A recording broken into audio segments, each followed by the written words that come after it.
going back this time. Falling sticks with no more time. From aloe trees we left behind. Basic comes my broken smile. Ask me if I'll stay a while. I'm already captive here. There's nothing left for me to fear. Everywhere we go, the fire follows. Yesterday, today, and tomorrow. Knows you by your name, you knows where we are. There is no escape once we're inside the fire. Everywhere we go, the fire follows. Everywhere we go, the fire follows. I'll never get too high, no matter what we try. We've been marked with warning signs behind our bloodshot eyes. We will never get too high, no matter what we try. Once engulfed inside the fire.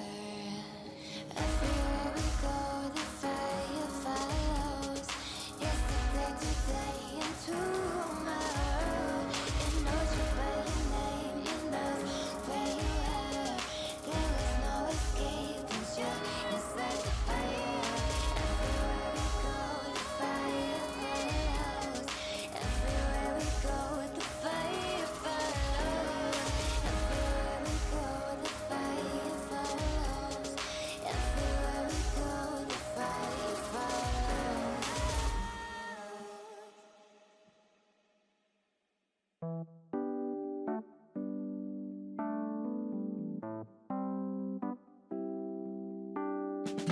You stepped into my life right onto the road I was walking alone. You provided the light to shine on all the things that I'd never known. You were singing your song even when I wasn't listening. Yeah, that's when you came along to bring all the things you knew I was missing. And you made it easy, so easy. You made it easy, so easy. Before you entered my life, I wasn't looking for anything else. But you fit it so right. My world became more than just myself. You've been changing my mind to a whole new way of living. Now we're stepping in time. I love all the love that you've been giving.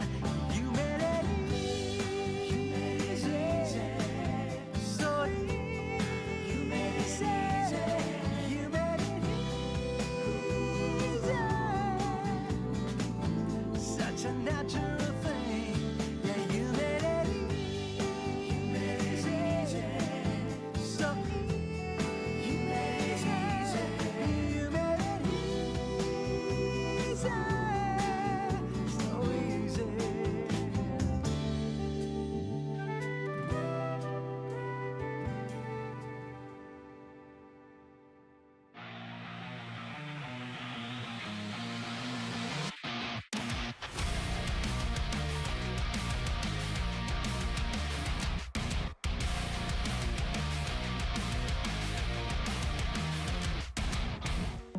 Torn up, do we trust our fate though? Is it all out of reach? Born with an empty fire. I will stand underneath, even if they're best of belts. The odds will never catch us now. I know the evil trying reasons fill your mind with doubt, but I will always show you how. I know the reason that waits inside.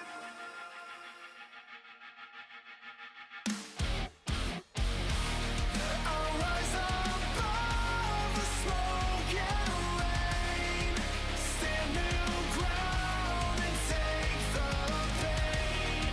When darkness comes over my eyes, the damage is done, let me ignite.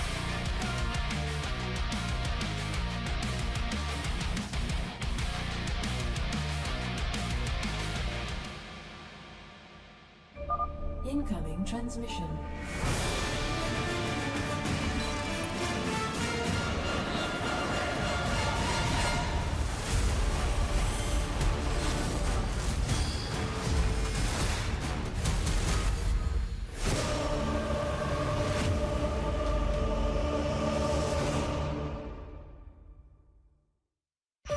GSL Season 1.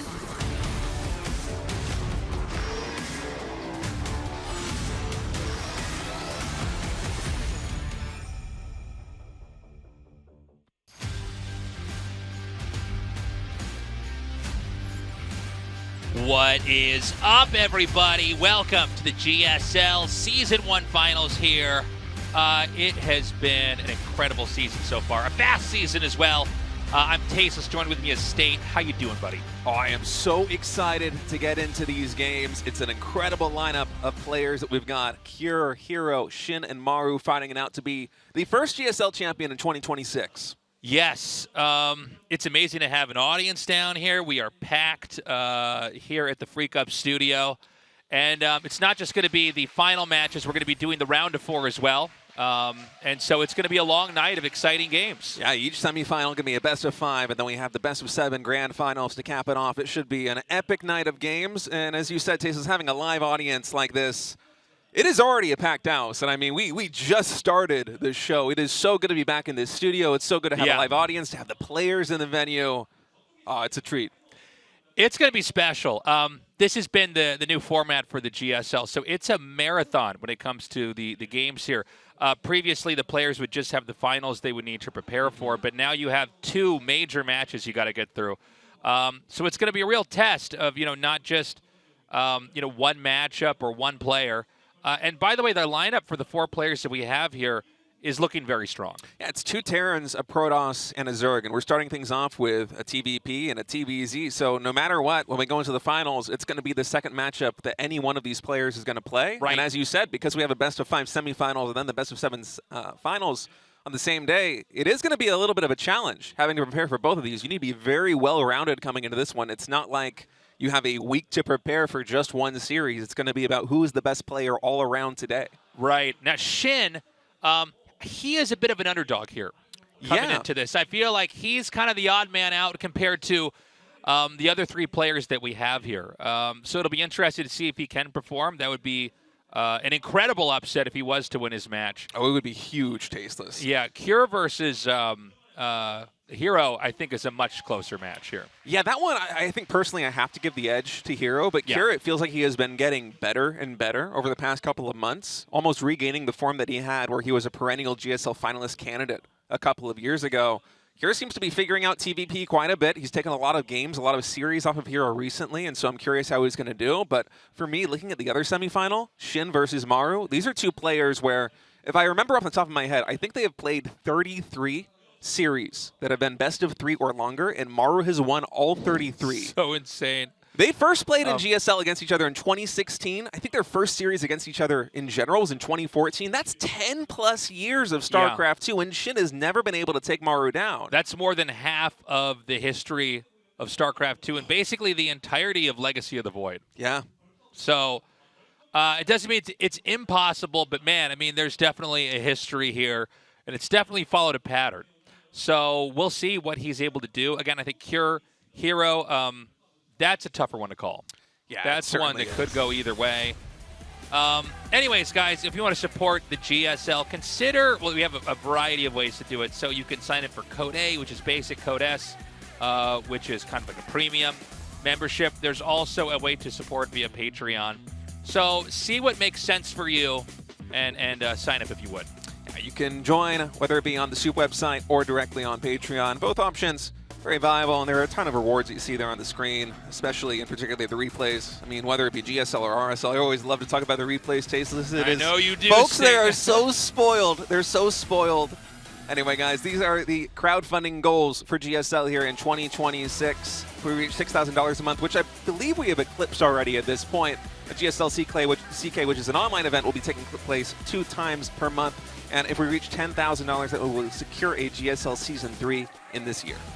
Yeah, so we will we'll see where we get. And, you know, this is kind of where StarCraft 2 is at right now. Right. You know, it's a legacy game now. So much history. And it's a game that really ages like a fine wine, as I've said in previous casts. I feel like it's, you know, RTS games are crazy and they're fun right when they come out, but it's not until a couple years or sometimes even a decade plus you really get to see just how deep it goes and how much we can understand about it. Total amount of donation now up to nearly $7,000 across both SOOP and Patreon. So make sure you go to either of those websites if you would like to contribute, get the rewards, support the GSL. As tournaments like this, as you said, Taylor, they wouldn't be possible without the support of the community. And it's not just the GSL, it's all sorts of crowdfunding events across the entire globe here for StarCraft 2. So a big thanks to our Patreon and subscriber supporters here at the GSL. Yeah, I like that we have, what did we have, like a star in here for each Yeah, we name? gotta, well, we can't. We can't let you know that it's Ghost Mech. I was gonna say, how do we know? I'm like, I think I can fill in all these names. Privacy is paramount here at the GSL. Yeah, this is. I want to know the rationale for this. This is so funny looking to me because DAID, who could that be, Tasteless? Yeah, who could say? Is it Dotted?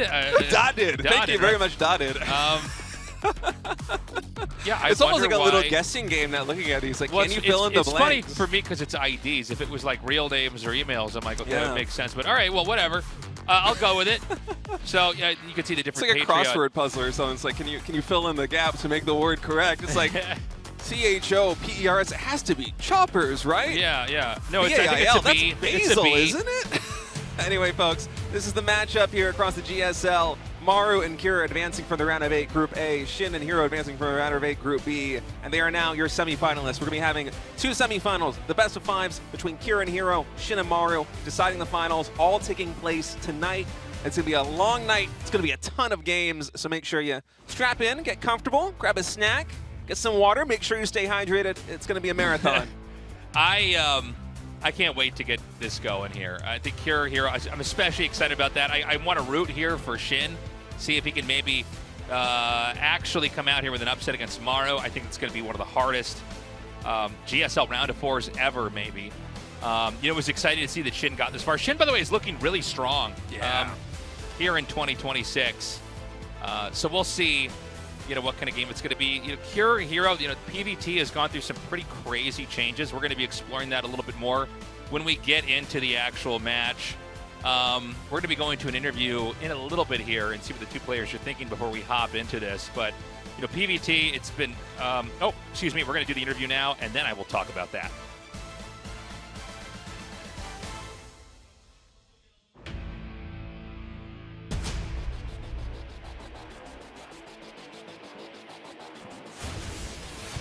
이 경기 또 이 맞대결 상당히 좀 궁금한데 저희도 중계석에서 라이브로 직접 투스토크 좀 이야기 나눠보도록 하겠습니다. 먼저 김도욱 선수 안녕하세요. Hi, Kira. 네. Hi. 네, 박수 부탁드립니다. All right, round of applause, please. 혼자만 사실은 12강부터 출발을 했어요. All right, you're the only one started from the round of 12, and now you're here. So how was the process has been? So has this it solidified you?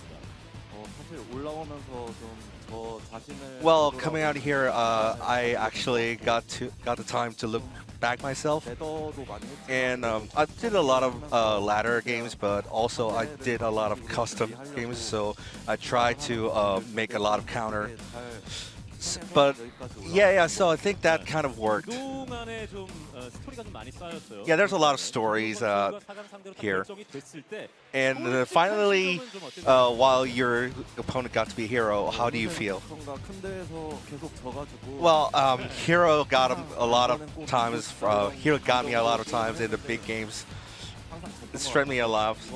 So I really want to win this time. Well, you're kind of trying to be acting weak here. Well, so I'm trying to ask Hero here. What do you think? Well, I mean, me myself also has a lot of track record of losing to Cure, so I think he's kind of backing out. How about you, Ryung? Any questions? Well, you said that you have a lot of custom games here, practice. So, did you have any thoughts on Cure here? Well, personally, I didn't really feel good on playing custom games myself, so I just played a lot of ladder games. And I played a lot of custom games with Ryung, actually, so yeah, I think I can win. Yeah. So, so that means if the game goes south, that it's all Ryung's fault, right? Yeah, it is. Like I think he frauded me. Well, how about you, Ryung? Well, I had a really hard time playing with Hero because I lost a lot to him. So anything any questions to Cure, Solar? Well, I think I saw like he analyzed a lot with a lot of custom games and VODs. So what do you think of Cure's playstyle here? Well, particularly against Hero, I really don't need to have a conversation. So I'm just gonna smack him here. Let's see the predictions. Oh, 72% against 28. Well, that's gonna be a little stink for you, Cure. Well, you have a lot of journey, and you got to round of 4, and your odds are against you 70-30. How do you feel about that? Well, I have to admit, like after the EWC, my performance hasn't been great. So I think, yeah, that's kind of reflects that. But yeah, but I had beat a lot of tough opponent in the round of 8, so I'm pretty confident. So how do you feel about predictions, Hero? Well, actually, I'm really thankful that many people think that I'm really in good form, so I'm really grateful for that. But I'm not gonna back down, not let my guard down, because Cure showed a lot of potential here around. So yeah. Well, you're kind of respecting the player, so you're like playing down a bit, don't you? Well, I kind of little did. So. Well, you have a lot of history and a good win rate of Hero, so I think that reflects that on the predictions. So, any last words, both players, starting Cure? Well, he's a tough opponent for sure, but I'm gonna do my best. And then I prepared a lot for this, so yeah, I'm gonna lift the trophy here. Any words, Hero? And a lot of people came here, and of my fans also came here a lot as well. So yeah, I'm going to repay with this with a win. Round of please, possibly for both. Thank you, Maddox. Excellent work as always. We're going to be going into this match in a little bit here, guys. This should be a good one. I think Cure's gotten so good at TVP. I know that the fans voted Hero as the favorite. If I had to pick one, I probably would put Hero as like the slight favorite, but I think Cure has a real shot of taking this. I can absolutely see this series going either way. It feels like Cure has become so well-rounded in TVP as a matchup recently. There was some time ago, I want to say 3 or 4 years ago, where I looked at Cure at being the best TVP player in the world for a long time, and then we had this significant meta shift where you saw Protoss players expanding more quickly, getting better at parrying early game attacks, and Cure kind of dropped off a little bit in that matchup.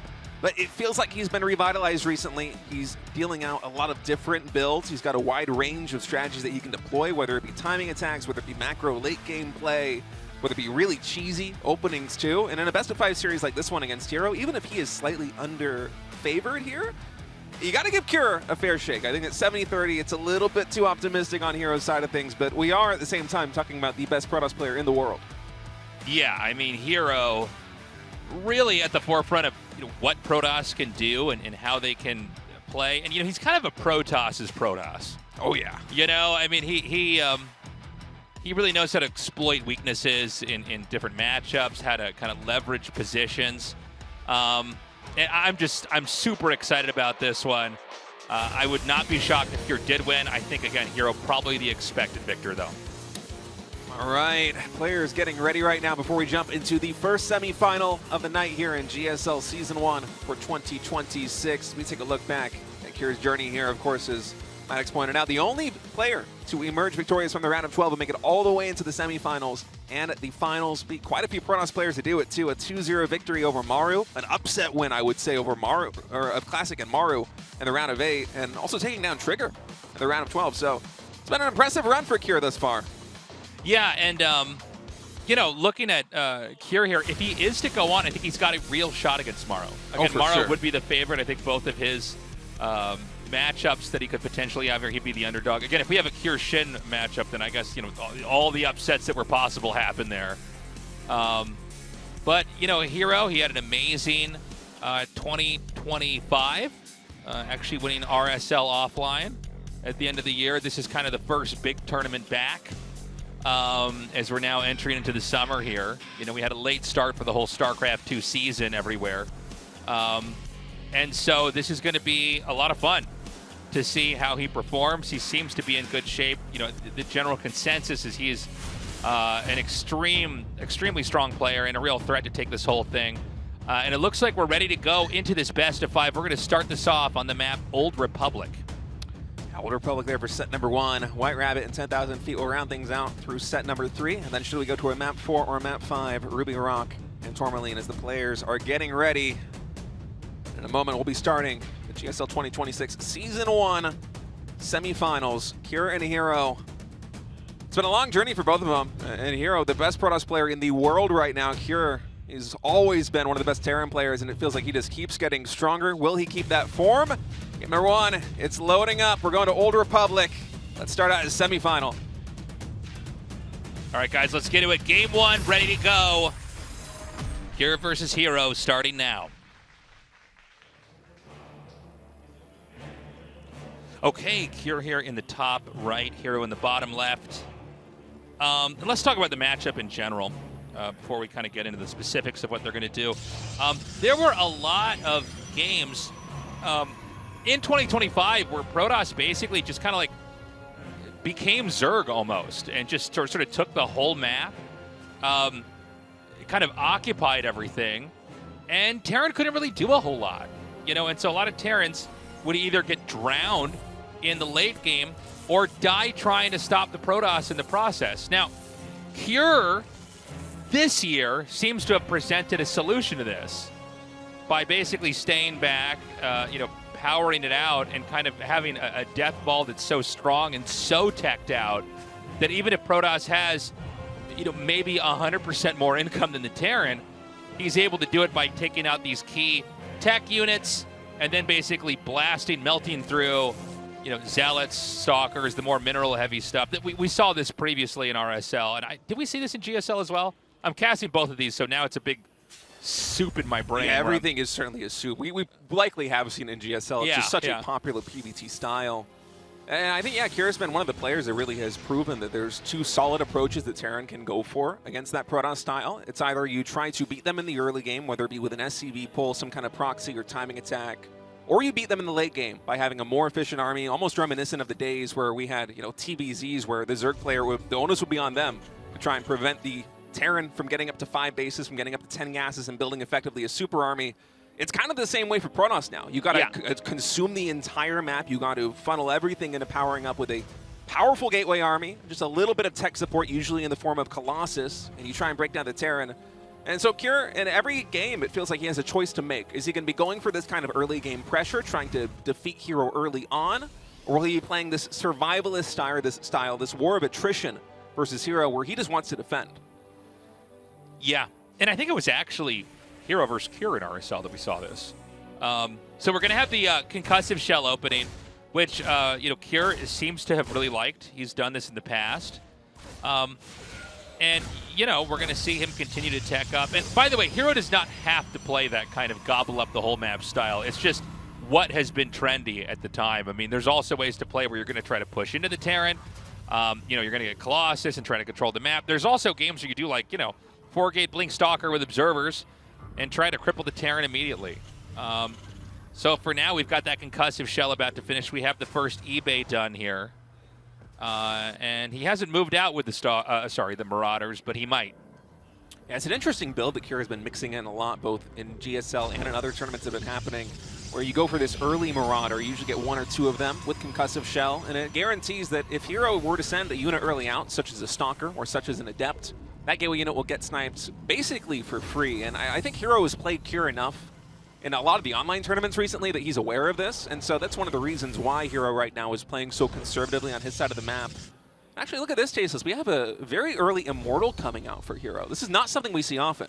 Yeah, I'm used to seeing, just obs and sometimes a Warp Prism to try to harass.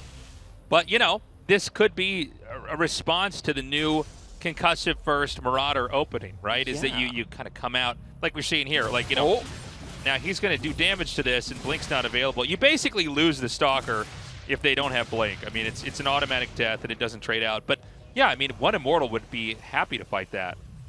Yeah, and the fact that Hero doesn't even have a Twilight Council right now makes me think that he's going to get really aggressive with this. He's already building a Warp Prism. It's about 75% done, and with 3 gateways worth of infrastructure behind this, Cure, he's scouting, confirms there is no third Nexus just yet, and that's going to cue him to build up a bunker because the pressure from Hero is coming, and this is not a build that we see very often from Protoss in PvT. It might catch Cure off guard. Yeah, this is going to hit really hard.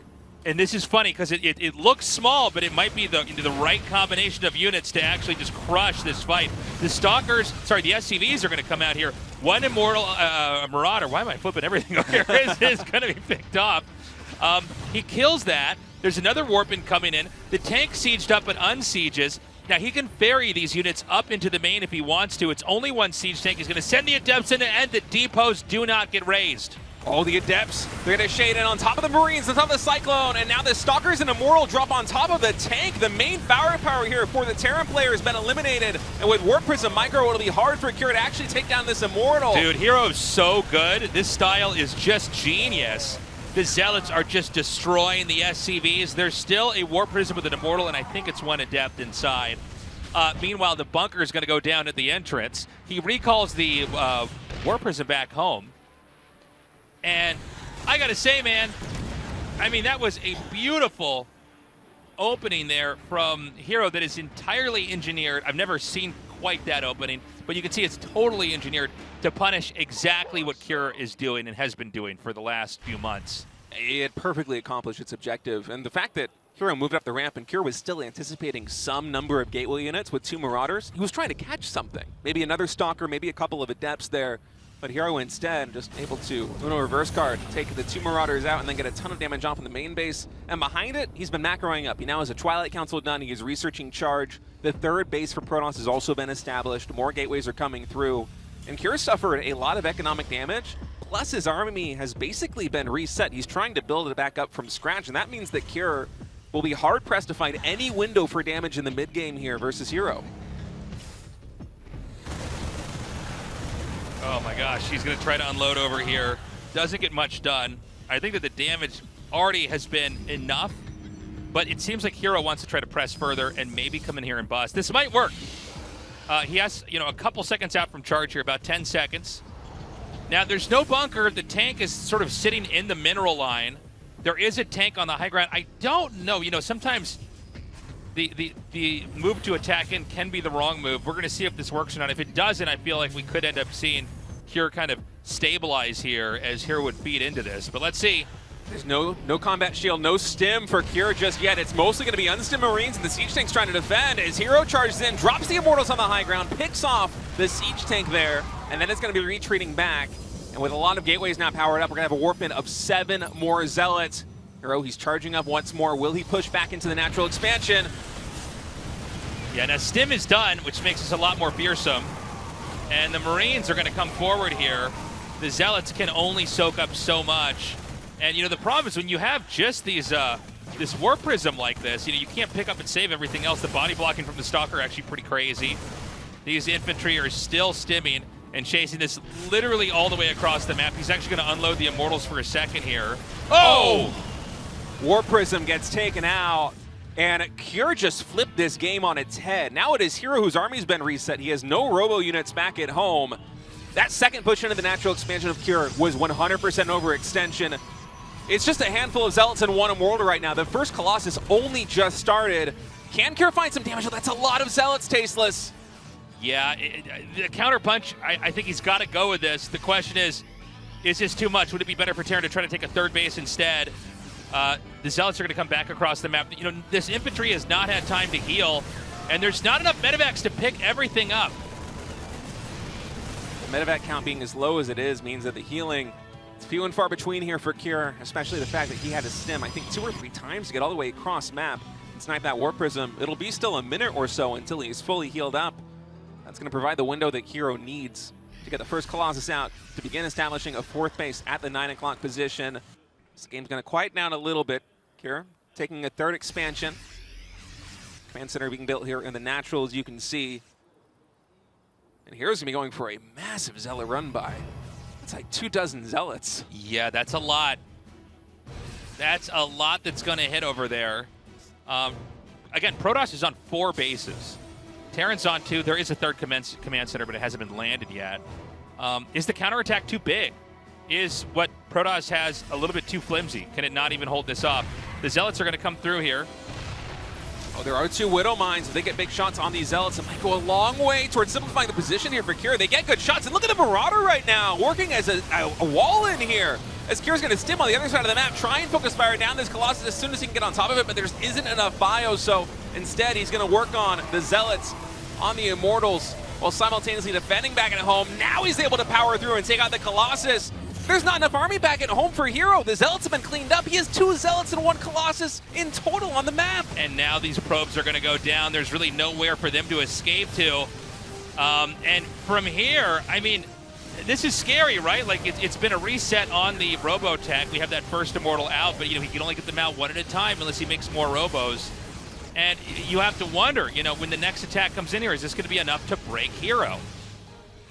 Had a couple moments of overextension by Hero already in this game number 1. The second push into the natural expansion, and then the large swarm of Zealots that flooded in a minute ago. If those were back at home, I think he would easily parry the attack that Cure is hurling at him, but as it is now, Hero struggling to survive. Cure's going to stim in again. It's mostly Zealots and Colossus here. The Colossi stutter stepping forward. It seems like there's enough Zealots to stabilize this position for Hero, but with more reinforcements coming in, you can see that concave for Cure really starting to do some work.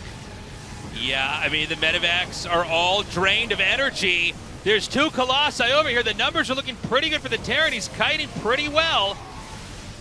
He takes out 1. Yeah, the Marauders, you know, they're very tanky. Hero, by the way, still ahead in workers. He's lost a lot of workers, but he's still actually mining a bit more. And, you know, if a 3rd Colossus can come out here, I'm sorry, a 2nd one. Okay, he's got the Vikings. Now, when the Viking count starts to add up, that's where you can kind of lean back on your infantry to win the game, because the Vikings they're happy to be sacrificed if you can kill the Colossus off, because, you know, when you get to +2/+2, Marine Marauder, you're pretty happy to fight Zealot, Stalker, Sentry. And thinking back to the earlier stages of this game, I don't believe that Hero's taken down a single medevac just yet. So Cure, he already has the initial 6 that he built. They're all a little bit battered and bruised, but they're still healing just fine. And that means that he can turn the Starport production into pure Viking, into pure Liberator, whatever attacking units that he wants. Makes the army composition for Terran a lot more formidable here against a Hero that has been playing very gas-light. We have another engagement coming in. Zealots charging forward. The force field actually quite good at blocking the position here for Cure. Now Cure has to micro all the way back home. I don't think there's a bunker at the 3rd base, so you got to be very careful here as Cure. Yeah, I mean, Cure has been so in Hero's face for the time being that, yeah, he doesn't have any defense. He doesn't have, like, a defensive position at all. And, by the way, this has just been a back-and-forth game. Action seesawing from one side of the map to the other, and then back over to the other side of the map. Oh, did he see that? I don't think he did. Sure he did. By the way, again, medevacs basically depleted of energy. So when you see 8 medevacs flying around, you might think, okay, well, this is going to be a lot of sustain. There's actually almost none. All they can really do right now is pick up and go somewhere else. I don't know if Heroes is going to attack. Oh, I think he is, actually. He's going to come in here and hit. And, you know, it's mostly Liberators and then infantry that can't be healed that easily. This is a tough position to attack into, though, as Hero, and so he's going to back off. Here simultaneously attacking this expansion here at 9 o'clock. That's going to force a recall. Already 11 workers have gone down, and now how many Stalkers do we have in the natural expansion to deal with a drop that might go there? It seems like for now, looking at the minivac, Curie's not going to test it. He's going to keep the medevac in the dead airspace here between those 2 expansions. Now, Curie, he's done a great job of stabilizing after it looked like Hero might just sweep him off his feet with the very first push. I mean, this has been such a good game 1 here to start the final day of GSL Season 1 here off. I mean, this is crazy. Terran's going to come with a big counter punch. He did force the recalls back, so it's his turn to try to move out on the map. This base is basically undefended. He's going to have to evacuate pros, but they can't get out. They're going to flee to the north. Meanwhile, a counterattack here from Hero. Oh my god, this is crazy. Huge warp in. Terran has to immediately come back. Now the base was taken out for Protoss. The question is now, can Terran recover? Hero trying to force almost a base trade situation right now. The third for Cure is going to get lifted, as well as the 4th Nexus. Keep in mind, half the army here for Cure. It's halfway across the map. It's heading towards the 3rd expansion here for Hero, so Cure still trying to focus on limiting the economic capabilities right now of Protoss. He will be able to take down 1 more Nexus. Meanwhile, Zealots, they're streaming into the main base and the natural expansion, so both sides hemorrhaging workers right now. Okay, I mean, bases are falling everywhere. It looks like these Zealots are going to be cleaned up. Cure's army now is going to be chased down by these Stalkers. Can he actually blink under before a pickup? Yeah, he's going to get in here, and all of this is going to get wiped out. I think Hero is back on top. As crazy as this is. Terran is so low on workers. Terran, only 3 bases, and yes, Protoss did lose 2 bases in the process. But I think Protoss is stabilized. The Robotech, I mean, we're looking at, I think it was 3 Immortals, 3 Colossi, and then there were Disruptors too. I didn't get a chance to go. So there's 4 Disruptors. So this is a lot. This is that splash damage we were talking about that you really need. I love the fake Warp Prism. Look at me, I'm gonna warp in your main. Not. The thing is, I don't think that Hero's composition can easily push into where Cure is set up. Cure's got siege tanks, he's got Liberators galore on the high ground, and it's just a very meager amount of Stalkers here for Hero. Hero's army is designed very defensively to parry any attacks that come in on the ground. It's not very good at getting active, and that means that Cure, if he wants, can likely force a longer game here. The issue is, even though he took out all those extra expansions for Hero, I think it was, what, 2 or 3 Nexus in total that Cure was able to eliminate, Hero still has a very healthy number of workers. He's double expanding right now. He's already expanded to the top left corner, and he's taking 2 more bases on top of that. So in just a couple of minutes here, Hero's economy is going to go through the roof. Okay, so he's going to poke in. Oh, there's medevac actually playing up there. He's going to try to come in and hit now. Cure has to hold this or he's going to lose the game, by the way. Oh, nice shots into the workers. 3 kills. Their medevac gets taken out. Fusion core underway. Cure really needs to get Liberator range upgrade as well as medevac energy upgrades on those. And you can see it's challenging for Hero to try and break any position like this one. If Cure can keep tabs on the Protoss army and have his Liberators in position to push him away, Hero will have a hard time breaking through. But in a moment like this one with only 1 Liberator sieged, that's the window where Hero can get a little bit of damage in. Okay, so another great drop in here. This is going to force a warp in over here by the top left. Nexus. Oh! The medevac gets out. This has been, like, literally, since the first few minutes, it's been non-stop fighting the whole time. It's crazy. Yeah, this has been a wild game 1 between these two, and it's kind of what you expect with Cure and Hero being in the form that they both are. And uh-oh, Hero trying to catch Cure unsieged, but wait, what again, is he these doing? Liberators, he wants to blink and get 1 more kill, but there are just so many Liberators right now, Tasteless, that honestly, I feel like Hero needs to start taking additional Vespene Geysers and go into something like Tempest, because this army for Cure, unless you outposition it and shave off Liberators like this, it is so difficult to trade against this Terran army. And the Liberators are, you know, very nimble now. They can relocate really fast. But, you know, when you get warp-ins like this, the punish is so big. Because Cure is really operating off a very little bit. Oh my god, beautifully done. Advanced ballistics denied. Now going to go for the armor upgrade over at the eBay. This Warp Prism doing work right now in the main base, and with a blink forward, sniping 2 more Liberators. Hero's getting some really good jabs in right now on Cure. The tech's getting denied, the armor upgrade plus Liberator range, and being able to take out a lot of Liberators on the front line simultaneously means that Cure, his defensive bastion that he's been setting up, the siege tanks, the Liberators, it has dwindled down to 1 tank at the junction between the 3rd and the 4th base and 4 Liberators. This is now a very manageable amount of defense to work with here for Hero. I think Hero might actually be able to push through. Yeah, if he can just get rid of these Liberators. The Liberators are basically what are keeping Protoss shut out. By the way, there is not, well, hold on a second, actually. I take that back. He's going to try to loop around here and hit this fresh 4th base. The Liberators are not set up yet. I think he's going to go for it now. Hero has to be careful because if he takes an engagement and he loses it, he doesn't have the bank to remax. Right. I feel like if Hero goes for the fight and loses hard enough, Hero can just push across the map and end the game before Hero will have any chance of replenishing his army. And so right now, it's effectively a war of attrition. It's Hero keeping Cure on 3 bases, going for engagements where he can shave off a couple of units here and there, and sniping economy, sniping tech and upgrades. By the way, Hero has filled in all of his bases. He's essentially maxed out. Minerals and gas are going to flood in here. Okay, we come in with another attack. These disruptor shots are only just hitting the edges of the army group. Well, not that one. That was a pretty nice hit. And I love the 4 Zealots endlessly streaming through here. Just kill SCVs, kill anything you can find over here. Force some of the infantry away. Hero's been able to get so much damage done. Just shaving off Viking after Viking, medevac after medevac, as well as those Liberators. You know, Cure, I still think in a head-on engagement, Cure's army is considerably better. You know, he's still got 138 army supply to the 112 of Hero. Hero's army is mostly gateway units. I think that might mean that Cure is going to push across the map in a moment, because if he can force a fight here versus Hero, you know, Hero's army is excellent with the disruptors at zoning away the bio and with the Blinkstalkers at sniping a couple of starport units, at shaving off little pieces of Cure's army. But if Cure can force a head-on engagement, that's going to be the moment where he will find some strength. And so Hero, he senses this. It looks like he wants to go for another base trick situation because he doesn't want to fight Cure's army head-on, but he's still going to meet a good bit of it. Okay, he's going to chuck these in.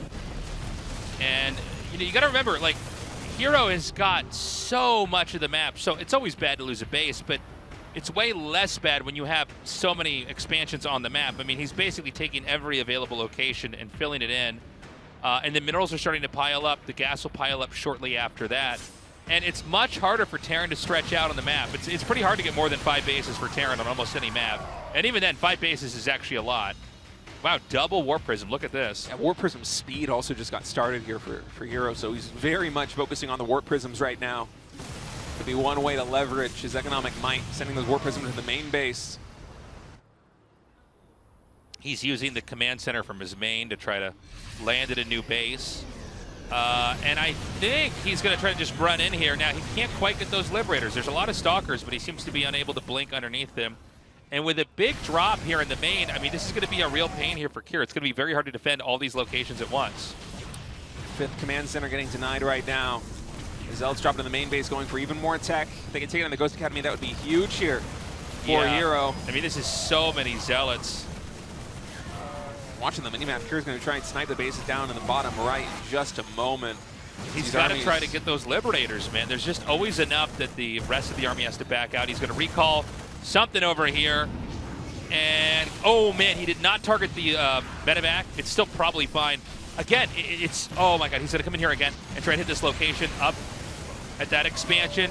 It just seems like there's not quite enough here for Cure. And instead, Cure's going to just go all the way through the map, right down the middle, and try to smash everything on this side. Yeah, this is going to be a full-on base trade right now. Hero's army's on Cure's side of the map. Cure's army, besides just the Liberators, it is going for all the production right now. And with these Warp Prisms, it means that Hero can start replenishing in the main base of Cure. For Cure, he needs to find some dead airspace, I think, where he can hide some structures to prevent elimination, because everything that he's got right now is in that top right quadrant of the map. And it's imperative that he takes down the production here for Hero. Hero still has a lot of expansions. There's much income coming in right now for Protoss.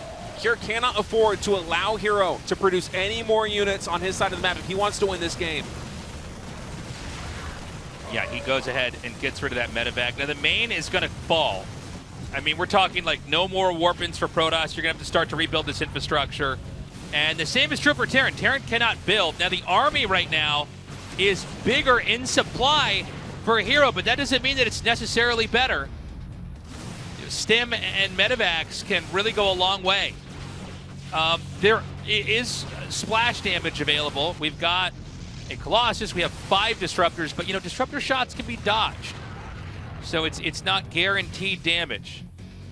A lot of this is going to come down to whether those disruptor shots actually land or not, because for Cure, a lot of the firepower of his army was lost in the base trade. He lost the Liberators, and so now the engagement coming through. It's a pretty big concave right here for Hero. There's so many Stalkers. First few disruptor shots don't connect. Oh! Now the focus fire coming in from Cure. He's able to take down the disruptors. He's sprinting forward, but I think there might be enough Stalkers that Hero can just blink on top of this and take game number 1. Dude, what a crazy first game. Oh, Hero, what an ending to that game that was. That was like literally action the whole time, like 25 minutes of just back and forth, fights all over the map.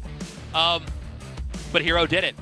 You know, he just had enough coming in, and he had done enough damage in that counterattack.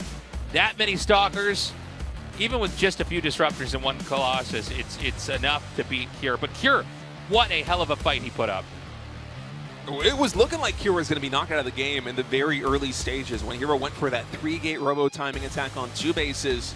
He was able to isolate some Marauders. He took down the bunker. He took down the siege tanks. Cure lost, I want to say, like a third of his SCVs to that initial attack.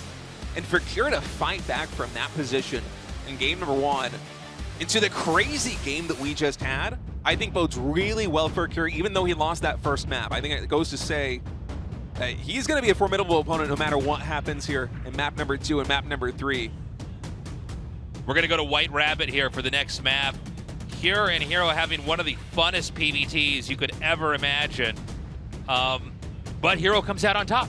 Hero's the victor, able to basically take an extremely chaotic game. By the way, with an opener that worked until it blew up in his face. He was supposed to close that game out and be in game 2 like 15 minutes ago. But here we are. Cure managed to fight back very well. But Hero has a lot of interesting ideas coming into this PvT. He really seems to identify that there is weakness with the Marauder Concussive Expand build, and that is a fast immortal. Hero uncorking some special PvT builds here. Start things out versus Cure. Keep in mind, Maru versus SHIN is the other semifinal. So it's possible that Hero, if he advances here versus Cure, his likely opponent is going to be Maru, given the storied history between Maru and SHIN. So you got to keep that in mind here as Hero. But, you know, of course, if you want to make it to the finals, you first have to get through one of the best TVP players in the world in Cure. And I'm at the edge of my seat waiting to see what the strategies are going to be here in game number 2. Because game number 1, it was not what I expected. Yeah, well, I thought that Hero was going to just be so passive. By the way, him using the hot pack here on his wrist, you got to imagine your wrist's going to be pretty tender after a taxing game like that one. Winter Madness will be map number 2 as our players are getting ready on stage. Did it say White Rabbit earlier? Maybe there was a mistake in the overlay. I don't know. Oh, did it? I think so. I think that's why we're back on the screen again. Okay, so it's going to be Winter Madness here for set 2. Anyways, Cure versus Hero continuing on. This is a best of 5. Remember that the winner does move on into the finals later tonight here for the GSL Season 1 in 2026. Right now, Hero with a 1-0 lead. Let's see if Cure can turn it around or if Hero gets that much closer to winning this series.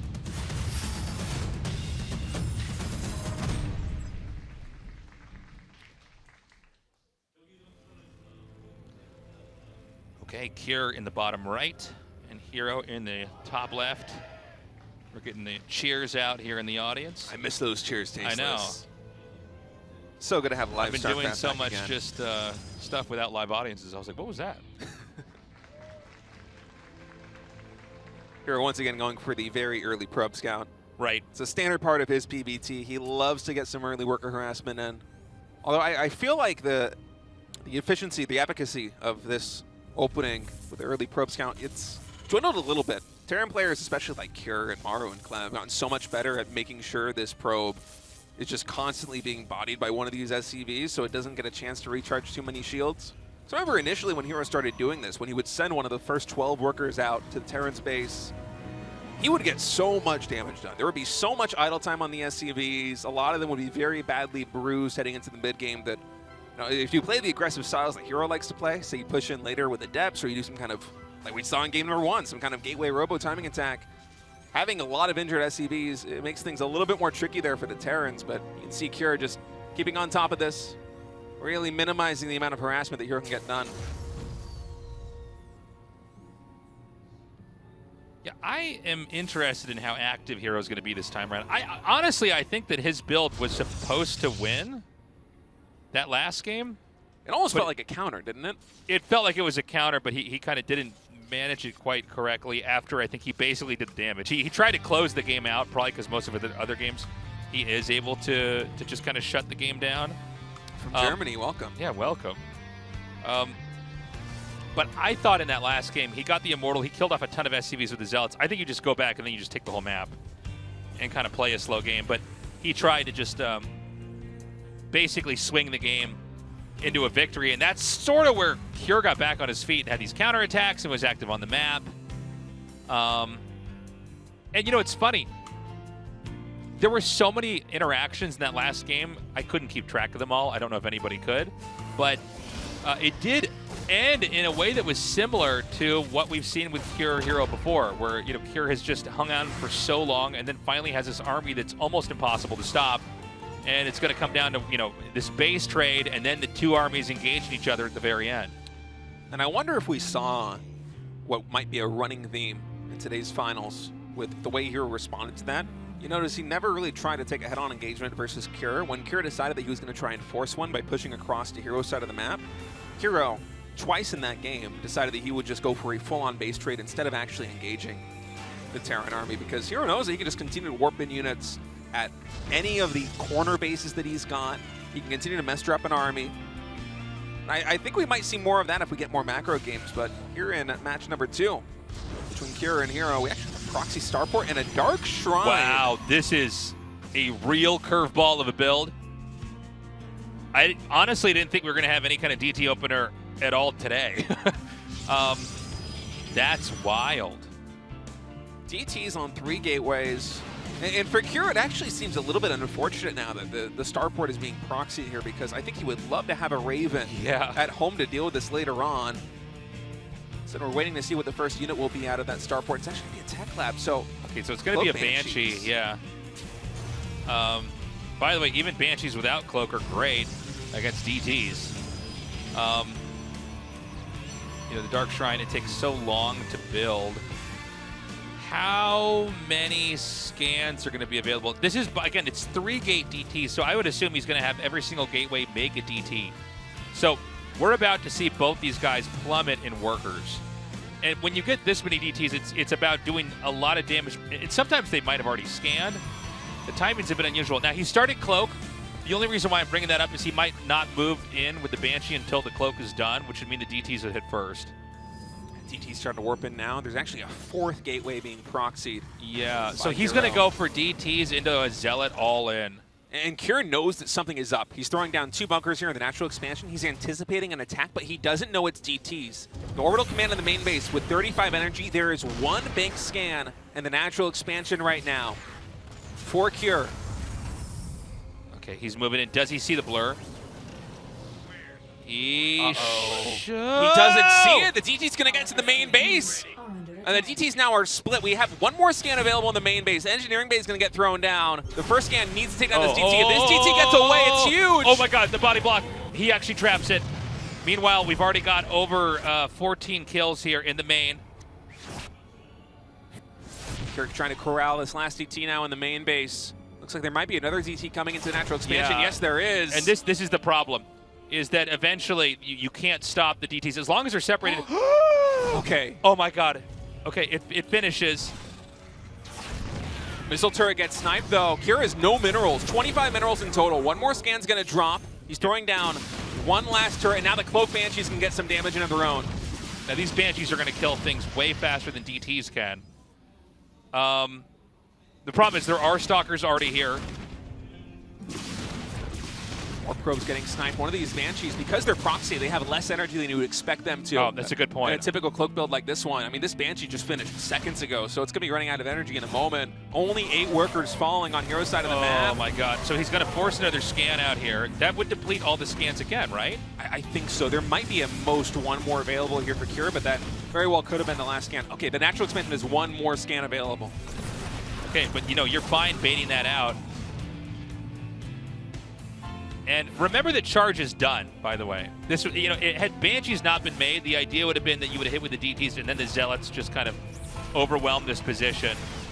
Now, with the Raven, you can't really do anything else with DTs. StarCraft 2 DTs, basically, if you can see them and you have almost anything, they die. Fall very quickly, but now that the dust is settled, it's almost double the workers right now for Hero. He's been able to establish a third base. He's been getting shield batteries established in each one of his mineral lines to deal with the threat of the Banshees. By the way, looking at the units tab, you can tell that one of them did get sniped during all of that. And so economically, Hero is in just a fantastic position right now versus Cure. Even though on paper, the units lost tab look very similar in terms of resources lost, the economic damage that Hero got done with those DTs was so massive. Not even counting all the idle time that Cure had, pulling the workers from the main base from the natural expansion over and over again, trying to defend against it.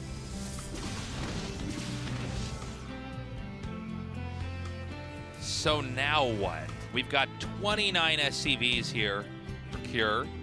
We have the Zealots that we were talking about. This is going to be an inevitability. I mean, the idea is you kind of try to cripple the Terran, and then while they're weak and trying to get back on their feet, that's when you come in with the killing blow. Now, if Cure survives this, the game goes on, and we already saw him basically survive the attempted killing blow in game 1. Let's see if it happens now in game 2. Yeah, charge is done. He's got a lot, man. I don't think Hero can push into this. This doesn't look right to me. Let's see. All right, Hero charging in with basically pure Zealots. The Sentry trying to guard I guess everything. There's no stim, shield, actually. Yeah, there is no stim. It's about 13 seconds away right now, but the Zealots eventually, they are going to dwindle. I suppose at the end of the day, what Hero effectively did was trade all of his Zealots for a ton of Marines and SCVs. Yeah, he did. And that's good enough. 60 workers to 20 is pretty nice. But again, you know, Terran gets enough of a death ball. You got stim, you've got heal. He's going to pull the boys. Yeah, boys are getting pulled, but I don't know, Tasteless. You know, this is actually so sick to just drop the worker pool. That's crazy. I just don't think Cure has enough. I honestly think Hero needs to like run up his ramp and like give this away. I mean, just be on one base. You're gonna be fine. Oh my God! Why is this tank here? A tank gets sniped. You're gonna move into the natural expansion. We'll be able to take down the shield battery, 2 gateways, and the Colossus is halfway done. But the army for Hero coming in to reinforce from the third base is so huge, Tasteless. And this is excellent positioning right now by Cure. The siege tanks, they're up against the Nexus, but there's just way too much. Man, oh man. That was a great game. I tell you, getting the drop on the workers as they're leaving was crazy because then there was no way for that to meet with the rest of the army. Hero, by the way, coming in with like very active, decisive play. Game 1, an Immortal bust. Game 2, proxy DTs, the DT flood. Pretty old idea in StarCraft, going all the way back to early StarCraft 1 days, is like you just can't stop the DT trickle as it goes into your base. Cure, you know, it's funny. He's doing a pretty good job holding to the point where he even he has an opportunity to try to end the game with a counterattack, but Hero is just getting enough cuts in to where eventually Cure bleeds out. Heroes come in with so many clever builds just to start things out. Game 1 and Game 2, 2 very off-meta strategies that we haven't seen any Protoss player deploy this entire season of the GSL. Heroes clearly been banking some of these plays for the GSL semifinals and finals today, and now he's on match point. 1 map win away from advancing to the grand finals. They'll be taking place later today. You know, Cure, as you said, he has been looking really good. Game number 1 was one of the best games, maybe the best game that we've had this entire GSL season so far. And game number 2, Cure, he didn't have very many tools to try and deal with the DTs, but he still hanged on. Who knows? Maybe he'll start a comeback. Maybe he will force a game number 5, but it's going to be a tough road versus Hero as map number 3 is loading in. Can Hero close it out, or will Kier fight back?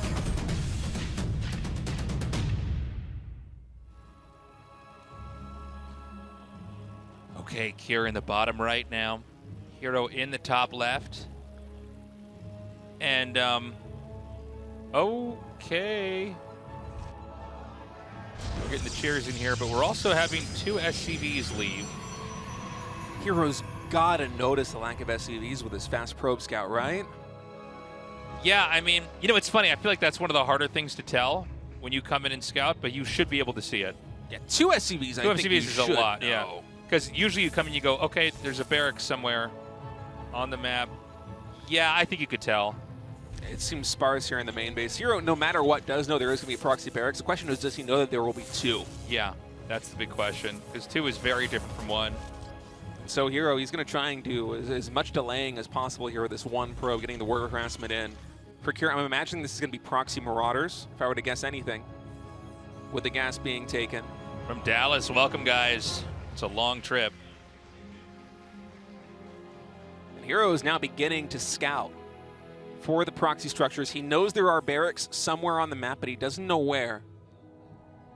So we'll have to keep our eyes on exactly what the response is going to be here for Hero. I'm imagining as soon as this gateway is done, you either throw down a second gateway in the Cybernetics core, or you start a Zealot in the core.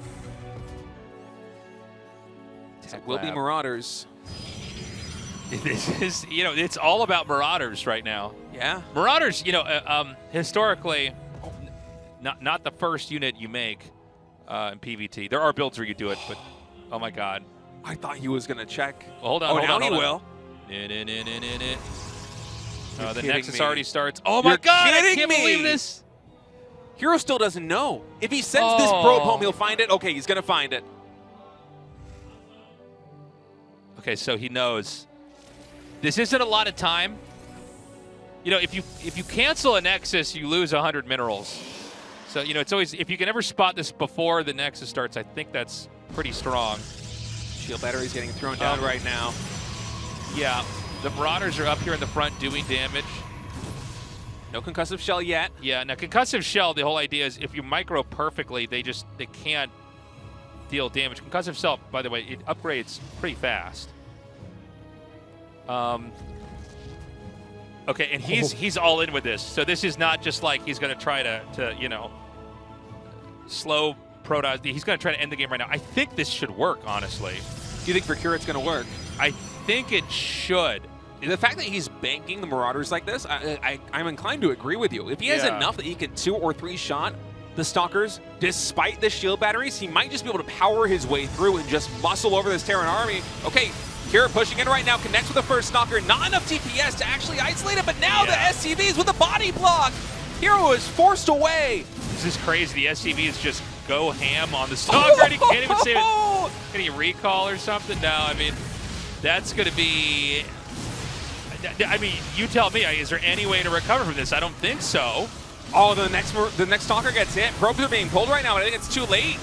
Yeah, the damage is so high that as long as the Stalkers can get close enough to all shoot in unison, I think you can't stop it. Now, the gateway's down here. It's going to be able to warp in one more, excuse me. And by the way, remember, Terran can't really heal. I guess SCVs could repair each other. But, you know, all the damage that goes on to Terran is permanent. He is going to get a force field on the ramp here. The probes, I mean, you're happy to sacrifice them just to take the Marauders out. We've got 2 Stalkers here. They're going to fight an isolated Marauder down here on the low ground. He's going to come back. He needs to go to the batteries. Oh, the recharge is surrounded. I think it might just be too much DPS still. Kier even focus firing down. The reinforcing Stalker. A big smile on Hero's face. GG. Good pick there from Kier.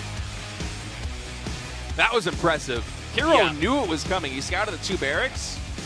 I think the SCV pull proved to be the difference. Yeah, well, you know what happened was the Stalkers, you try to put them far out so that you can hit the Marauders and then run them through this this whole network of shield batteries to heal you, right?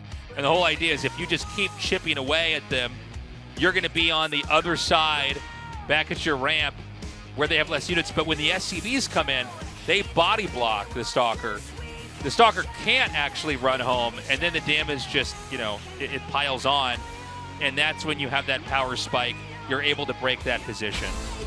So the micro from Kira was very intentional. We're going to go to a break, guys. We'll be right back. Stay tuned. Kira vs. Hero continues on after this.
GSL Season 1.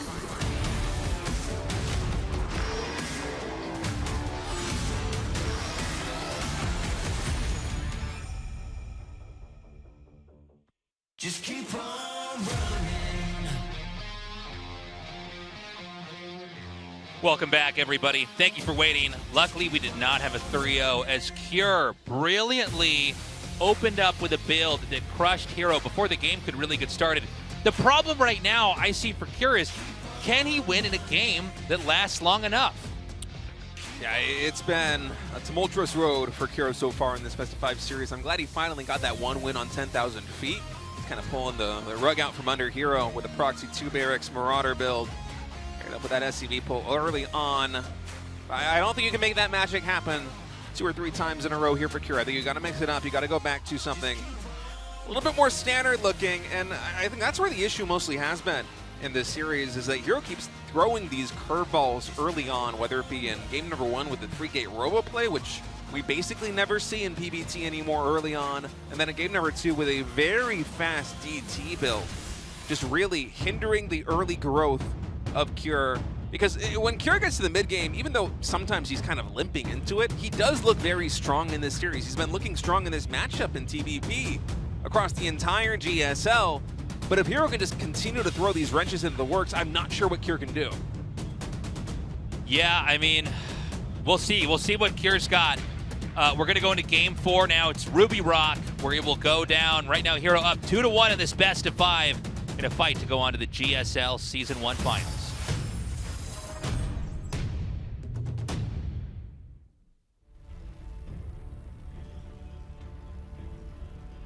Hero here in the bottom right. And, sorry, Kira in the bottom right. Hero in the top left. I saw the probe at the top left going to the bottom right. I started saying I'm going to go into the bottom right. Early SCV out on the map here for Cure. Yeah, so there's a probe going to the workers just missed each other. I think the observer's still trying to capture the player cheers, but both players are moving workers to like very different spots. So people getting the cheers in for Hero. Okay, so we got through that part of the production. There is another proxy barracks here. This one's at 12. This one's with 1 SCV instead of 2. This is a less committed build. And Hero's going to scout the fast second gas, and so he'll know it's not exactly the same thing coming at him. But I like this follow-up. It's very good series planning from Cure to go for the proxy 2 barracks in one game and then go for another proxy barracks that plays out differently in the following game. Because given the way that game number 3 went between these two, this might now prompt an overreaction from Hero. Excellent. First GSL in 2010. Last live GSL. That's when we have our brains and robots right now. We're like some kind of Futurama skit. So this is a reactor. Is he going to build a factory? I think he might 1-1-1. Well, this is, people have been doing proxy 1-1-1s. So it could be a factory. I think it will be. He's building a reactor, so likely going to be Marines coming out with this. And yeah, okay. There's the factory. So if you do this, you can make the starport. You don't have to make it right next to this, because I mean it's a starport. You can kind of get starport units anywhere. But when I've seen Kier do this before, he does that. So you might be looking at this and going, he's going to rush again. The thing is, it's a different kind of rush. And until you scout it, you don't know what kind of game it is. So let's say that he's assuming this is going to be the Marauder play that was last time. He might be angling for a different composition that's not going to work against the 1-1-1. And even if Hero finds out that this is a 1-1-1, which I think he's suspecting already by sending the Zealot cross map and still going for these SCVs, by the way. You just see what a nuisance that Hero's probes can be. One SCV almost falling there. It's that you don't know when the timing is actually going to hit you from Cure. You can go for a very slow burn with this build where you continue to build up and get multiple siege tanks, get a large group of Marines, add an extra starport unit, or you can go basically right away.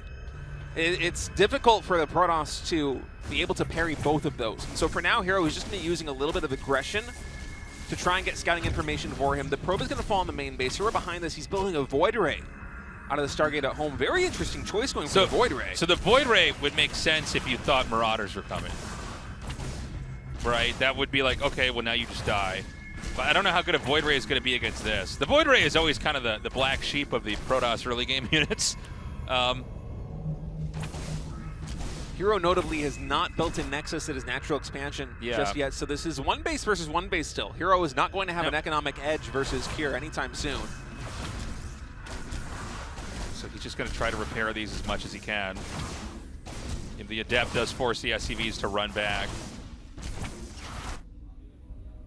And I guess you want to move out with the medevac, I think? Honestly, no more than one battery, right? It's just one battery back home, right? I think it might be. It would honestly be brilliant for Hero to send the Void Ray cross map at the moment that it was done. But instead, he's keeping it at home for now.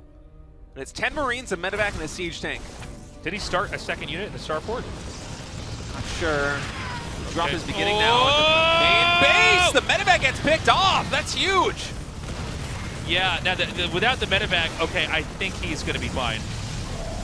Oh, I take it all back. The Void Rays being at home is... Yeah, no, that's the play. I don't get to see this interaction very often. I feel like I hardly I'm not ever sure see about this. like Stimless, Marines versus a Void. I don't know who's supposed to take what here. This is now the depots are going down. The problem is the Void Rays are they're so strong. There's no answer for these. No, you know, the Marine count gets low enough, even with a reactor on there, you know, it's going to be too much. By the way, Terran's supply blocked. So, like, you're losing Marines and you're not even remaking them. The micro here. The Void Ray gets pulled back as well. The Marines are gone. GG. What an ending.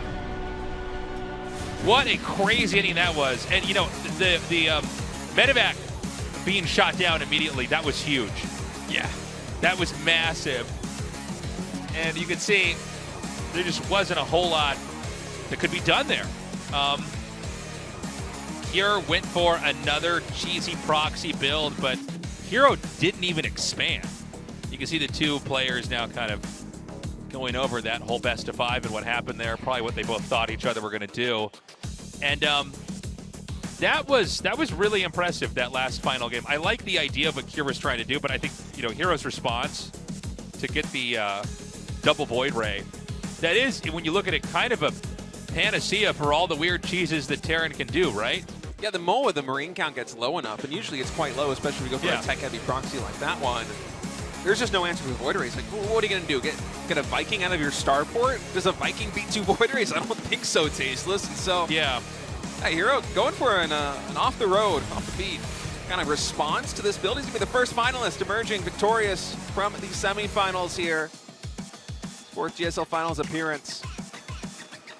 And yeah, that's an interesting response. I feel like we haven't seen that before in GSL. The Stargate with no Nexus into Void Rays early on. Yeah. It's a very interesting answer to the proxy builds that we've been seeing start to pop up. I think online a lot of proxy builds from Terran are going to have a hard time unless there is a proxy anti-Void Ray build.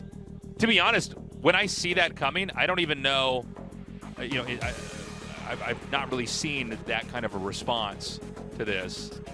And you can see that, like, it doesn't seem like there's any easy answer here for Terran. I don't know. It really, you know, it makes me think a lot about how Terrans are going to deal with that in the future. Yeah, maybe if you work in a Cyclone as part of that build, you might have a little bit more of an answer to the Void Rays. But in any case, with that build and the form that we've been seeing with the Marines and the factory siege tanks getting elevated up into the main base, whether it be on like 10,000 feet or on another map like that one, the Void Ray just seems like a very good answer. I'm surprised that we haven't seen it up until this point. Yeah, well, when I look at it, I go, oh, yeah, that's pretty good against almost anything. I mean, obviously not expanding if you're being proxied is probably just a better play. It's better if you have expanded and also hold it because then you win automatically. But at the same time, being able to just shut down what they're going to do off of one base is great. And, yeah, I mean, I do wonder if Maru watches that game and kind of goes, okay, mental note, if I'm going to do a proxy of my own, that might be his response if it's scouted. Because Hero likes to scout the Terran main immediately. Yeah, he does it every game, more or less. Literally. So, well, that was a very fun series, honestly. Every single game was unique in its own way. I feel like we haven't had many PBTs that look like any of those matches so far in this GSL. So, it's exciting, man. Hero looks to be in very good form. Yeah, I mean, he's honestly been killing it. I mean, we've had many periods where he is the best Protoss in Korea, maybe the world. I think we're going to go to a break, guys. When we come back, we're going to go to our second best of 5. Stay tuned.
The ink will dry and crack, and the paper will stain and tear. The writings in stone will weather and wear. Skin and bone can break, and the eyes could be deceived. Forever are the names of legends and kings.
This evolution will be televised. My evolution will be televised. Hey, wait. This evolution will be televised. I'm cutting all the propaganda, I ain't telling lies. I told the homies that we going out with a bang. Because it's not a good movie, let somebody die. This evolution will be televised. My evolution will be televised. And I'm going out with a bang.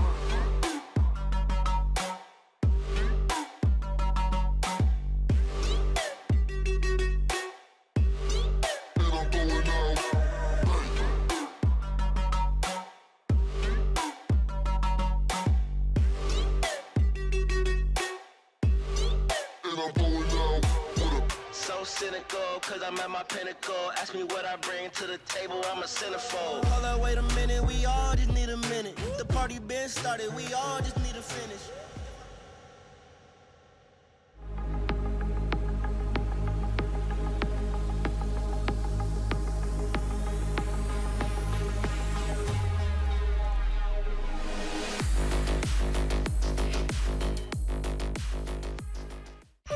GSL Season 1.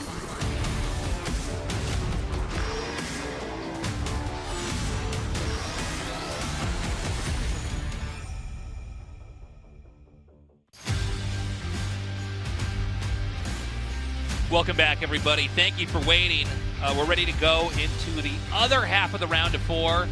We had a delightfully close match between Hero and Cure. Hero definitely had the better late game. Knew how to weave and bob through a PVT, and then also knew how to shut down the cheese when Cure basically halfway through that series shifted from going into macro games, instead going into basically like trying to end it right away with a proxy. Yeah, Hero had a very unique style of approach that entire series. We saw so many things that we don't typically see in the PVT meta out of him. Yeah. And given the odds of his opponent being Maru in the grand finals, of course, we still have the next semifinals to be played. I think that bodes very well for Hero. He looked exceptionally good in that best-of-5 series versus Cure. He came through with all these different openings. But now we're going to move on to Maru versus SHIN for the second semifinals. And I say it's likely that Maru is going to be the finalist he goes up against because in the 10-plus years that Maru and SHIN have battled it out, SHIN has not won a series that's gone longer than a best-of-3, or a best-of-3 even. It's 33-0 in Maru's favor, which is... Yeah. It's kind of crazy. I mean, like, if we think about it, everybody knows that SHIN is good enough to beat Maru. I mean, SHIN has been at times the best Zerg player in the world. Right now, he's certainly among the best. But there just seems to be something about Maru's play. Well, I feel like every once in a while you have one player that just absolutely beats another player. I think people that play have also experienced this where there's like one player that you know, and you feel like you're close in skill, but you actually never beat this person no matter what you do. They seem to like know what you're going to do. They can counter you. They understand you. They've downloaded you, so to speak. And this is a situation where you have two pro players where I feel like one kind of really understands the other. And so this is a real David versus Goliath match. I mean, if SHIN wins, it's crazy. If Maru wins, it's par for the course. If SHIN wins, it feels like it's going to be historic. It's like winning a Codex finals if SHIN finally defeats Maru. It's been like, what, 12 years of them facing up against each other. Yeah. So we're going to go to an interview now, guys, and then go to our match. Hi. Hi, SHIN. You did really on qualifiers and on the round of 8 as well. So how do you feel about it? Yeah, it was kind of easy, you know. Oh, right. Oh, it was easier than I expected, so yeah. Yeah, it was easy indeed. But right next to you, the opponent right next to you is a mountain. Like, what do you think about it? Well, I feel good. I mean, playing against Maru is that the evidence that I'm doing really great. So yeah. So Solar, you're the same age. So any words? Well, you know, like SHIN. Well, why are you laughing? Well, I want you to laugh after the game as well. So how was the preparations? Are you ready? Well, I did a lot of preparations myself. I think this is the most prepared matchup I have ever. But I don't really feel right because I think I overdid. So I'm thinking that like I'm missing something here.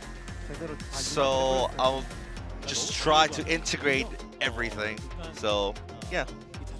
Well, if you try so hard to be perfect, then you kind of like make a mistake. So I understand the pain. So Maru, it's been a really long time. I mean, personally, in 2010, you were the youngest player competing, and now they're saying that the history of Maru is the history of GSL. What do you feel? How can you explain that? Well, I competed in the open season, from the open season to here, so yeah, I'm still doing great, so that's relieving. Yeah, Ryung, any questions? Well, Maru, you have a lot of you have very good win rate against SHIN, so you don't really get to prepare a lot against him. So how do you prepare your mindset against him? Well, you know, my mindset actually, I can actually lose against him at any time. So yeah, I'll trying to not hold back. Well, oh, you're procrastinating him. Like you're giving too much credit. Like, isn't that a strategy? Well, I mean, he's doing great, so it is a fact. So now we're gonna see the predictions of the viewers. It was 78 versus 22. Well, it feels like Maru isn't really confident against SHIN, like he says, but the predictions are saying otherwise. What do you think? Well, I think it's because of the matchup record, like matchup history. But today, I don't know. You're smiling. Well, you're SHIN, and you're only 20%. Isn't that offensive to you? Yeah, the track record gives me, I mean, that predictions that like, they're gonna like. I think more viewers would have picked Maru, so I think the predictions would have been like lean towards Maru. But actually, the numbers are more in favor of me, so I think yeah, that's a relief for me. So I'm gonna be more fun. So any last words?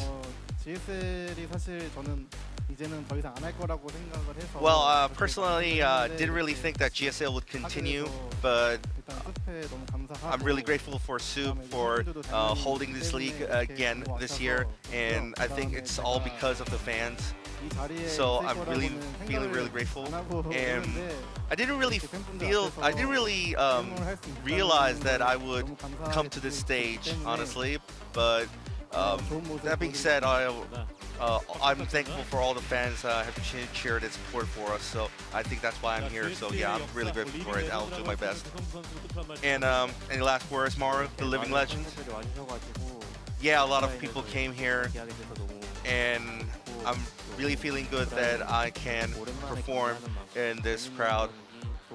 And it's coming offline in a long time. I'll do my best and show really fun games. Yeah, round of applause for both players, and good luck and good games for both. Thank you very much, Maddox. Take a look here at SHIN versus Maru, getting ready to kick off the second semifinal match here at GSL Season 1 in 2026. And as we were saying, heavily favored for Maru, 33-0. And best of 3+ over the history of StarCraft 2. But you know, SHIN has been getting very close tasteless. He's had a couple of series where he's just one map win away from closing things out versus Maru. Yeah. He just hasn't gotten there yet. And the stakes are very high here. I mean, I think if SHIN beats Maru, he absolutely can win this. If you can beat Maru, then you can take on Hero or Cure, no problem. So it might be the biggest hurdle in the entire tournament if he takes it. But he already got this deep. He's played incredibly well this season. I'm very curious how he's going to play this out. You know, a best of 5, you can pull something off in that if you've got a couple of good ideas that the other player can't prepare for. The problem is that Maru is so complete as a Terran package. and really able to do every and any style of play. Yeah, Maru is truly capable of anything, and whenever I think about SHIN, in any matchup really, he feels like a very mid-game and early-game focused Zerg. Obviously, he can play the late game if he wants to get there. He's actually a big proponent of the fast Ultralisk style in ZBT, which I love to see. But it feels like he always hits his power spikes early on. The problem is that Maru, among all Terran players in the history of StarCraft 2, seems to be the most impervious to getting broken early on. I cannot count the number of games where Maru has lost the majority of SCVs, maybe the natural command center gets lifted off, and it looks like he's down and out, but he barely survives and still wins the game. It feels like a regular occurrence for Maru, especially in the GSL. And so for SHIN, I think one of the big things for him in this best of 5 series is going to be, can he actually close out games where he goes for aggressive plays? Because I guarantee we're going to see a couple of them. This is going to be so fun. And I think that SHIN does have a shot. We have to be realistic about the history, the matches they had before. But, you know, let's see. Again, Maru, you know, last year was another very strong year for him. Not as strong as, you know, years prior.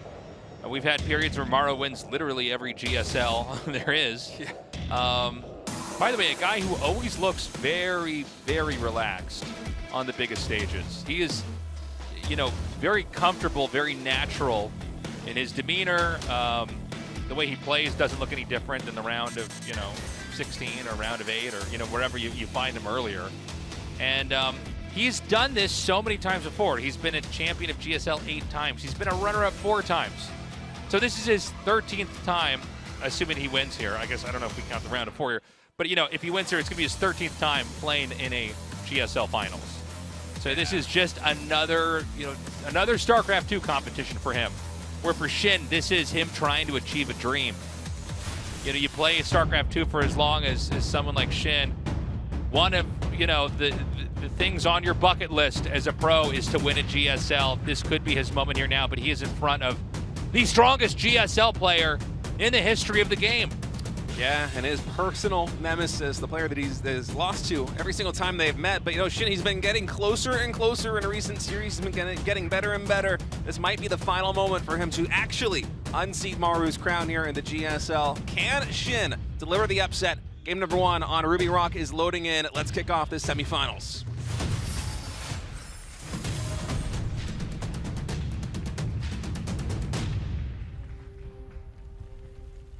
Okay. Top left in the blue here is SHIN. Going for a gas cancel here. A lot of supporters here for SHIN in the audience. And down in the bottom right in the red is Maru.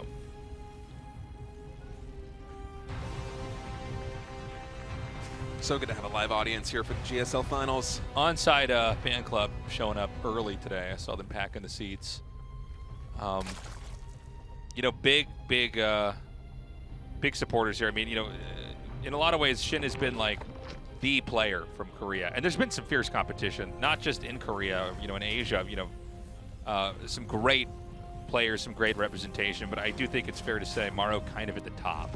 Oh, for sure. Of that, you know, it's just a very decorated player. By the way, 2 racks in the main. Yeah, interesting. Reminds me a little bit of the Beyond build that we used to see a lot in StarCraft 2 TBZ. We still see it occasionally with 2 barracks on the low ground, but and this time it's going to be 2 barracks on the high ground here. So this does have the added benefit for SHIN. He's not going to be able to scout this immediately with the Overlord. In fact, the movement pattern of the Reapers through the center of the map might catch him by surprise. But the fact that both barracks are built in the high ground makes me think that Maru might commit a little more heavily to this than we typically see. Normally when it's Shirax Reapers per Terran, it's just 2 or 3 Reapers, and you transition pretty quickly out of it. It's just something to get map control, keep the creep spread under control. Eventually they pair up with Hellions as you transition into the middle game, but with the second barracks kind of hidden in the main base in a funny way, there is potential for Maru to go up to, say, 4 or 5.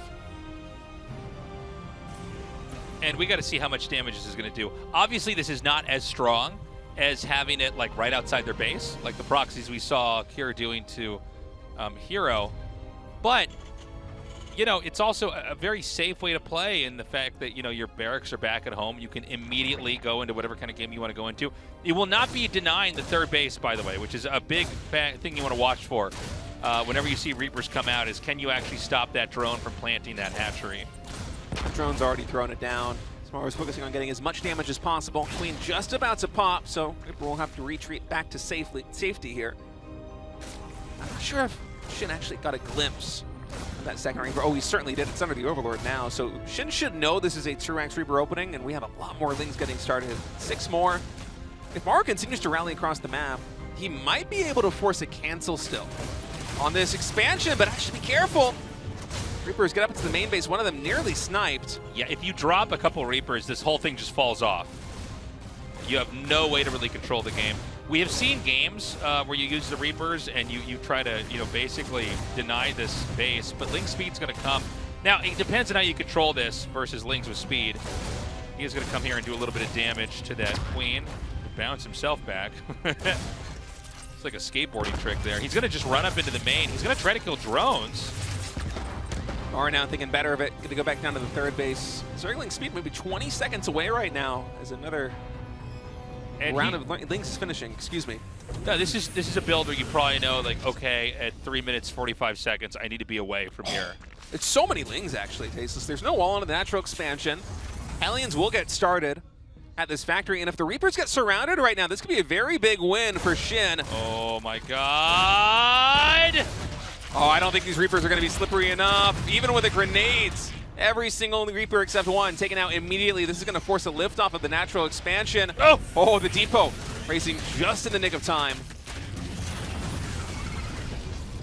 Okay, so he kills the Reapers. The thing is, there was no SCVs on the low ground, and he didn't really get a lot else.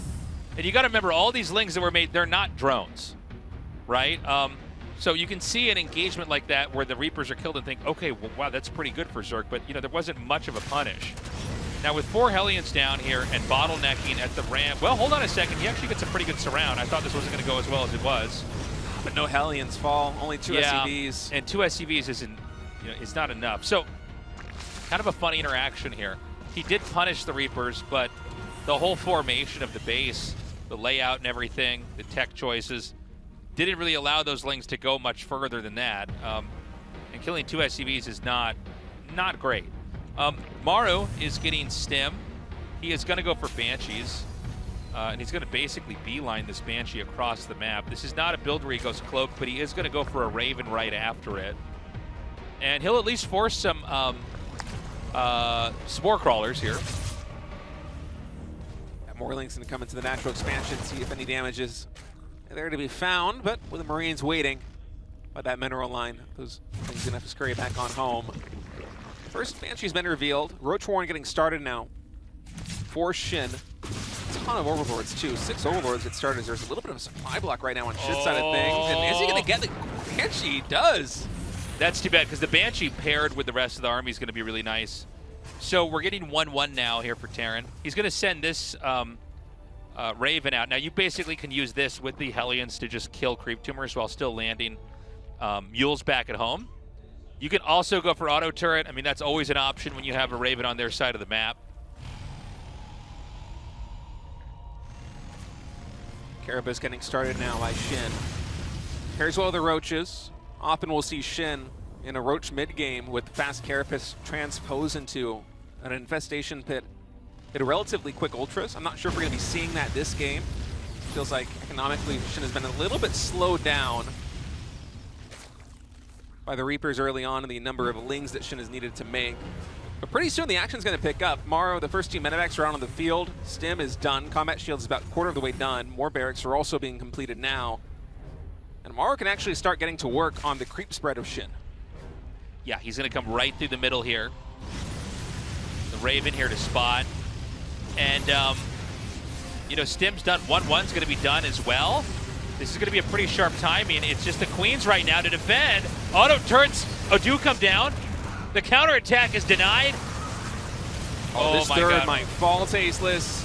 Marines trying to focus fire it down. There's just enough firepower to take out that hatchery. And shit, he's going to counterattack the third base of Maru right now. He's finding a little bit of SCV damage, but I do not think this is parity with the hatchery falling, the critical third hatch of SHIN. It's very rare to find a moment where it makes sense to just target the hatchery, but I think that was one of them. You know, the Roaches can't really pursue versus Stim Marines. He's actually going to be able to just pick up and get right back out after killing the Queen. What?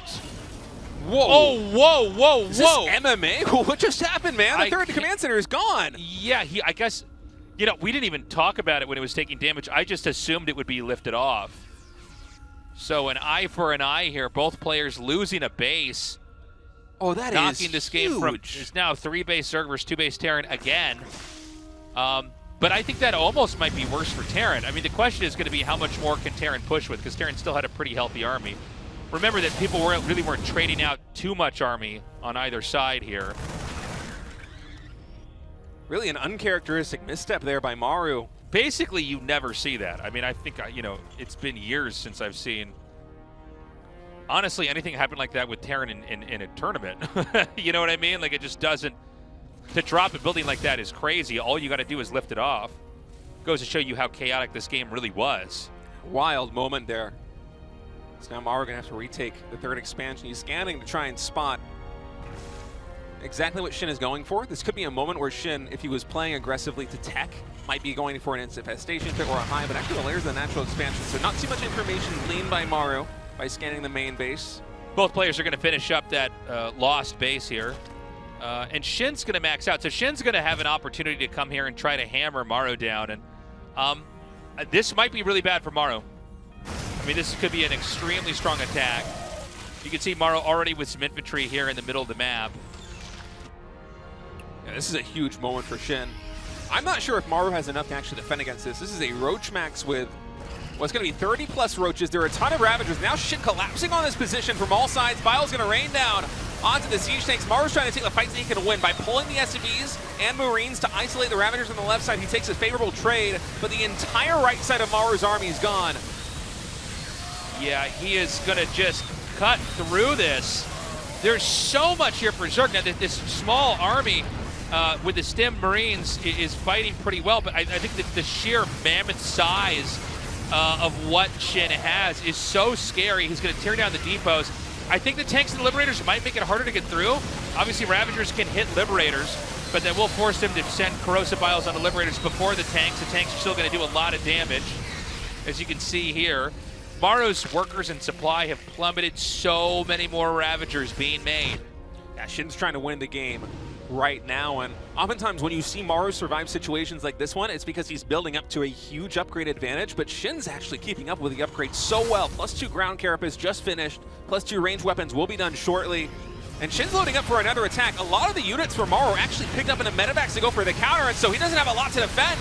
The natural expansion down the Biles, take out the siege tank, the medevac's low on HP, and SHIN takes game one. Big plays here from SHIN. And I gotta say, what a funny looking game.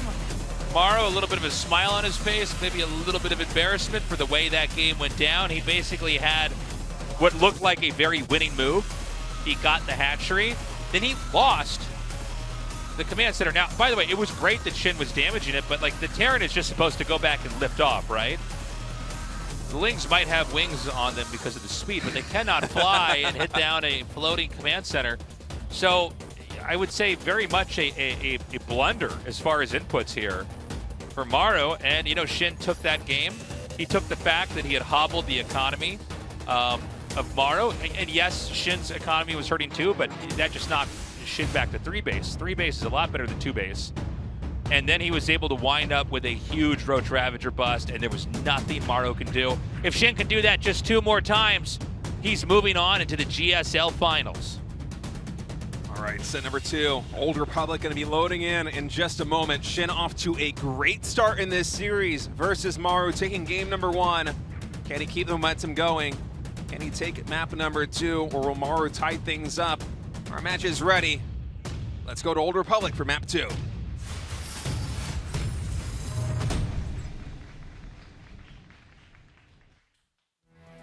Okay, SHIN here in the top right. I think the Greencasters are doing player intros here, so I'm kind of trying to not rush it. Oh, nope, never mind. Okay, here we are. We're going to do it. There's a big this is a great way to SHIN. cast. I'm like, I think it's going to be. Oh, no, wait, no. Oh, no, it was right. Oh, okay.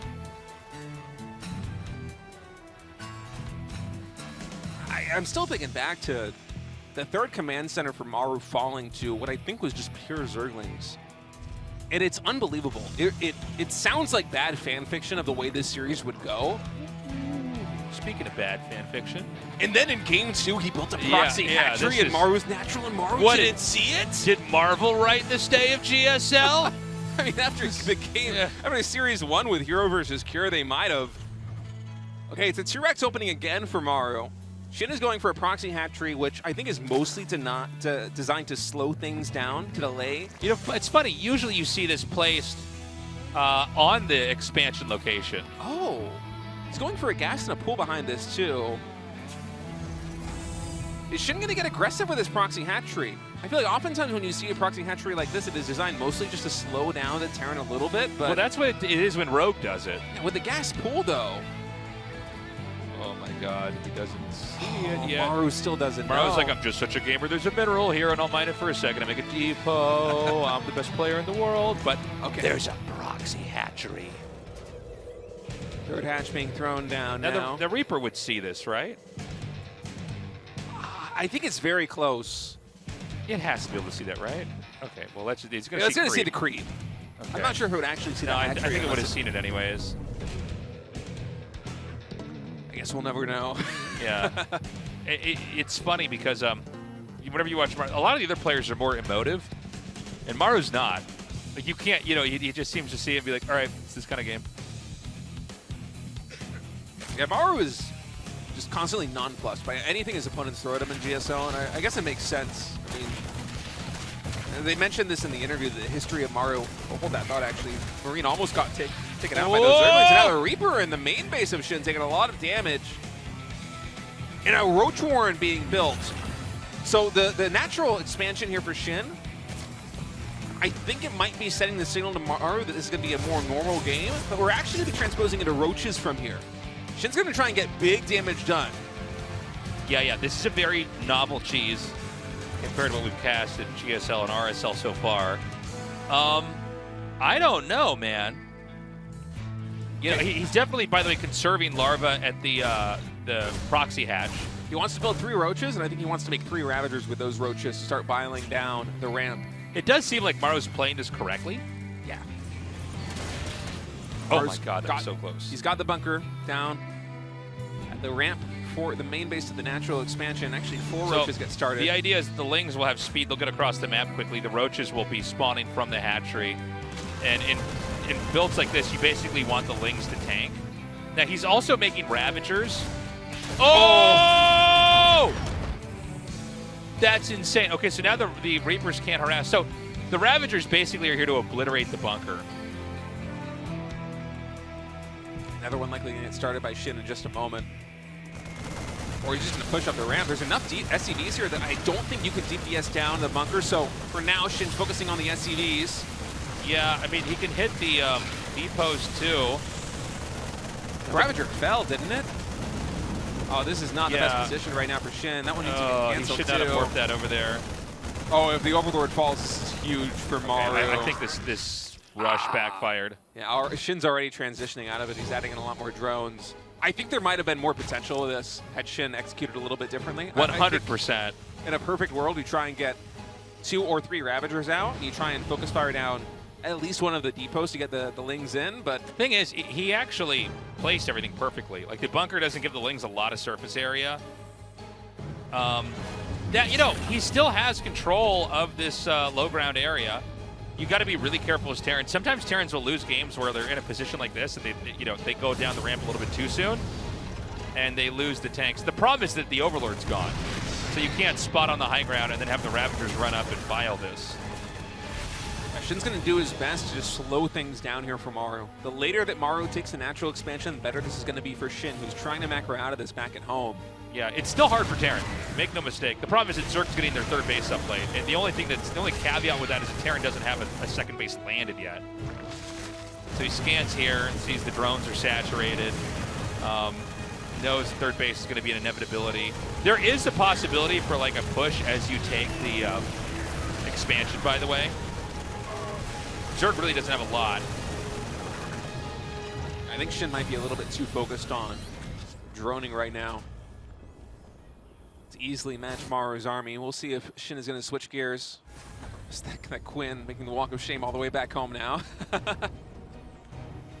It's a long way for this queen to go. It's always painful if you're in a tournament and you have one of these kind of like post-failed rush games where you're like, well, I'm not dead, but this is not the result we were going for. Maru is going to very carefully. I love this. Look at that. He's got the creep spread on the periphery so that you have to scan. There's one more tumor in the front that's spreading, actually. That doesn't block it, though, right? I think he can land. It doesn't block it, but it's still one more scan that he's going to force out of Maru. Yeah. No Raven here. So he just now starts that. This is a 6-minute and 25-second expansion setup here. It's as the layer's done. And Maru is not going to push. He's going to leave the tanks, all kind of covering each other here. And then fly out with the double medevac here. Stim is done. He's going to keep powering up here back at home. And what does SHIN have exactly? He's got Roaches, Ravagers. He certainly has Lings too. Probably enough to try to fight this, but maybe Maru can poke this base out. Oh, for sure. Roach speed not done just yet. Maru has enough DPS to take out this hatchery. What is with this series? It's just like countless, denials of bases. He's going to run up here. He can take this Roach out and probably maybe one or two more before he has to leave. And it's real difficult as Zerg with Roaches to deal with drops like this until Roach speed is done because the link count is so low it cannot contest the Marines. Right. The rest of SHIN's army is just so immobile. Maru's going to try and land back down here at the third base, but luckily SHIN is covering it, so he should be able to expand. And oh, this is a cute move. Queen actually spreading some creep. Unfortunately, I think that Maru's going to catch this, but I love the idea by SHIN. It's a very clever tactic. Man, I mean, Maru's playing a really clean game here. He's just getting win after win. Another medevac's out. Combat shield's almost done with +1 range attack here for Terran. I guess everything Terran has is range, so just +1 attack, but you know what I'm saying. And we're waiting for that third base to get done. It was denied right before it could finish, so it's about to finish again here. Again, these victories on the map here, Maru just like killing off so much, and you're fine dropping a Marine or two to trade this out. You really see the difference that +1 infantry weapons makes with this. And wow, that's a lot of reinforcing units here for Maru. Now, if the corrosive bios of the tanks perfectly and there's maybe enough Lings and Roaches, maybe this is going to work. But Maru's going to be probably pretty smart about how he spreads his tanks out. Yeah, Maru already staggering them quite a bit. So he gets ready to push into the third base of SHIN. Marines trying to zone away the bios. 3 bios do connect with one of the siege tanks, so it will get taken out, but there's a lot more tanks that came from, and they're going to slowly encroach on this natural expansion. And range of the hatchery puts a little bit of a timer right now onto SHIN. SHIN needs to get the Terran army out of here, and there aren't too many Marines to support, but there are so many siege tanks on the flank. Yeah, the problem is the tank damage is going to accumulate. The whole job of the Marines is to basically stay in the front and kind of fish this army forward, and then the tanks do the damage. And the Ravagers can only pick the tanks up if they get close enough. The problem is corrosive bios actually take a while to even land. So tanks are doing damage in the meantime. And you know what? He did it.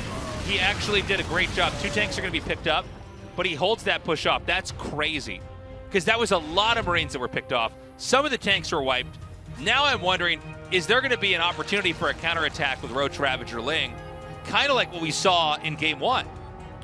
There could be, but I think if SHIN went for it, he would put himself in basically an all-in position because he cut drones so heavily just to survive that push out from Maru that Maru actually has a worker lead right now over SHIN. And so for SHIN, you have to walk a very fine line. If you pull a trigger and try and go for a push like that one, you need to be certain that it has a chance of knocking Maru out of the game, because otherwise you're not going to be able to transition out of it. And so SHIN is instead throwing down the infestation pit. I think this is likely going to be for a Hive in Ultralisks. He loves the transition from Roaches into Ultras in TVZ, but I feel like there just isn't enough economy behind it to really make it work. Get enough Roaches down here on the ground that it's pretty hard to take any fights.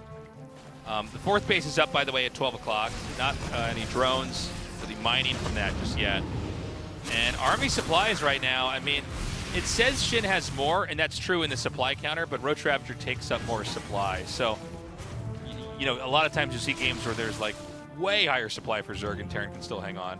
So I think Maru's kind of like tempo-wise a little bit ahead. The army supply might be in Shin's advantage, but I guarantee you that Maru's army is more valuable than Shin's right now if we look at the army value tab, because it's just siege tanks, medevacs, and marines right now. With a lot of upgrades too. He's been pumping with 2 engineering bays for a while, even adding in an armory to get +2 infantry weapons, +2 infantry armor started up, as well as vehicle weapons. So Maru really just fleshing out all the upgrades back at home, whereas Shin is just trying to put out all the little fires that Maru's starting with these medevac drops. Okay, infestors are out. I think he wants to try to go for a fight. And maybe he's going to get that fight that he wants, because the Terran push is coming out. He could, well, he's going to counterattack. I was going to say he could try to sandwich this too, but this makes a lot of sense. There's nothing over here. Terran literally has to walk back the long way. This is pretty nice. It's pretty good by Shin. He's still got plenty. He can counterattack it again. The problem is that Maru's got a really scary army here. Maru's got a scary army, but Shin hasn't stopped producing units for quite a while right now. It's mostly been roaches and infestors reinforcing. He's been powering the whole time. Both sides have been. Shin only on 65 drone. Maru once more going to try and siege up the 3rd base. And watch that mini-map for the Ling counterattack. If Shin can get a surround on this army, if he can take out the siege tanks right at the beginning, could be a big win. The fungal is huge there for Shin, catching all the bio. Once more, the fungal is massive. And that's going to be the cue for the Lings to come in. And Shin will clean up this army at his front door. Okay, now can he go all the way across the map? I think you wait. I think you wait as Shin. The Ultralisk Cavern is halfway done. You're right, Shin, he has started banking some money, but I think in a minute, with the momentum of that victory, and he gets a couple of Ultras on the map, there might be a window for Shin to try and get some damage done.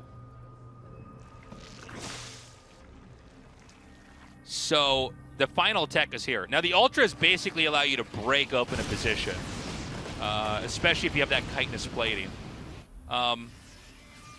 Another little counterattack. Again, Maru's very, very spread thin here. You know, and he's got to be careful. You know, every time he gets close to the ground, you know, he gets surrounded. Terran is, it looks like he's going to be split pushing here. He's got a small force moving on the far left side of the map. Oh my God, you got to be careful. It's really hard to land the bios on those. Yeah. I mean, it's so hard that if it ever actually lands, I'll lose my mind because it basically never happens. Shin has played a really tight game. And I got to say, you know, Maru's had 2 failed push-outs. Vehicle weapons level 2 is going to be done here. But the chitinous plating is done, right? Oh, I think it should be.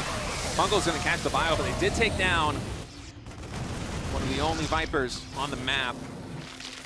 Ultras are here. So this is where you're going to try to swing the game as Shin. You're going to try to just trample this entire position. You need the Banes, you need the Ultras, you need everything. And if you can do it, we would go into game number 3 here with Shin having a 2-0 lead. Unprecedented advantage right now. So Maru's going to try to back up. He has to get his tanks back home. He has to try to reconfigure. Medevacs are not healing right now as they're en route back home. Viper falls again. Shin's gearing up to push into this planetary fortress. It's good service area right now. The Lings on the south side. The Ultra's going to connect with the planetary. There's a little bit too much firepower on the high ground for Shin to push up, but he takes out this base. Yeah, he clears the position. He's going to max out his supply. Terran did not lose a lot, but Terran is now on. Okay, hold on. Fungal's connecting. Again, a couple good. Oh my God, some fantastic Fungals here. The Ultra's going to dive in. The tanks don't have a lot of cover. The corrosive bios connect on some. It's just Ravagers, which basically can't retreat off creep. They will always be chased down by infantry. Man, Maru navigated his army composition so well. The transition in the Marauders came online so quickly that the firepower was just there to deal with the Ultras. Usually there's a window where it's going to be tough for Terra to deal with them, but he lost the planetary fortress, yes, but he's now resaturated it with the main base command center, and now he's pushing back onto Shin's side of the map. Vipers are here, but they're low on energy. I don't think there's enough of anything here. I think that Maru did it. He won this game. GG. Yeah, I mean, Maru did the dance pretty damn perfectly. There were moments where Shin seemed like he had enough, but you know, you have to make the Ultra Ling Bane with that first hit. Ravagers coming in. You basically have units that can't really retreat. They need to flatten the army. and he kind of came in there and he said, I'm going to go for the planetary. And honestly, you can trade out the planetary because you have the bigger army. You've killed off some Banes, you've killed off some Ultras, and your counterpunch is going to win that game. So we're tied up 1-1. Honestly, SHIN put up a great fight after what was kind of a dreadful early game. He went for the proxy hatchery. And right. I think he was expecting to get more done with a Roach Ravager push into the main base of Maru when Maru was still sitting on one base, but Maru just handled it perfectly. The SimCity was excellent. The target fire on the Ravagers was also completely on point. Yeah. And Maru on the back foot of that was able to push across the map. He sniped the third hatchery before it was done. And SHIN was basically playing on the back foot the entire time from that position on. He had to cut corners. He had to really hinder his own economy. I don't think we ever saw him really leap past 66 drones, which is just 3 base saturation, because he knew he needed to invest absolutely everything into trying to deal with Maru's army. And he still put up a very good fight. So I think if SHIN is able to get into the mid-game here in game number 3, we certainly do have a series. But for now, everything tied up 1-1. All right, guys, game 3 will decide who will take the lead in this best of 5. Hero waiting in the finals for the winner in this series. Let's see who starts to take that lead.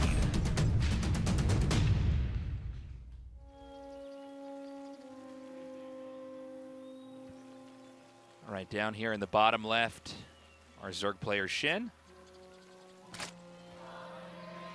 Very exciting that he's made it this far, but he is against the final boss of the GSL, who is here in the upper right in the red.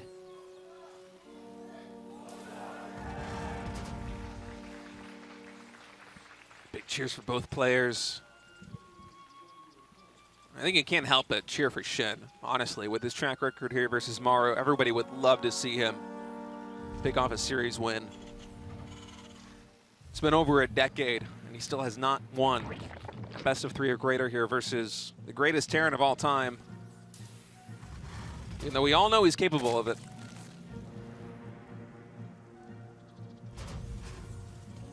Yeah, so in this game, no proxy hatchery. And I don't really know what to expect. I will say I think SHIN is in the best form he's ever been in. You know, he is a guy, and I think it's true for most of the players in the GSL. They have improved, right? The problem is when you're in an ecosystem where everybody's getting better, it can look like people aren't moving, right? Maybe because some of the results are about the same, but like everybody's in a better condition. Everybody understands the game better. The game quality, when you see 2 players play, is higher. But SHIN looks so strong. Like, he's really making Maru work for this.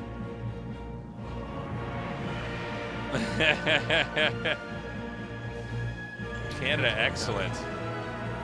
Now, yeah, I don't know. I mean, let's see what these next couple of games look like. Let's remember that, you know, the game 1, Maru really got shut down a couple of times. SHIN was able to just smash him. Game 2 was a bit odd because even though the cheese failed from SHIN, it was pretty close. I think if we had to go back to that last game and kind of resume from replay, I think the attack on the 4th should have been an attack on the 3rd. Oh, I see. You know what I'm saying? The last fight that SHIN went for on Maru's side of the map? Yeah, you might be right. He should have. I think you need to kill the army and not the base. Because you could kill the base in that last game, it's like, that's fine, but he already made his army. So even if he has a bad trajectory economically, it doesn't really matter because he's got enough to kill you now. So the future of the game is irrelevant because you're not going to be in it for long enough to take advantage of it. Yeah, in retrospect, it does feel like that was really the one power spike SHIN was going to get in that game to try and take out Maru's army. So it's going to be 2 base with a Roach Warren and Ling Speed. And I don't want to be too deterministic, but I do feel like you'll see, especially in best of 5s and best of 7s, when one player really feels like they can't do it, you'll start to see the weird builds and the cheese accelerate in each series. So we'll see if this is going to be like a weird Roach Ling timing here. You can always get a couple Roaches or Lings to hold off just Hellions, so it might not mean anything, but I'm just saying. I feel like if it was defensive Roaches, we likely would be seeing the Roach Warren thrown down after the 3rd hatchery. That's what I was thinking. I thought the Roach Warren was early enough that this feels like he's trying to get Roaches at a time before the Terran can respond. And Maru on his side of the map is going into Banshees, which are an excellent response to any sort of early aggression from the Zerg, much like in PvZ, like the Oracle. Now you need to hide these roaches. This is one of these builds. It has to operate like a magic trick where you're like trying to make someone's coin disappear. They have to not see. It has to be basically a sleight of hand to get the roaches across the map. Because once you see the roaches, I mean, you're not supposed to die to a bunch of roaches, basically. But if you're not ready for it, the roaches will come through. They'll do a ton of damage. And he sees it. Yeah, Maru knows. Banshee going to be hanging on at home now. We might even have a bunker get thrown down here in the natural expansion. Actually, still no bunker here for Maru. He's feeling very confident he's able just to deal with these roaches straight up. And on SHIN's side of things, he needs to get some pretty good economic damage done for parity here. This is a very big investment going for the fast roach warren to lay the third base. All these roaches could have been drones. I think maybe SHIN is doing... It feels like a smart thing pulling the roaches back because, as you said, the sleight of hand, it's been exposed now. But it's not a good mid-game to be going into. Opting for these early roaches and finding no damage for them.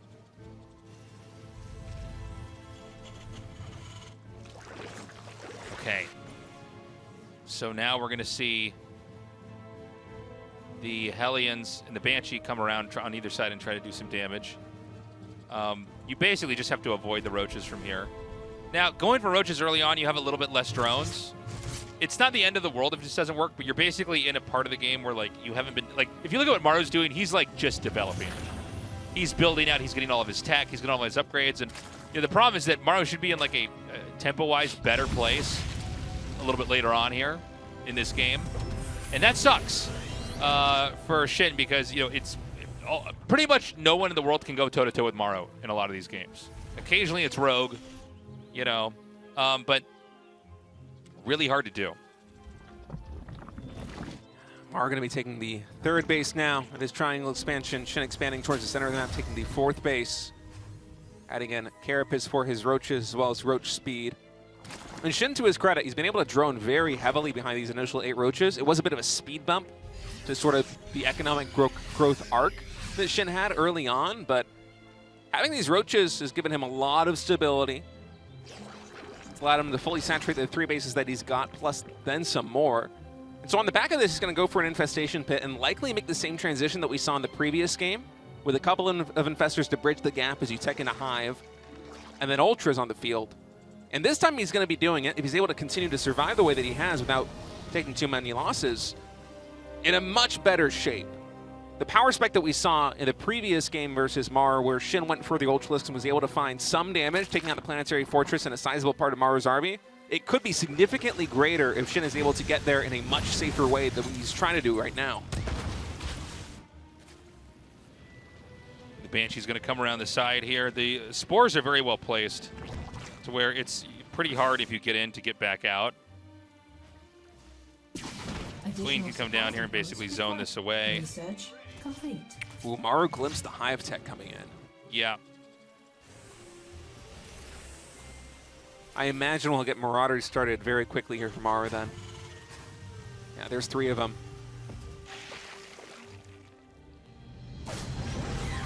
Yeah, now we're going to see more Roach Ravager, and this always seems to be the direction the game's going to go. And this time he's going to go Roach Ravager Baneling. So he may be coming in here. Oh, wow, right when the Hellbat Morph happens. Somehow he doesn't get either. That's crazy to me. Maru's going to try and catch this army. +1 Carapace not yet done. SHIN retreating back to safety. A lot of Banelings morphing in right now. This is a big window for Maru to get some damage done. SHIN engaging onto this. The Bioults will take down one of these siege tanks, but there's a lot of Marines. Upgraded Marines here on the front line. Going to work on that hatchery. Again, you know, this is something that Maru's so good at, is basically coming in and plucking the hatchery out and then not losing anything. You know, most TVZs, I don't know if it's just the chemistry of the 2 play styles of these guys and you mix them together and this is the kind of game you get, but usually the Zerg tries to use the hatchery at the last second to soak up some damage and then, like, save it when it's got, like, 15 or 20% HP. But instead, like, somehow SHIN is too cautious, gives up the hatchery positionally, and then Maru just murders it and gets back out like it's a bank robbery or something. And, you know, then, you know, Shin is just in a worse position later on. I mean, Maru's just firing on all cylinders. He's up to full 3-base saturation. I imagine we'll have a 4th command center being thrown down very soon if we don't have one already. Oh, there it is. Getting ready to secure the 4th base. And Maru will soon be operating on as many functioning expansions as Shin. Shin is only just now re-expanding into the center. And the upgrades from Maru, they're exceptional. He's already getting to work on +3 infantry weapons, so he's a pace ahead of Shin in terms of upgrades, too. I do like the mix-up from Shin to not go for the Ultras this time, though. He's trying to come online a little bit faster, going for Adrenal, making a lot more Zerglings. Yeah, there's no timing I think he can get with the Ultras, just the way this game's gone. Especially because the Hive got scouted. Right, yeah, there's no element of surprise. And so Maru's going to begin that tug-of-war on the map here. He's once again going to poke out a base, and this time it wasn't canceled. So, I mean, he's getting win after win, and it's never a trade. I mean, to get a base for free, effectively, and he's going to have a 3rd hatchery that's killed off here. I think Shin can't recover in this game. Too many expansions have fallen. Maru's already maxed now. He's going to be with +3 infantry weapons, +2 infantry armor. And Maru's just building up his entire tech tree. He's got 6 siege tanks back at home. A couple of them, I suppose, are with this army. The only thing that Maru's really missing right now is ghosts, and I'm sure he's going to begin adding those in. Yeah, there's the Ghost Academy right now. It feels like everything has gone Maru's way so far in this game. He's taken out so many expansions. Shin right now mining on 4 bases. Zerg never wants to be on equal bases with Terran, and Maru's going to push in once more. Baneling connections potentially going to be good. Oh, that Widow Mine shot, though, caught most of the Banelings there on the front line, and Maru's able to retreat back to the safety of his 3rd base. Will Shin continue to push it? He drops the Blinding Clouds, but the SimCity is such that it is so difficult for Shin to actually break through. He's sniping Banelings that are retreating right now. The Biles, of course, easily dodged. As he's going to hit, I mean, I've lost count of how many times the hatchery's been taken out over here, man. I think this could be the 3rd time if he succeeds in this attack. And again, I mean, the Zerg is just getting thinned out over and over and over. These are some tough engagements right now for Shin, who's beginning the Ultras transition. The first Ultras should be out on the field very soon with their armor upgrade. And maybe that will help him stabilize. Shin has been able to shave off, I think, a pretty good number of Marauders, but Maru just knows that it's a matter of time before the Ultras get on the field, so he's constantly replenishing the Marauder count. Okay, he is going to attack it again. This is the moment with the Ultras. You have to make this time work. And the position seems to be pretty fractured, actually, for Terran. He's going to end up moving in towards the planetary. Oh, this SimCity is so good, though, Tasteless. How do you fight into this right now? The planetary in a maze of orbitals. Yeah, I mean, that was like a gauntlet to get through to even then die to the planetary itself. And this is the moment that Shin has to really try to harness what he's got. Because if Terran can kind of blast through this, I think Terran is going to be back with the pushing. It's kind of unbelievable that Shin is doing this well, pushing into Maru after losing, what was it, 3 bases in total in the mid-game? It just goes to show what a good player he is. You have to think that if he's able to iron out these problems in the early and mid-game versus Maru, is going to be a lot better. And now he's going to try again. Blinding Clouds going deep into this junction between the command centers. And that might be enough for Shin to actually take down some of these orbitals. On the front line, very low on HP. This planetary is so low. I don't know about this. Sometimes the planetary sponging is like what lets you win the fight. Because now Terran is going to counterattack, and this is like, right now it looks like a pretty low-tech army. I guess I say that and 2 Ultras come up here, but you know, you didn't get the job done, right? A lot of your resources were spent damaging a planetary that was ultimately repaired.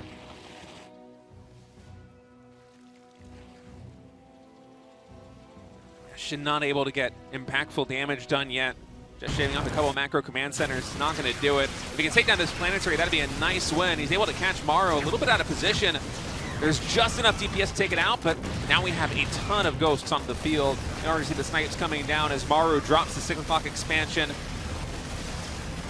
Yeah, I mean, it's been a pretty scrappy game, right? I think Shin is now kind of ballooned out on his side of the map to where he's got his bases, he's getting the resources come in. Terran has actually been hit pretty hard, but I think still has most of the high-tech stuff. Has a lot of the tanks, has a lot of the ghosts. And I don't know where this game goes from here, honestly. I do think the creep spread is pretty bad. You know, ideally in a game like this, the Zerg would want to have the creep really pushed out so that you can reinforce, that you can counterattack, you can basically snake around the map, shark around the map, and look for fights. And you know, sometimes this happens in intense games where the Zerg just like stops spreading creep, which is always a bad sign. I think that something needs to change here for SHIN. His army composition is not going to continue to get better, whereas Maru's is. Maru is replacing all of these SCVs, all of the bio units that he loses, with more ghosts, with more siege tanks. He is actively getting better after every single engagement, and SHIN just keeps replenishing the same army, which is a good army here in the mid-game. But I think if SHIN wants to break through, it's either going to take one big engagement that he's going to be victorious in, which is hard to do versus Maru. I should hold that thought. SHIN's going to go for it once more. Can he find the connections onto the Ghost? It's the important thing to watch out for. The Baneling's trying to stream past the Marines into the Ghost. Blinding Clouds drop on the Siege Tanks. The Planetary will fall. Banelings do not get the connections onto the Ghost, but a lot of infrastructure falling here for Maru. And, you know, he's taking quite the beating trying to run back over here. The problem is that I don't know that Terran is losing enough. You know what I'm saying? Like, Zerg has to sacrifice a lot every time they come across the map like this. Now, Ragnarok, or SHIN, excuse me, has not really been damaged that much on his side of the map. He's still mining. And Terran is basically just throwing in, like, backup orbitals in here to take this. Maybe he can keep going, though. He can take out this position over here at 3 o'clock. This is a pretty meager defense. SHIN needs to continue trying to break open these positions. You have to keep momentum going with this composition right now, but is there enough DPS to actually take on that Planetary Fortress? The Siege Tanks and the Liberators paired up to a lot of damage to the Ultras. Eventually the Planetary will fall. Maru instantly rebuilds it on site. And SHIN, to his credit, he's getting a lot of damage done now. He took down the Planetary Fortress in the center. He's forced evacuations at this 12 o'clock expansion multiple times. Was able to take out the expansion at 3 o'clock. These are the moves that you need to make with the composition that SHIN is running. And I like the addition of Infestors that he made a little while ago. We now have 5 Infestors on the field. This is what I was thinking he needed to do earlier. Maybe 1 or 2 Burrowed Infestors and keep 3 of them with your main army. And if you're able to catch the Terran, specifically the Ghosts with a Fungal, that can completely turn the tide of the game. Because otherwise, Maru, again, will just continue trading out these armies. That's a very unlucky Infestor. Yeah. He'll continue trading out these armies and replenishing with something better. Yeah, he is not getting those out in time. I like this one Harass Ultra up here at 12 o'clock. It is eventually going to be found. I think you got to be very careful to use Ultras like that because it's, you know, it's such a valuable unit where Lings could basically do the same thing. So Terran is turtled up. He's not really taking much more damage. Zerg is growing into the bottom right corner. We're going to run out of bases, by the way, guys.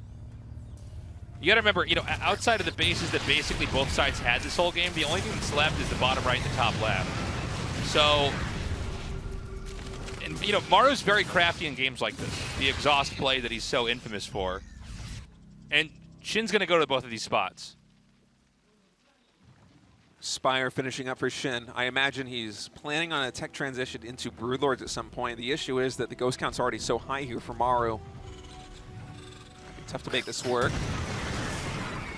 SHIN attacks in once more here at the 12 o'clock. This base is just constantly raided by SHIN. This time 6 more SCVs falling, but again, it feels like the damage that SHIN is getting done, it's good that he's being active like this, but it's never enough damage to really slow down Maru, it feels like.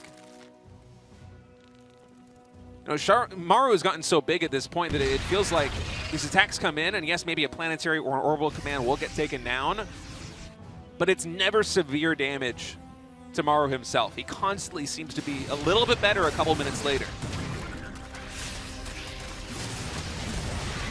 Okay, so I think it's finally Maru's turn to move out. He has to pick a target and go, but at this point in time, SHIN is getting a lot of minerals banked up, a lot of gas banked up. And he is taking every other spot on the map. SHIN could be in the endgame position he needs. It's all going to come down to this push here from Maru, which, by the way, is very Marauder heavy, which really mutes the power of Banelings. It makes it a lot harder for everything to be killed up. It's very different from your Marine-only army. All right, SHIN pressing the attack right now. Good funnel, catching a lot of the medevacs as well as the bio right now, and SHIN's going to pull back. after taking the win that was his to take. And, you know, he's going to make about 50 more Zerglings, another Ultralisk here, and he wants to basically try to smash the army over and over. But, sorry, go ahead, Tasteless. No, I was going to, these two bases, top left, bottom right. He's got him. I don't know if Maru's even scanned, actually, to see those bases. I don't think he sees this one at the top left for sure, because he's just blindly floating a command center over there. Another attack comes in. Terran's well positioned, but Zerg is the rich one right now. Zerg can spend their way out of this by just colliding with everything that there is over here. And I think he can actually break this position. This is like nowhere near enough. There's a bunch of ghosts over here. That Cloak Ghost getting split up right now. Oh my god, he's going to wipe all the SCVs out. Now he's going to run back. Terran not really able to chase that much down over here. And there are drones mining in the bottom right and top left. Shin's playing a good game right now. He's getting damage done. Maru's going to struggle to reach max supply once more, especially because Maru is pivoting to a more valuable army composition right now. When he's trading out this bio, he's adding in a lot more siege tanks. He's trying to play in a ghost mech. I think we now have 3 factories on Maru's side of the map. And with this counterpunch, he's actually able to take out the hatchery. So this will disrupt the mining from Shin a little bit. Shin does have the expansions at the top left and the bottom right to saturate. I think this is okay for Shin. Now, Maru's going to back up, which I think he has to do. You can't try to push further in here. There is a burrowed infestor there, by the way, so we could see some pretty crazy fungals if Terran decides to move out. And, you know, you poked out that middle base. That's probably the most pushable base that Shin has, and I think that's the 4th time it's been filled, by the way. He's going to run in here now. He's got Corruptors, so he can just take these medevacs out, making it a lot more difficult, excuse me, to basically kite and then keep these also alive at the same time. Dumping Changelings over here, kind of a funny moment. Shin's continuing to push in. I think he might have just finally started to break Maru. The Fungal's going to catch a ton of the bio. The Banelings actually get connections on a 2-go, so they're going to fall. I think that's it. I think Terran is in such bad shape. He can now, you know, Zerg is remaxing. There's 4 Ultras and like 50 Lings being made. There's no Planetary over here. I cannot believe it. We just are seeing Shin defeat Maru in a macro game. 24 SCVs gone, leaving only 21 SCVs in this game right now. 1 mining base for Maru. And Shin, I mean, with some deep, deep pockets here. Able to attack in once again, sacrifice units to trade out the few things that Maru still has. Shin just playing this very aggressive style, able to compound the damage, keep the momentum building. And Maru on his last leg is going to try and use these 2 orbitals as a wall. But Shin skirts right on past them, charges in with the Ultras and the Lings. And there's only Ghost remaining for Maru in the bottom right side. The entire natural expansion is overrun. Shin can work his way into the main base now, and he's on top of the production. Maru is dead. There's no way he can win this game. He's going to lose his main infrastructure. He's only got these ghosts. That's like the only thing that Maru has. GG, Shin takes the lead in what is becoming one of the craziest upsets we've had here. Maru, in an unimaginable position, is 1 loss away from being knocked out. This is insane. And let's not forget that Shin cheesed in Game 2 and it didn't work, right? I mean, these Game 1 and Game 3 were much more like what you would imagine a toe-to-toe TVZ would look like. Yeah, and even in Game 3, it felt like the early and the mid-game was so bad for Shin, and he was still able to convert it into a victory. It's kind of unbelievable, the position that we're in right now. Shin just 1 map went away from finally, after a decade plus, taking a series off of Maru and doing it on the biggest stage. Here are the offline GSL finals. Beautifully done here by Shin. Shin, he just needs 1 more. Let's see if he can do it. We're going to a short break, guys. Coming up next, Game 4.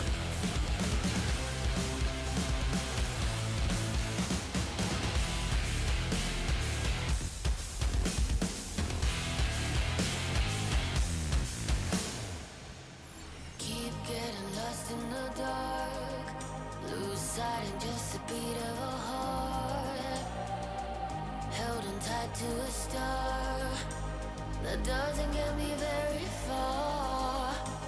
And then the day came out, the night, now I'm awake. It shines so bright, illuminate my tired eyes. Come out and find me in the light.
GSL Season 1.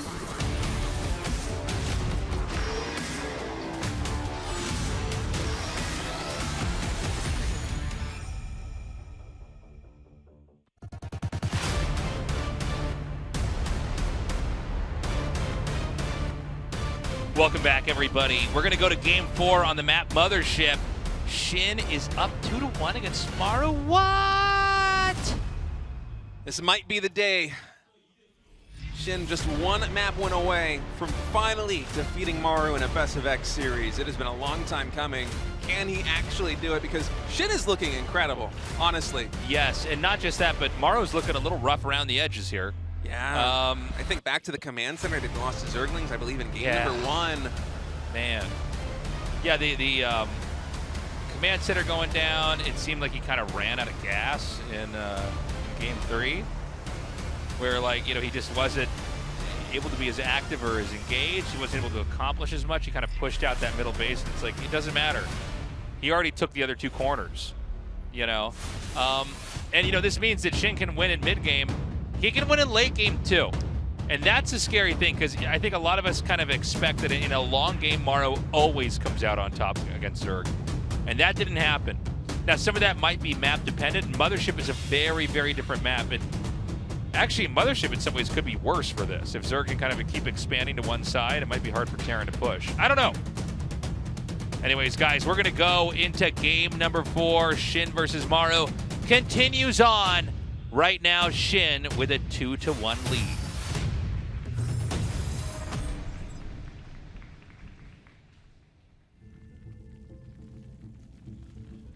Okay, SHIN here in 6 o'clock.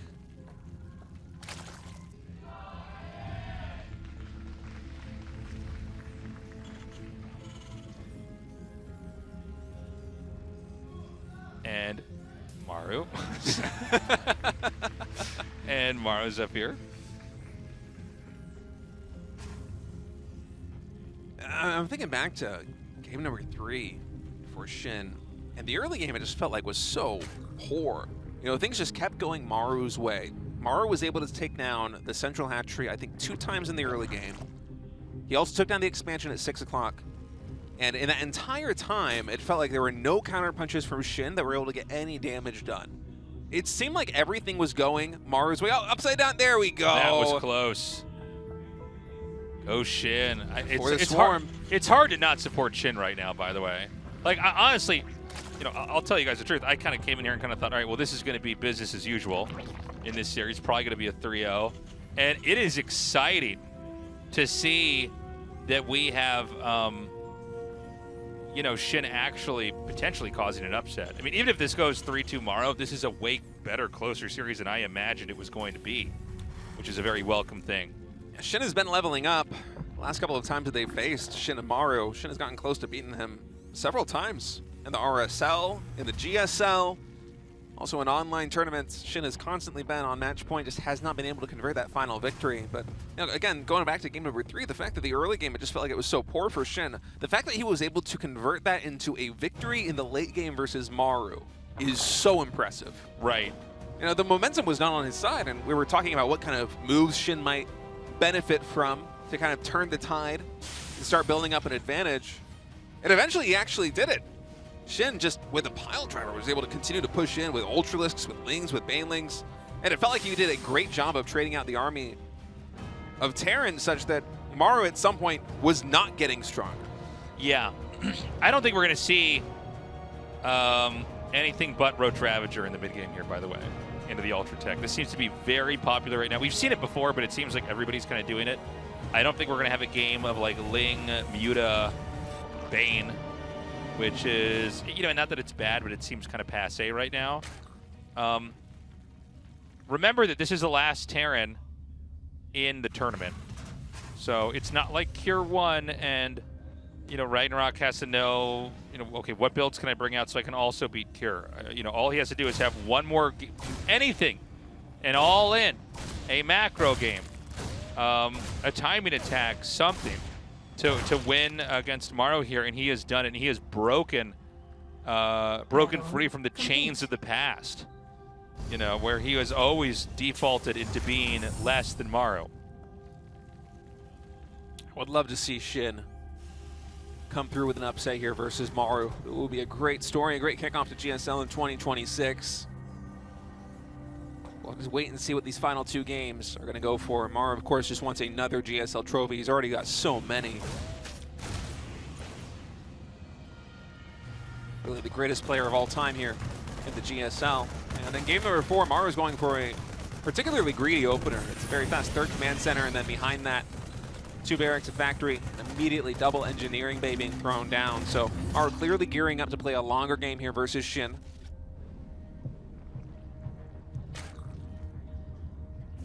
The Hellions are going to come down now.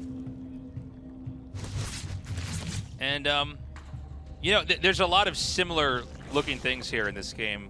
But remember that Zerg didn't do anything crazy to start this off, right? Like, even the last game, we actually had a couple roaches. He was going to try to surprise Maru, kind of blindside him with them. This is not one of those games. This is a Roach War and after the layer started. Nice trap. He almost gets it. He tries again, and he will take out one Hellion. Nice move there by Shin. Catching these Hellions is big. It's a lot of the early game presence. If he's fast enough. Once more Roach Warren being constructed here for Shin. Likely to stabilize his mid game here. It's much later than the early Roach Warrens that we saw in previous games in this series. The layer also nearly done. +1 Carapace getting started. It seems like we might transpose into Ultras once more here for Shin. It seems like that is kind of the game plan coming in versus Maru. Yeah, I think so. I think, you know, if I were Shin just looking at this game, I go, you do what works. Especially the way that game worked out in the last one. I think you got to go with, you know, what you already succeeded with. And everything about this game kind of looks like that, right? I don't think Zerg's going to try anything crazy, right? I don't think you have to. So he's taken out the Reaper and the Hellions on the map. Now Terran is going to be ready with the double medevacs to try to move out on the map again.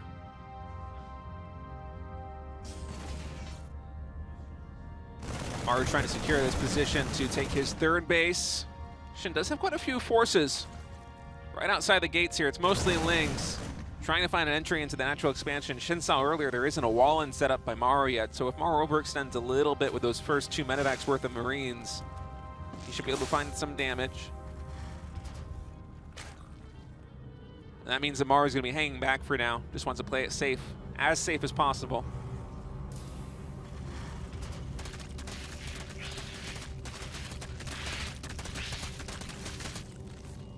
Okay, so we are, for now, we're just kind of playing a very, very development-oriented game. Zerg may do a poke out here. You know, Terran did take this pretty quickly, but you got to be careful. I mean, the Marines are out here. This is not a lot of Roach Ravager. There should be tanks up here ready to fight too. Okay, so the tanks are pretty far back. I don't know that he could make this work. He is going to kill off a couple of workers. The Lings are going to come forward here. Look at how well timed this is. All the Lings looking for this round right now onto the Zergling, or onto the Marines. Oh my God, this was a disaster. Yeah, and not the best trade there for Shin, but he was able to take down a pretty good amount of bio. He did kill the SCVs. I mean, getting 11 SCVs is pretty good, but he gave up a decent amount of army. He actually saved the Ravagers, which is probably the most important thing. If you lose the Ravagers, it's a pretty big loss. They're pretty expensive. But I'm a little bit wary for Shin here. I feel like there could be a timing attack here from Maru that could be pretty devastating. Especially with Maru expanding linearly down the right side of the map, it means he's closer to Shin. That 3rd base is a pretty nice staging ground to eventually work his way towards natural expansion in the 3rd base of Shin. So I think that Maru flew through the blind spot here. I don't think this base that we're looking at right now is going to be here for much longer. Shin is getting on top of this with some roaches, but those are 1-1 Marines, so they're doing a lot of damage right now, pushing in. Oh, I'm worried about those Ravagers actually. Maru to turn around. I think he might snipe a couple of those, but instead prioritizing the drones. 11, 12 drones getting taken out, and Maru's not done yet. He's going to try and drop into either the 3rd base or the main. Yeah, he's going to be cut off at the pass here as these Lings are going to come up. Oh, I'm sorry. 1-1 Marines are better than I appreciate it. He can actually unload that and keep fighting. He's going to deny them. Oh, now this is probably the biggest thing that's happened in this game, because losing missile attacks is just so bad, especially when your core tech is Roach Ravager. Yeah, there is a hive transition coming in right now for Shin, but he's lost so many workers.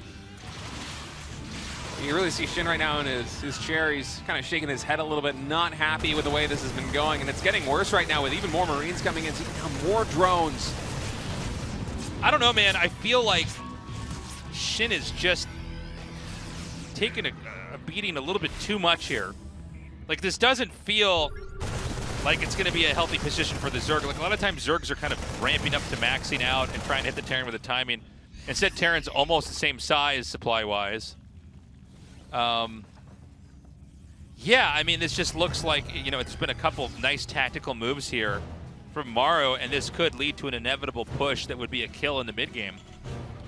And I think now is the window for Maru to try and go. He scouted the infestation pit in the main base of Shin with that last drop, and so he knows a hive transition is underway, and hitting at a timing right now capitalizes both on the damage that Maru was able to do to the drones. Oh, hold that thought, actually. Shin's going to try to engage right now, but he sees that arc on the low ground, and it is a little bit too much. And Maru actually stimming forward. Bio's catching one of the medivacs. I think there's enough Bio to actually push through. The DPS just a little bit too high right now. Okay, nice counterattack here with the Lings, but the push persists. These Lings are temporary, but I don't know if this push here from Maru is going to be stopped. He's going to be able to deny the Baneling Nest, and the, okay, centrifugal hooks shut down at the last second. That's a second massive upgrade that was denied here. He's in a really annoying spot because you could basically just pick up at the last second, move back, and then let the siege tanks do the extra damage over there. Now, Shin shoves in and uses the corrosive biles to explode the tanks. Shin's going to keep counterattacking, but Maru's got so many answers. Maru did not lose very many workers to the Ling counterattack there by Shin, but Shin did keep the reinforcements back at home. That allowed Shin to stabilize here. Still, losing ranged missile attack, losing Baneling speed are both huge losses here for Shin. And after a favorable trade for Maru, it feels like Shin can't really afford to even make the transition into Ultras. Even though the Hive Tech is done, I think he needs to mostly just sit on Vipers, sit on Roach Ravager, and only after he's able to stabilize on this composition can he actually begin teching up into the more advanced Zerg units. For now, you have to play this low-tech game because the proximity of Maru's third base to your expansions is so close, and the threat of attack from Maru is so high. Yeah, so they, okay, well, hold on a second. Let's see how this next big attack hits. This infantry weapons level 3 is going to hit. There is the attack at the 4th base. Blinding clouds are going to come down. These tanks are very nicely spread out. Oh my God, he gets every single one. There's even another tank back here. Hold on a second, Tasteless. Shin is just breaking through this position. Maru may be a little bit too ambitious with that double drop. Oh my God, yeah, I think you're right, Stain. I think the drop may have been a little bit much. It's still going on. It's taken down one expansion. It's going for the second one already. If Maru can stabilize here in the natural expansion, he might be able to hold. 3-3 is finishing up now for Maru. It's a beautiful concave for Terran, and Shin cannot break through. The thing is, Maru is just continuing to move forward. He's going to knock him down to one base if he keeps going on like this. There's so much here from the infantry. The medivacs, though, not really able to do much healing. They're all depleted, and he's still going to tear through Zerg. GG, Maru ties it up 2-2. And I gotta say, a delightfully close game. And well-played game by Maru. That was crazy, dude. This is such a great series. It's been a great day of games so far here at GSL. This offline finals absolutely delivering. We are all tied up now, and honestly, impressive win by Maru. I take it back. Yeah. It absolutely did not overextend with that double drop. It was just enough units to take down all the extra expansions for Shin. That as long as Maru stabilizes, it doesn't matter if he loses the front line of tanks. It doesn't matter if he loses the SCV at the third base. Eventually, Shin is going to run out of gas. Shin is going to have to find an answer for that drop in his base. Otherwise, Maru, he's able to stabilize and win the game. And now we're going to game number 5. All tied up here. The winner of this match is going to move on to the grand finals to face Hero in a best-of-7 series. And the question once again arises, can Shin actually take down Maru? He is so close right now. He is one map win away. We're going to go to Winter Madness for map number 5. And I mean, that last game was so close. I couldn't tell who was going to take that until the very end. I mean, yeah. Shin's attack looked pretty insane. I almost wonder if he had ran up there even quicker into the main, maybe he could have actually done that. The depot wall was bottlenecky enough. You could see the Ravagers couldn't quite fit through. How is SHIN going to play this? Is Maru going to actually manage to pull through here? It's been a real back and forth, maybe the closest match these two have ever had. It's all going to come down to this final game, Game 5.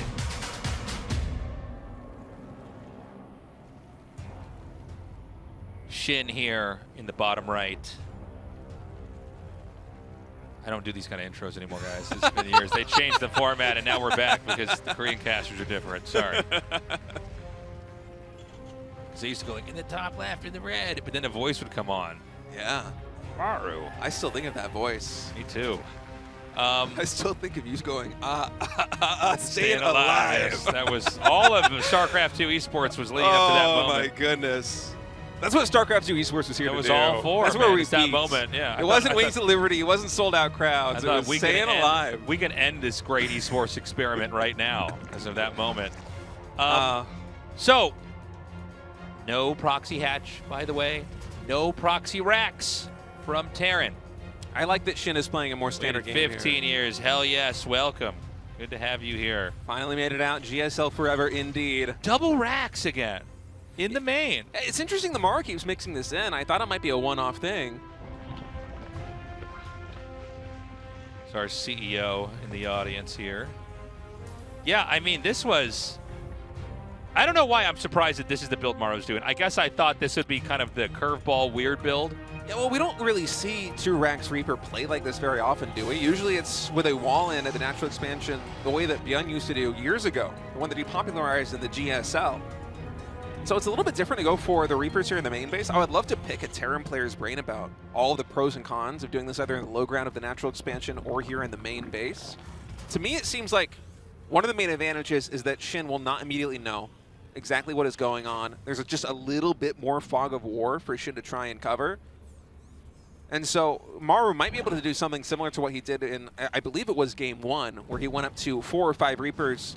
And although he wasn't able to deny the hatchery from going down immediately, he got it to like 30 or 40% HP. And it was then just a target on SHIN's back for a later push. Yeah, no, it's funny. These things ripple into the later part of the game. So he's going to hide the drone, by the way, just to make sure. And, you know, let's see if anything unique happens in this dance. Oh, he gets a Ling. Wow, wow, wow, wow, wow, wow. He gets a drone. And he gets a drone. Okay, this is a little scary. You really, you know, can't afford to lose too much early on. And now he's going to start to chip away at the hatchery. That's a very forward expansion that Dude, SHIN that's went for, by the so way. far away. Oh, I don't like this. I am so surprised that SHIN went for that base. I suppose if you're playing Roach Ravager in the mid game, it's not too scary, but still. I mean, that is so far forward. Look at how long it takes the queens to get over here. And again, you don't want to hemorrhage Lings. I almost feel like SHIN should cut his losses, just cancel this, but instead he's going to try. Oh my god, this is going to be a terrible way to lose if this goes down. Hatchery just lower and lower on HP. It forces the Lings to engage, but they can't actually connect. The counterattack is a great idea. This is going to be really taxing on both sides to control. And the Reapers could even start isolating the Queens if they want. Yep, that's happening. One Queen goes down. SCVs versus Lings on the other side of the map, so at least SHIN is getting some damage done. If SHIN can stabilize with the third base and take on a couple more SCVs, this might be a big win for him. But again, you got to be so careful with these Lings. Oh, hold on, Tasteless. Ling speed is done. 7 SCVs killed. Lings are counterattacking. I'm sorry, were the Reapers just stopped? I feel like there was too much happening here. The Reapers, yeah, the third base survived. The Reapers are on their way back home. Okay, here they go. So they are back here. The Lings are doing a lot of... There's no SCVs repairing this. Whoa, hold the phone right now. Depot's going to go down. Lings are in the main base. There is a bit of a choke point, though. They can only connect one at a time with the Reapers. This should still convert into more SCVs going down, though. Yeah, oh my god, it's 6 more, and there's going to be probably a few more that are going to be killed. More Lings are coming in here. This is 28 drones to 18 SCVs. Honestly, things felt like they were already okay for SHIN after the first round of Lings went in and cleaned up, what was it, 6 or 7 SCVs? But behind that, for there to be no repair on the supply depot, in total, 14 SCVs going down. That is huge. Maru is kind of slow today. Yeah, it's not been his best day. I mean, you know, we saw the CC go down earlier. Double eBay.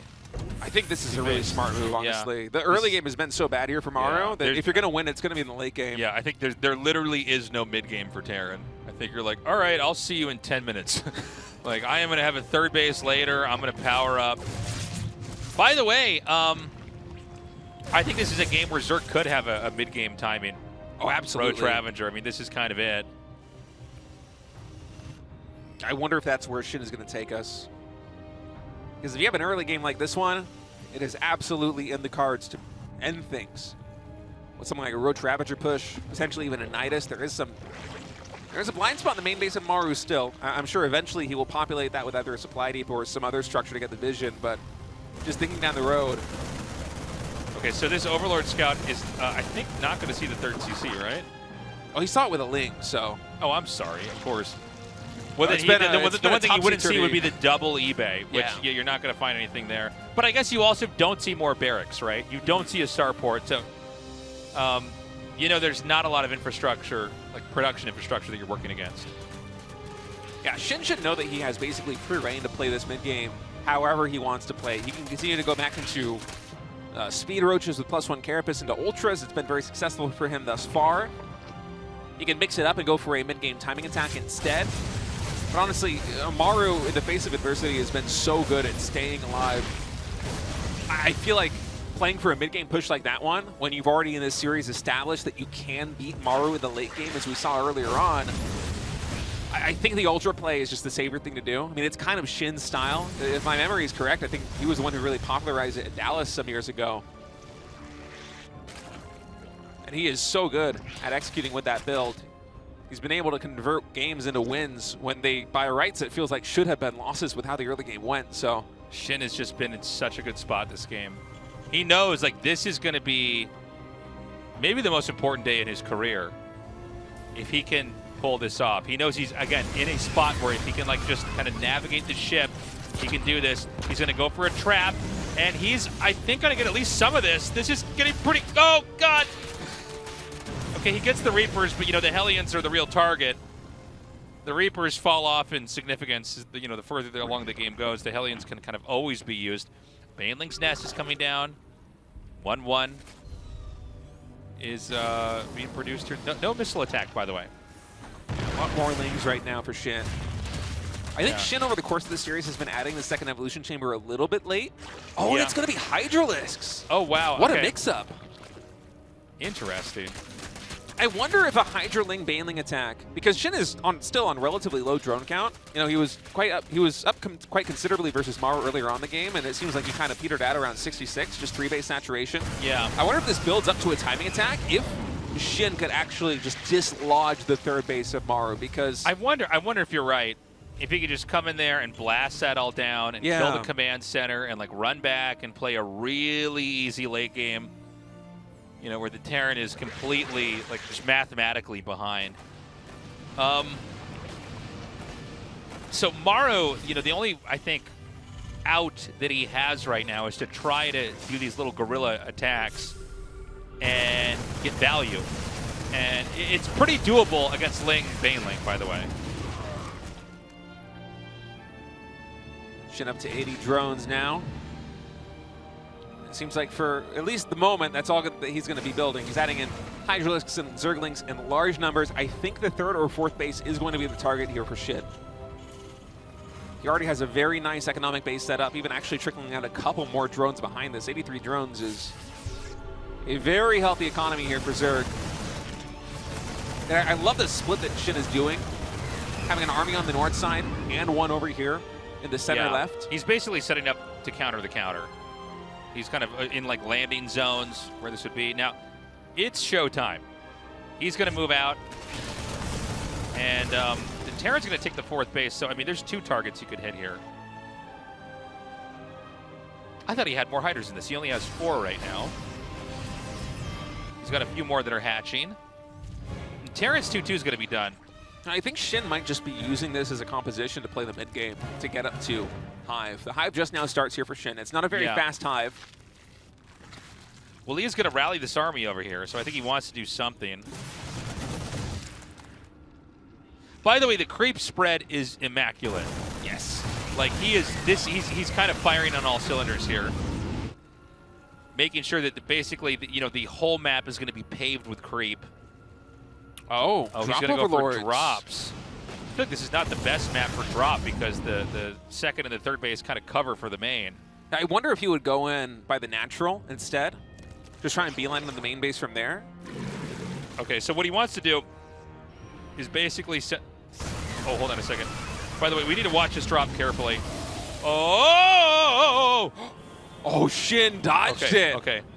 He did not get spotted. That's a huge moment. Drop right now overlords, for SHIN. yeah, they look fast until you see everything else moving around, and you're like, these are so slow. All right, watch the minimap closely. SHIN is setting up for an attack at the 9 o'clock position. Yeah, he's going to hit the natural, you're right. 4 drop overlords will head into the natural. They might even go into the main base. And SHIN is feeding information. He knows there's sensor towers right now. He's feeding information. He's saying, look at the front of your base right now. As SHIN is getting ready to attack into the 4th expansion. The Lings, they're unloading now into the natural. 2 more overlords have not unloaded. They're going to drop off in the main base. Here we go. He's going to try to take out this base and the one above it. Banelings, does SHIN spend them right now on the planetary fortress? It seems like he will. Yeah, he takes just the bare minimum, though. Not overdoing it. So he pokes that out. It's a very smart play right now. You kind of recoil back into your base and you reset.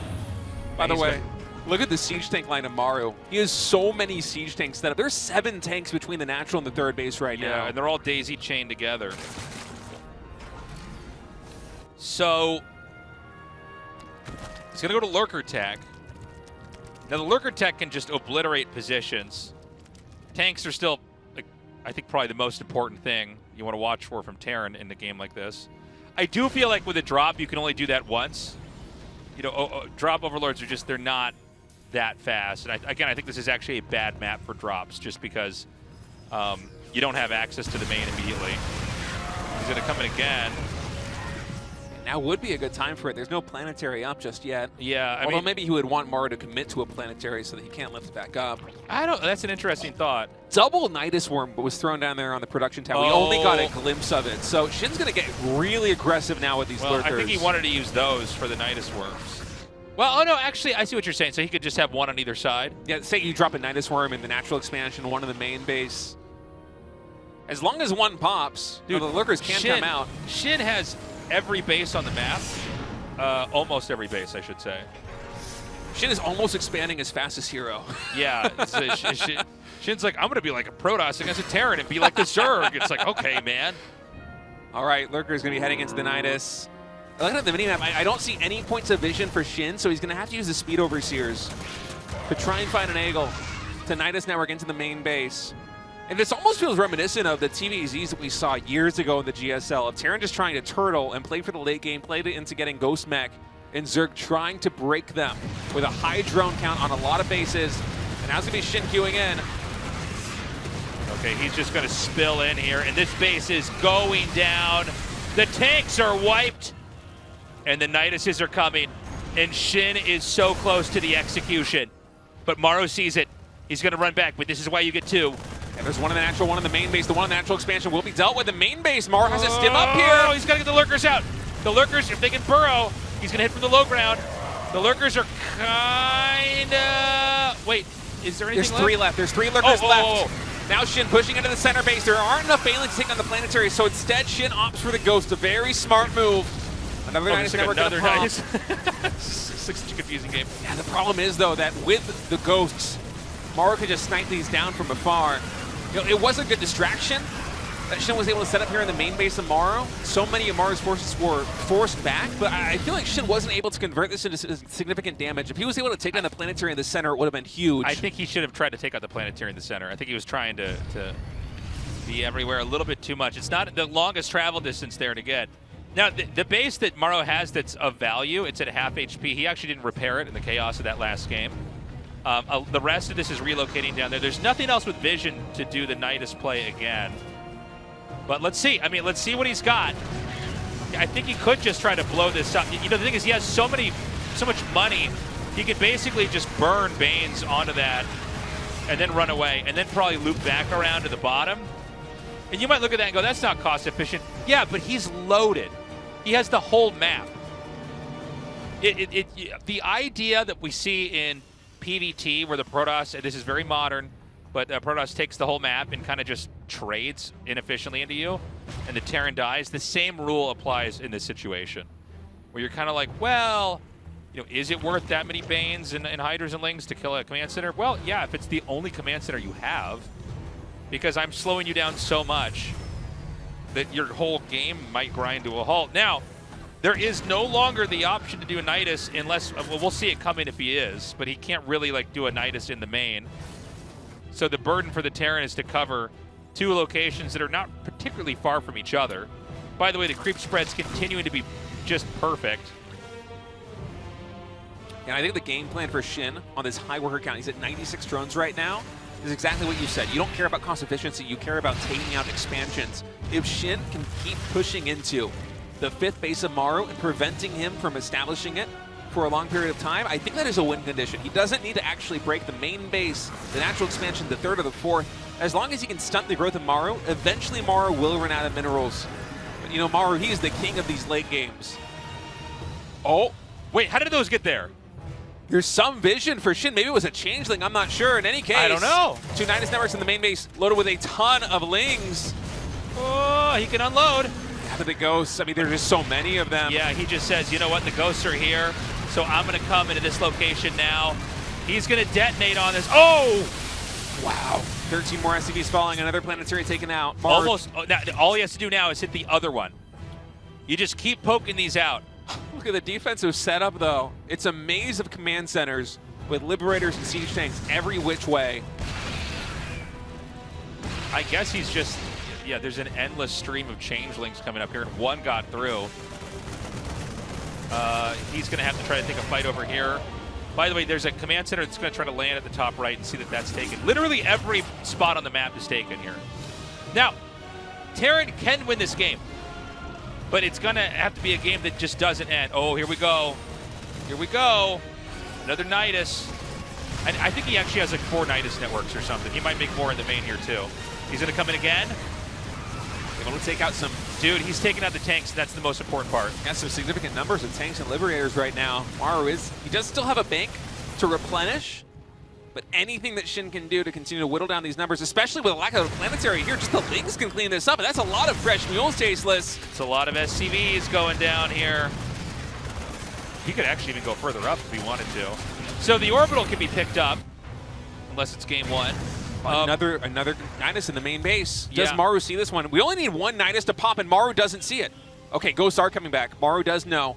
If Okay. one of these pops and Maru doesn't know, it could just be game over. Yeah, this is the greatest late game I've ever seen SHIN play, by the way. SHIN is just This on is his fire. magnus opus of his late game ZVT. I mean, just look at the creep spread. Look at the expansions across the map.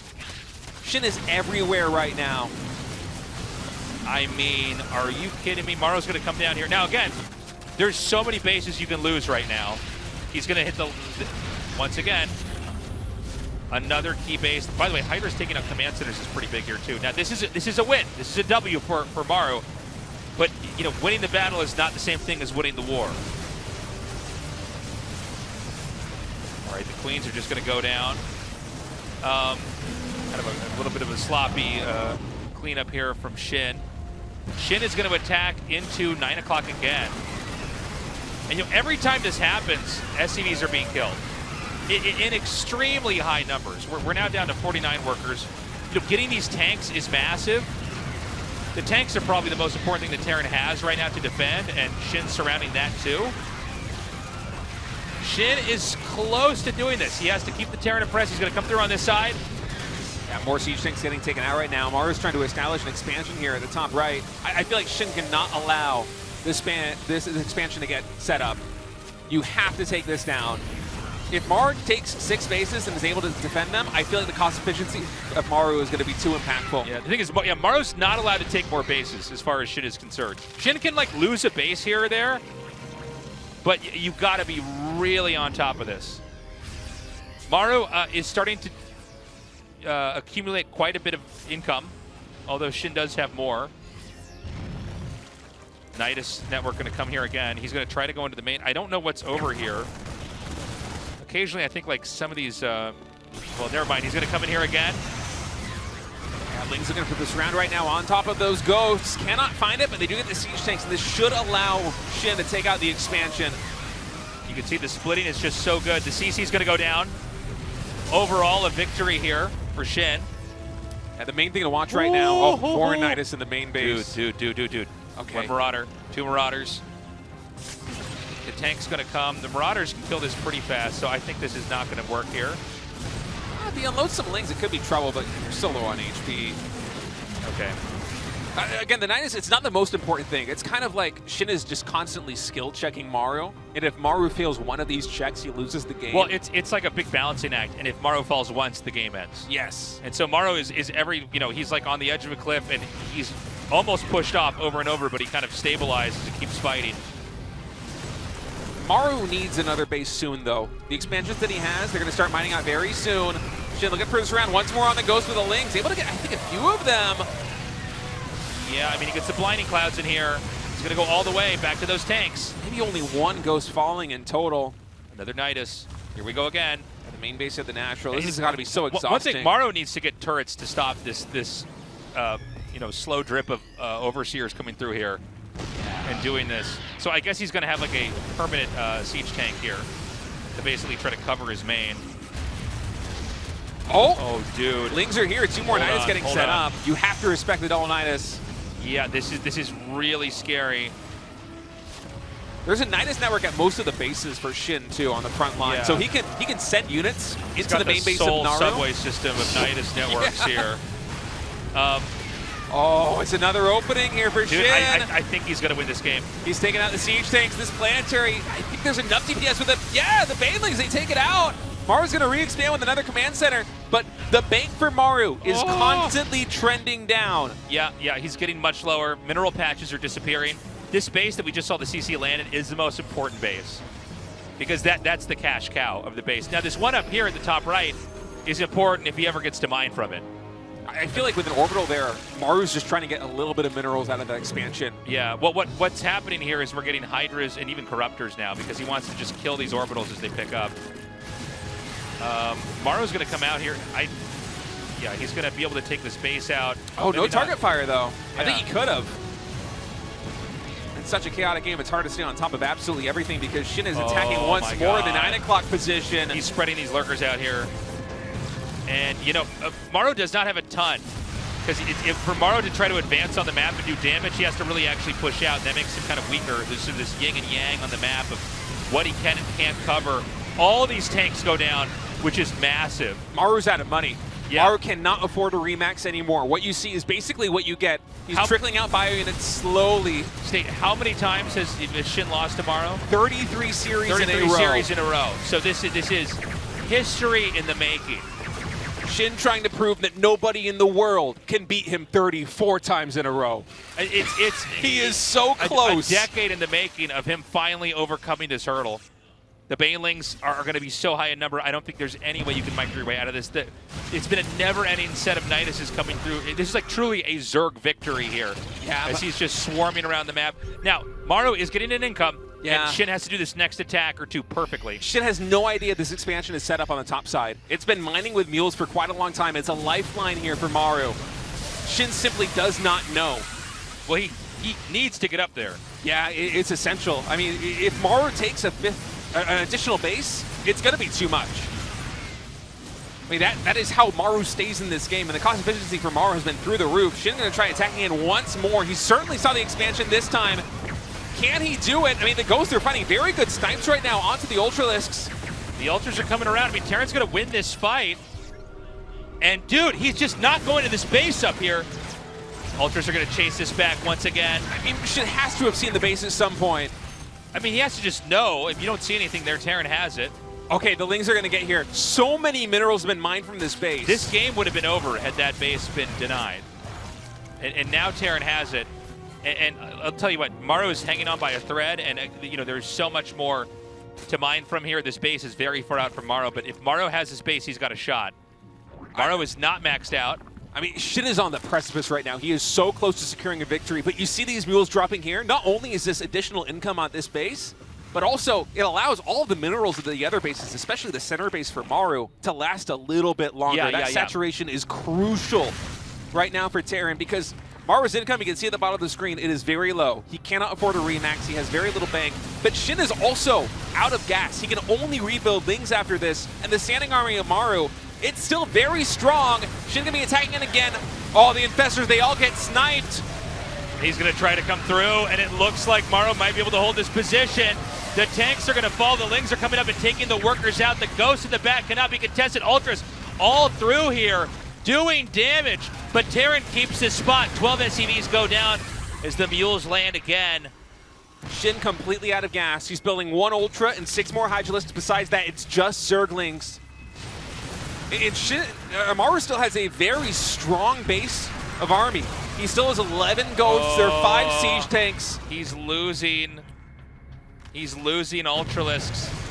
He does not have gases at a lot of these bases, by the way. I feel like some of them need to get saturated soon. Yeah, he needs to maybe like park what he's doing and go back and reorganize his economy because, oh my God. Okay, now hold on a second. Terran is extremely low on supply, by the way. You could probably win this by kind of breaking the Terran's position. And infrastructure Maru doesn't know. At the minimap, he's still rallying to the front line, but there's no units in the Nidus just yet. I think Shin wasn't expecting these to actually get up, but now they are here. Shin unloading into the main base. This base is still being milked for every resource that it's got. Terran's going to try to come up here and fight. There's not a lot for Terran. I mean, Terran is almost, I think, going to give this up. There's another Nidus popping in the main base. The tank is going to go down on the high ground. There's Lings hitting everywhere. I mean, this is basically all of the production here for Maru. I feel like he cannot afford to let this position fall. The reality is, it doesn't matter what income you have if you can't spend it on an army to make. So now Maru's main base is going to get hollowed out.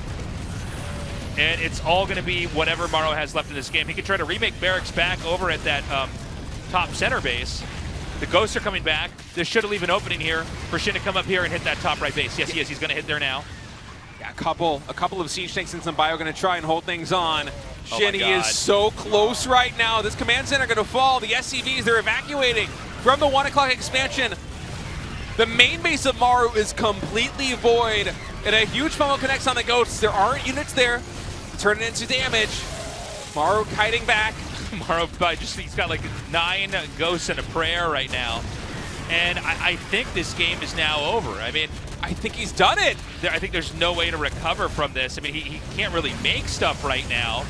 The only thing he really has is a lot of depots. He's going to be landing a lot of this infrastructure. The Ghosts are still being healed. They're still able to roam the map. The base at the top right's gone. Shin is remaking. You can see Shin, he's so close to closing this out. He does not want to overextend. He's trying to play a very methodical, by the way, exhausting game. If he wins here, he will go up to face off against Hero in a best-of-7 finals. So there are still the few mineral patches here, but they're disappearing before our very eyes.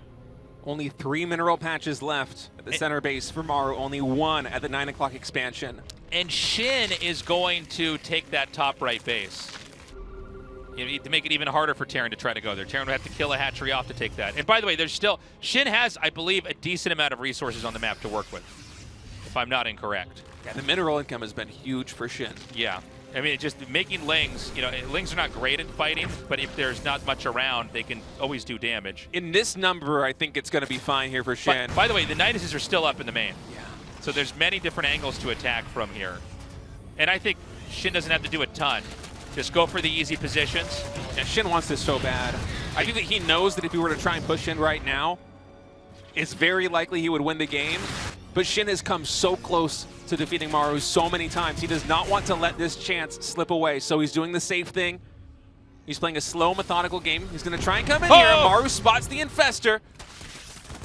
But I love Shin just sectioning off a couple of Lings. He's like, you know what we're going to do? We're going to go for the slow play. We're going to pick off the infrastructure. We're going to take out depots, barracks, factories. Constantly tax Maru. Because right now, Shin has an income. Maru doesn't. Maru's getting 100 minerals a minute. Yeah, and we're about to see everything disappear. The rest of the Lings of Maze are going to come in here. Is this the final killing blow? Shin has overcome his history of never defeating Maru in a series. I keep laying this one up, but then he runs back out. You see what I'm trying to do, guys. It's 11 Ghosts. It's really hard to break into this position. But again, there's no income here for Maru. Can't land this. no money, no job for the SCVs. The Ghosts are going to take this out. Maru's at 72 supply to the 184 of SHIN right now, and SHIN just knows that Maru cannot defend two positions at once. Maru's army composition, it's just basically a dozen goes. That's it. GG is called. SHIN has finally done it. That was a real treat to cast. I cannot believe how good that series was. SHIN did it. He did the impossible. It was an emotional journey. It was an arduous journey, a difficult one.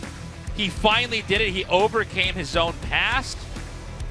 But he's not done yet. He's just now in the finals. He has to go up against Hero. He's got to go into an even longer series. But for now, this is his moment. I mean, I got to tell you, Tasteless, a victory like that here for SHIN, a decade plus in the making versus the greatest Terran player of all time. I guarantee you this feels just as good as winning a GSL Finals. Now, he wants to win, but what a moment here for SHIN. I mean, savor this. It was a long time coming. He has finally done it. Yeah, SHIN has won in one of the best of fives I think you could ever ask for with these two. And I mean, it's kind of crazy. Maru going down in the round of 4. And SHIN, by the way, I mean, we're talking about some of the best endgame ZVT I've ever seen. I mean, he was everywhere. You know, Nidus is popping up over and over in the main, hitting in different angles, mixing up the unit composition so that Terran had to keep rotating into different types of units to fight that. Just incredible. The last 2 wins for SHIN in that series were both in long, drawn-out macro games. He was able to beat Maru in Maru's own game, the end game. And Maru, in that final match, he tried to do what he does best, which was play the exhaust play. He was trying to go into Ghost Mech, trying to secure just enough bases to stay alive and win with sheer cost efficiency. SHIN was just able to finally whittle him down, and he is going to be advancing on into the finals of this season of GSL, Hero versus SHIN. Yeah, I mean, this is a crazy finals. It's not one that I thought we were going to have. And man, who knows? Maybe SHIN wins here. He's playing so well. But I will say this, he's going to be exhausted. Yeah. He is going to be needing to channel in whatever reserves he's got of energy, because that was just an insane series he played. Yeah, and I guarantee not just physically exhausted, but emotionally. I mean, what a hurdle to finally get past to beat Maru. And on the biggest stage of all, the offline finals here for GSL, I'm so happy for SHIN. That must feel so good. It's really cool to see. I mean, I've been casting this guy forever, and I'm so used to seeing Maru beat him. We're going to go to a break, guys. When we come back to the finals. Stay tuned.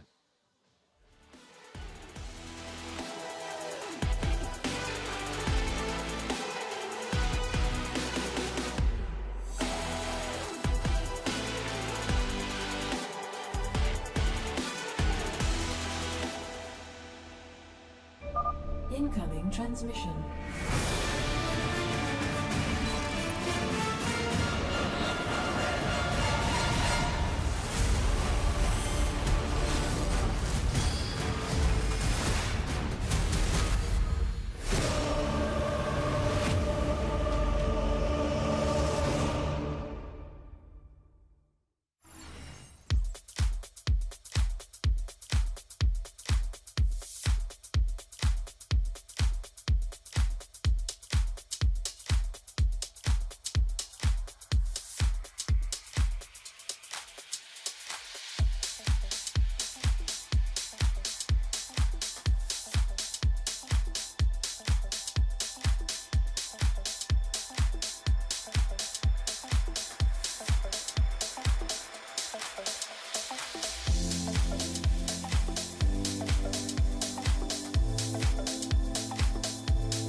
S는 아마 이 둘 중에 한 명이 우승하지 않을까라는 생각을 하고 있을 정도로 너무 잘하는 선수들이고 A부터는 다 고만고만한 선수들이라고 생각을 해요. 도영이 제일 잘하긴 한데 S는 아닌 것 같아가지고 A 1등 D에 무조건 넣어야 된다 하더라고요. 그래도 있는 사람 중에서 좀 아쉬운 사람들 2명 이렇게 뽑은 것 같아요. B에는 변현우, 강민수, 신희범 약간 주사위 같은 느낌이라 잘할 때는 엄청 잘하지만 못할 때는 또 못할 때가 있어서 B에다 놓고요. 마지막으로 D에는 이제 박한솔 선수 줬는데 본인이 가지고 있는 실력에 비해서 성적이 너무 안 나오는 것도 있지만 이렇게 노력도 많이 안 한다고 생각하고 좀 열심히 하라는 의미로 D에 뒀습니다. 그냥 이번 시즌에 가장 우승할 것 같은 선수들로 뽑았던 것 같고요. 조우는 푸푸가 아니었으면 A티어로 올라갔을 것 같고요. 뒤에 버니 선수 한 명 났는데요. 이 친구가 연습을 하면 잘하는 친구인데 요새 연습을 너무 안 해가지고 연습을 했으면 하는 바람으로 뒤에 나왔습니다. 제가 생각하는 S티어는 이제 마루, 히어로, 클래식 이렇게 3명 적었는데요. 저도 뭐 이제 작년 우승자기도 하고 요새 폼도 괜찮고 8강도 직행했기 때문에 저까지 S지 않나 싶네요. 병렬이는 사실 B나 C를 주려고 했는데 갑자기 최근에 엄청 잘해줬더라고요. 조우는 옛날 같으면 좀 B 정도까지 줄만한데 최근에 좀 성적이 아쉬워서 일단 C로 뒀고 제일 아래 등급인 F, 좋은 푸프 하겠습니다. GSL CK를 해보니까 좋은 푸프전이 진짜 너무 심각해가지고 여기에 보시면 여기 F가 없거든요. 근데 도호 형이 저한테 F를 줬어요. 제가 없는 줄 알고 이거 또 뒤에서 그렇게 말하다 저한테 걸렸거든요. 8강에서 꼭 떨어지시길 바랍니다. 뭐 한 소리는 8강도 모를 것 같긴 한데 지금 다 지고 있어요, 저는. 저는 D를 줬고 저를 잘 이기는데 다른 토스들한테 좀 아쉽더라고요. 그래서 그 변은 그냥 자기 하고 싶은 대로 하고 이게 준호 형이나 도호 형이 한 번씩 져주니까 이게 좀 기고만장한데 그 정도는 아니다. 어떻게 알았지? 좀 자기 좀 잘한다고 이제 머리가 좀 커진 모양인데 우승하려면 결승이라도 올라갔어요? 아니잖아요. 그래서 한 소리 말은 이제 흘리겠습니다. S급에 올라올 수 있다고 생각하는데 저는 지금 프로토스는 조금 과대평가되어 있다고 생각하거든요. 그래서 한 티어 내렸고 거기서 펌폼도 안 좋고 커리어도 좀 더 떨어지는 B 플러스는 이제 변현우, B의 강민수, B 마이너스에 이제 김도우 이 셋 중엔 제가 좀 더 커리어가 높지 않나. For me, A tier is like someone who has a small chance of winning a tournament, and I don't think there's anyone who has a small chance except for the S tier. So T tier, Byeon, Bunny, Sound, Trigger. I think it's like most people would agree, but I think some people would put Byeon in B tier. But I feel like Byeon, he doesn't make like super deep runs usually. He does like average in every tournament. Like he has good results in every tournament, but he never like makes finals or top 4 or whatever. So that's why I put him in C. 천해천들이죠. 천해천들이어서 딱 이 두 명 뽑았습니다. 일단 큐어 선수 같은 경우는 원래는 A급이었는데 이제 좀 최근에 폼이 조금 안 좋은 것 같아가지고 살짝 늦춰서 이제 B급으로 조정을 했고요. 그리고 3명의 저그 선수들을 B급에 넣었는데 이거는 4강이나 결승권은 자주 가는데 이제 우승을 하지 못해서 저그라서 이제 B급이다. 조금만 더 올라오면 S라고 생각을 해요. 왜냐면 최근에 폼이 점점 올라오고 있어가지고. B는 좀 우승권 선수는 아닌데 좀 항상 뭐 4강, 8강은 항상 갔던 선수들이라서 그나마 좀 자신 있는 선수들로 버니, 좋은 트리거가 있습니다. 물론 지금은 제가 좀 잘 못하고 있긴 한데 그래도 예전에 해놓은 게 있어가지고 이 정도로 넣었고 준호 형이 저는 S까지는 아니고 A라고 생각을 했는데 클래스가 확 느껴지는 그런 생각을 해서 성주에 이어 준호 형을 넣었고 변현우 형은 원래는 인정을 크게 안 했는데 근래 좀 경기를 많이 해봤을 때 제가 너무 못 이기겠어가지고 정밀님 그 감시군주 한 5억 마리 뽑아가지고 온갖 곳에서 한 30마리씩 들어오는데 변신수 잡다가 날이 다 가요. 네. 변님 움직임이 좋다기보다 좀 이상한 데로 온다 그런 느낌이 있어요. 그 다음에 저는 저를 위로 놓기는 좀 민망해가지고 뒷급입니다. 준호 형이랑 도호 형인데 그냥 종족이 좋으니까 근데 제가 제 이름을 S에 찍기에는 그래가지고 그러고 싶은 마음 도우 형이 아까 자기 B급이라 해가지고 그래서 그게 저 원래 A에 넣고 싶었거든요.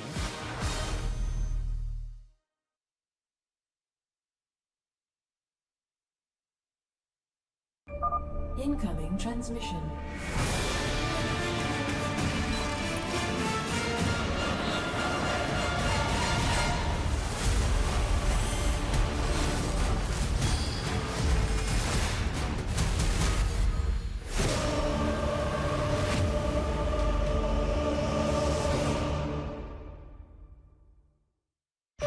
GSL Season 1.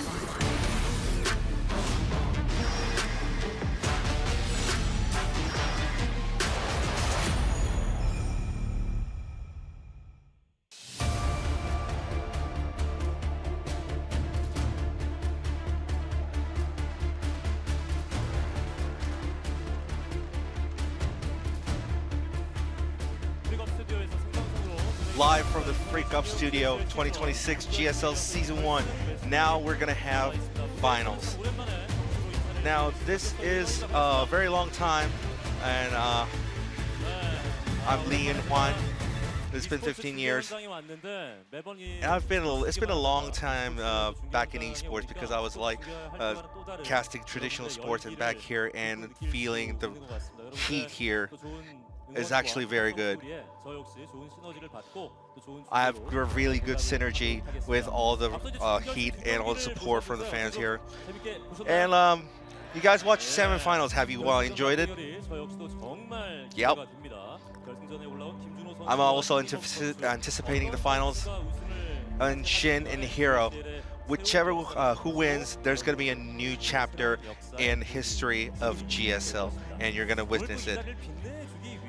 Now, we're going to have one guest, special guest, our CEO, Kevin, who's going to shine the stage.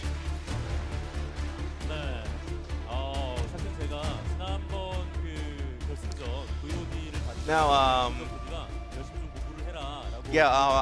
my producer said actually last GSL finals of VODs and like to practice it, and you ever show up and shine it, and you every show the love in every GSL. So how do you do it? Well, because I love this game, because I love GSL.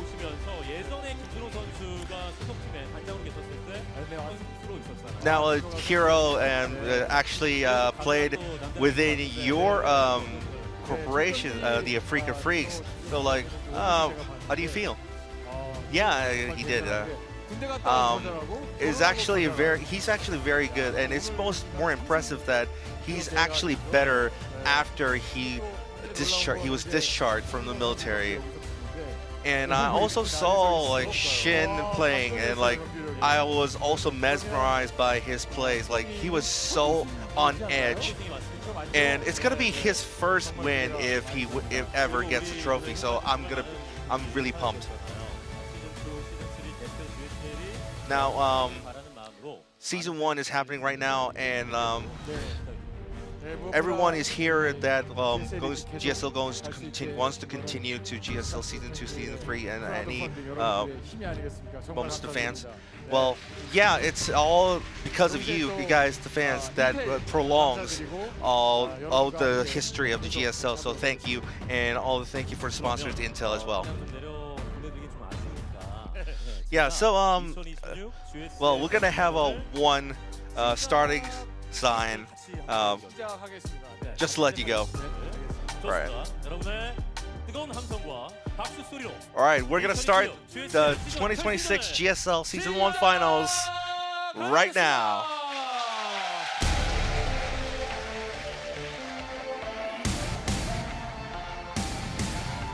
It begins, guys. We're finally here. The GSL Season 1 finals in 2026. Could not ask for a cooler finals here. We're going to be doing the player lineups here. I think they're going to be coming on the stage in just a minute. But what a player lineup we've got. Quiet, shh, quiet. Okay, now we got to intro one of them, but I don't know which one's going to. I'm going to bet it's going to be the Protoss players. I'm going to go with that. You messed it up, Tasteless. God damn it! It's a Zerg player. Oh, is it? Oh no, but maybe it's a Protoss player instead. We just told It goes back to the Zerg. Nope, it's a Zerg. And someone is going to win that trophy, guys. The question is who? What an unusual finals we've got here.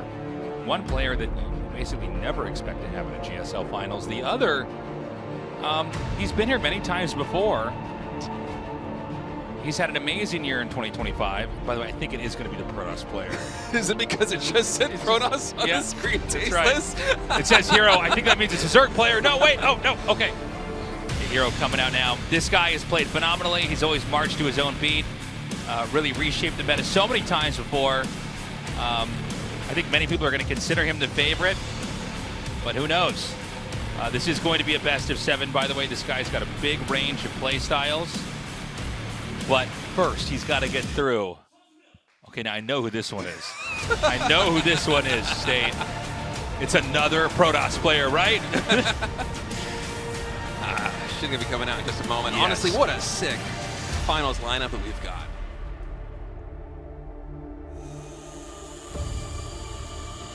He's finally here, back in the finals, and he just beat his nemesis, the guy that stopped him from basically getting through countless GSLs before. Maru has fallen, and SHIN has taken his place. And I just, judging from the sounds in the audience, I think he is the fan favorite. If he wins here, it will be making history. He's got to be exhausted, though, after going up against Maru and beating him in an arduous best of 5, winning 3-2.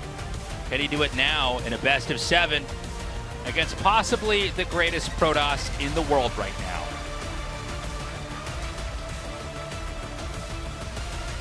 You can't help but cheer for SHIN. Heroic victory over Maru, that final game. And in a moment, we're going to hear from the players. Yep, we're going to have an interview. Yeah, for casting, well, all 4 players, I couldn't even predict anything. Like, how did you feel?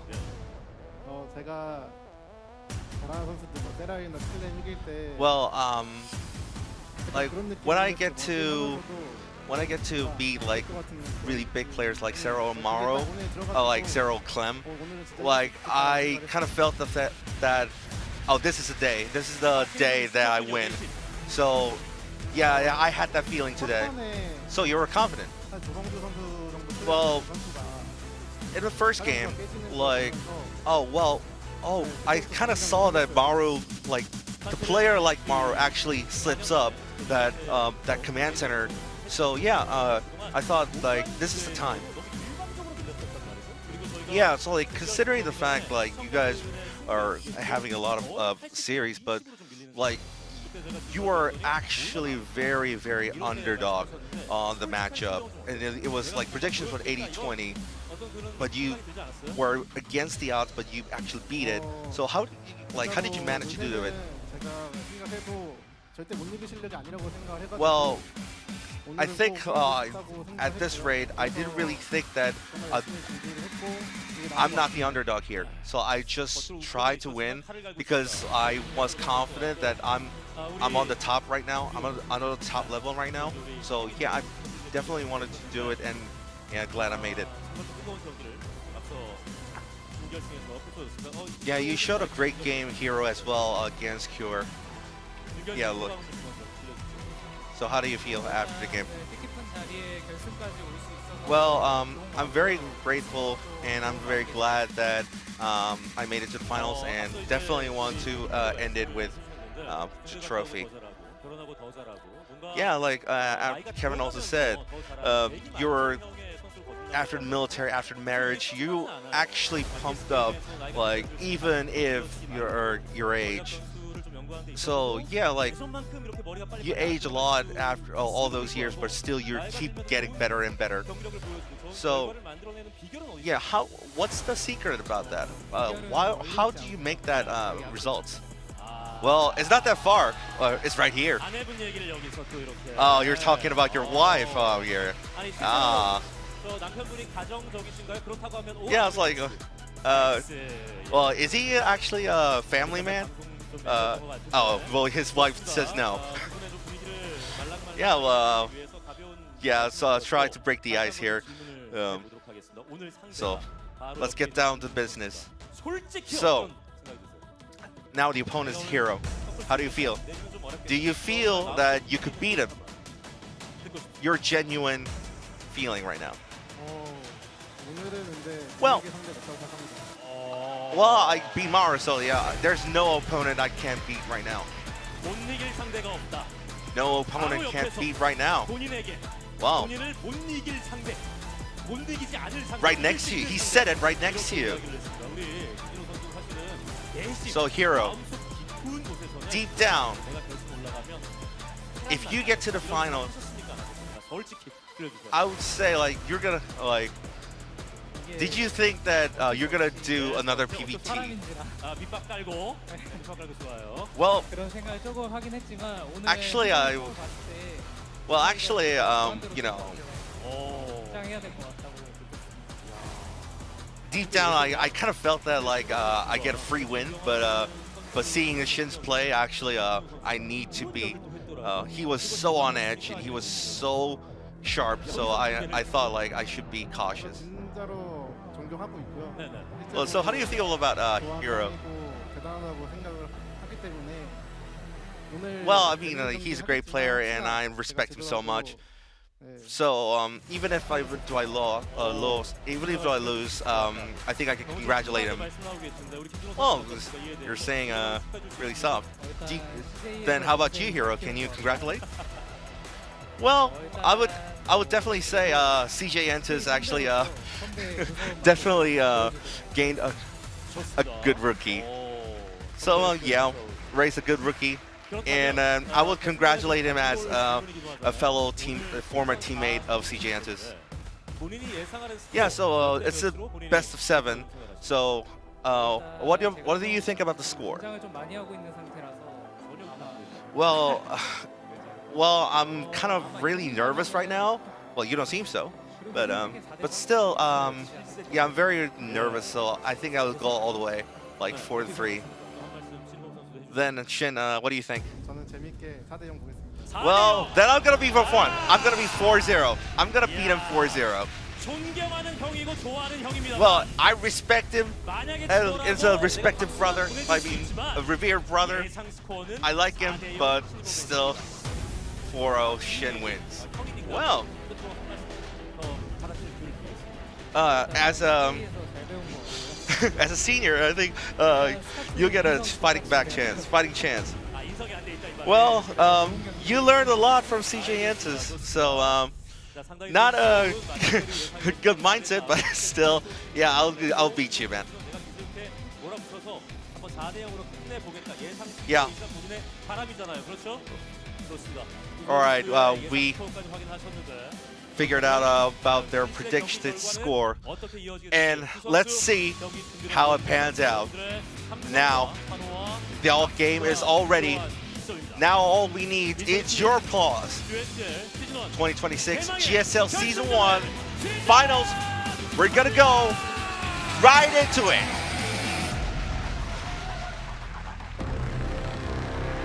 GSL Season 1 Finals. Thank you for the translation, Maddox. Excellent work as always. Guys, we're ready to go into the finals here. A best of 7 with Hero versus Shin. An unexpected victory just a little bit ago. Maru actually being defeated in what was an epic 3-2. We thought it was going to be a 3-0 and Maru just advances. Not the case at all. And so here we are, a PVZ to decide who will be the champion of Season 1 in 2026 for the GSL. I know if we look at the legacy of the Void match history between these two, Hero just seems like the overwhelming favorite, but Shin just played one of the best semifinals in GSL I think I have ever seen. I mean, what a treat to finally take down Maru after 33 series to win the 34th one. I think Shin's gonna be feeling great. I think he's got all the momentum behind him. I'm excited for this match. Yeah, this is gonna be fun. I do hope stamina is going to be Shin's strong suit, because even though I think he's, you beat Maru, you can beat anybody. That is the truth. But, I mean, a long series like that, and it's not like Hero had to work, but, the way the format of the tournament works, the guy that won first does have a break, right? And I don't think that his series was nearly as exhausting as the Shin Maru series, truth be told. Shin Maru that was a grudge match. So much attrition. Epically long series, whereas Hero Kira, it did go to a game number 4, but the games, it felt like they were over relatively quick. They're all quite unique styles deployed by Hero. Different measure of responses there by Kira. since then Hero's had quite a bit of time to rest and recover, whereas, you know, SHIN going up against Maru's exhaust play has to be the most fatiguing style of play to try and go up against. So hopefully, the 15 minutes that we've had between the semifinals and now the finals, SHIN will be ready and he can ride the wave of the momentum of victory. Yeah, this is going to be an interesting match. PvZ is generally a long matchup in the current meta. Protoss can really turtle, but Hero tends to make it shorter than the average Protoss player. Hero likes to push, he likes to aggress and kind of get in your opponent's face, and you know, he's got a lot of tricky styles coming up here, so I expect to see a lot of different approaches here from Hero. I'm curious how committed SHIN will be to playing a macro game as well. He does like to come in and do some aggro approaches. So this should be a pretty fun series with a variety of different styles coming out from both sides. I would expect a lot of very different looking PvZs up ahead. That's two very aggressive players going head now in the GSL Finals as map number 1 on Winter Madness is set to begin. The GSL Finals starts now.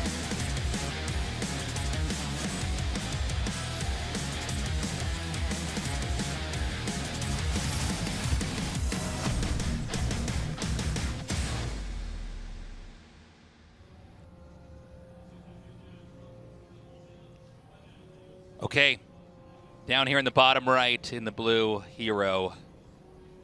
I think the favorite here in this finals. And his fans cheering for him now in the audience. And in the top left in the red, winning in an incredible underdog story versus Maru, is SHIN.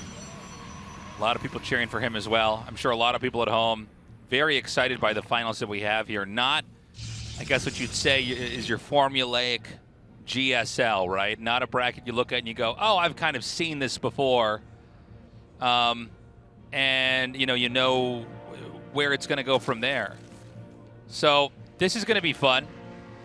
I think it is going to be close. I think SHIN is playing better than he's ever played in the history of his career. And now he's won best of 7 from getting what is every pro gamer's dream, to win a GSL. And we've had players that have been here with us since the beginning who have won, and we've had others who have not. And SHIN right now is one of those have-nots, but if he can do it here tonight, history will be updated. Been watching GSL since you had hair. Glad you're still here. 16 more years, hell yeah. Oh, I love that. This is shaping up to be an excellent match. This GSL Finals. I mean, SHIN was just a historic run there through the semifinals, and now he's going up against the best Protoss player in the world. You know, SHIN got through his group first, by the way. That was another interesting moment back there where I thought, oh, wow, okay. He's looking really good. And then, you know, he comes into the round of 4 here and then beats Maru. It's like, oh, wow, okay. Like, I'm not even sure I've calibrated as someone who's casting your games to how strong of a player you are.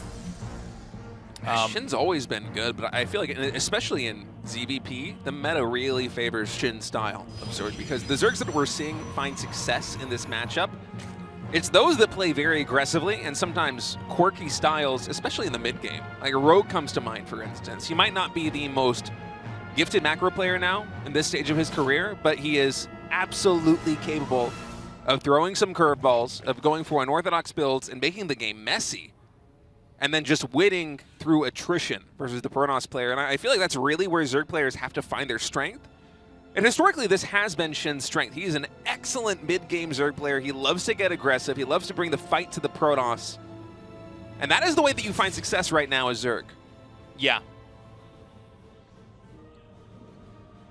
Yeah, you know, we should probably see a pretty big range of different PvZ types from Hero.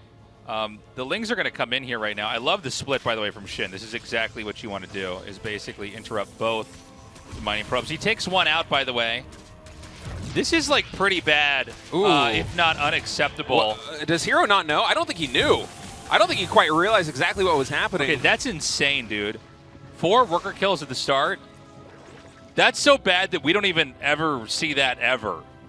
Off of, you know, but what is, you know, 4 Lings is, like, nothing to, I guess, get excited about early on, right? Like, that's not even like you took a risk. Hero is going to kill the Overlord because he can spot. We did have more Lings. He did catch the Adept. Dude, Shin is on fire. Yeah, Hero's going to try and throw it on the third base. The Oracle is at home, ready to defend this. We're going to get a surround on the Stalker, what though. Is the going Oracle on in this cannot series? take this down fast enough. The Stalker falls. Just feels like Shin's night. Hero is like, I mean, there are so many fails happening here back to back. I can't believe this is game 1 of our finals. This is wild. This looks like one of my games. This is all too familiar. This is what happens when I play the game. No, but it's crazy how much damage is being taken here. Oh, no. I'm watching the minimap. Are those Lings and getting to the natural expansion? No, they're going to the third base instead. I'm just racing for the worst right now with Hero. This early game has been abysmal. Oracle's now finding no damage yet here. He could tank this Spore Crawler for a little bit of damage and get 1 or 2 drones, but instead it seems like Hero going to be prioritizing the HP on these Oracles. Well defended by Shin. The fact these 2 Oracles have gotten no damage done yet, yeah, is quite significant. He's going to shut down the...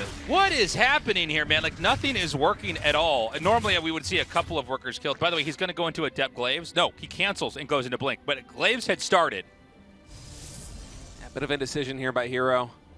Going for Blink and Forge now. And I imagine with the 6 Adepts that Hero has got, he's going to group up here at the third base and just shade these across the map because he needs to find some way to trade these out. And with no Glaives, trading them out, the sooner the better here.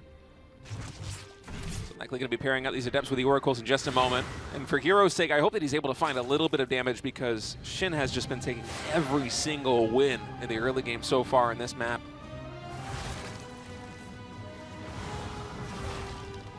Okay, so now we've got a little bit of Adept pressure here.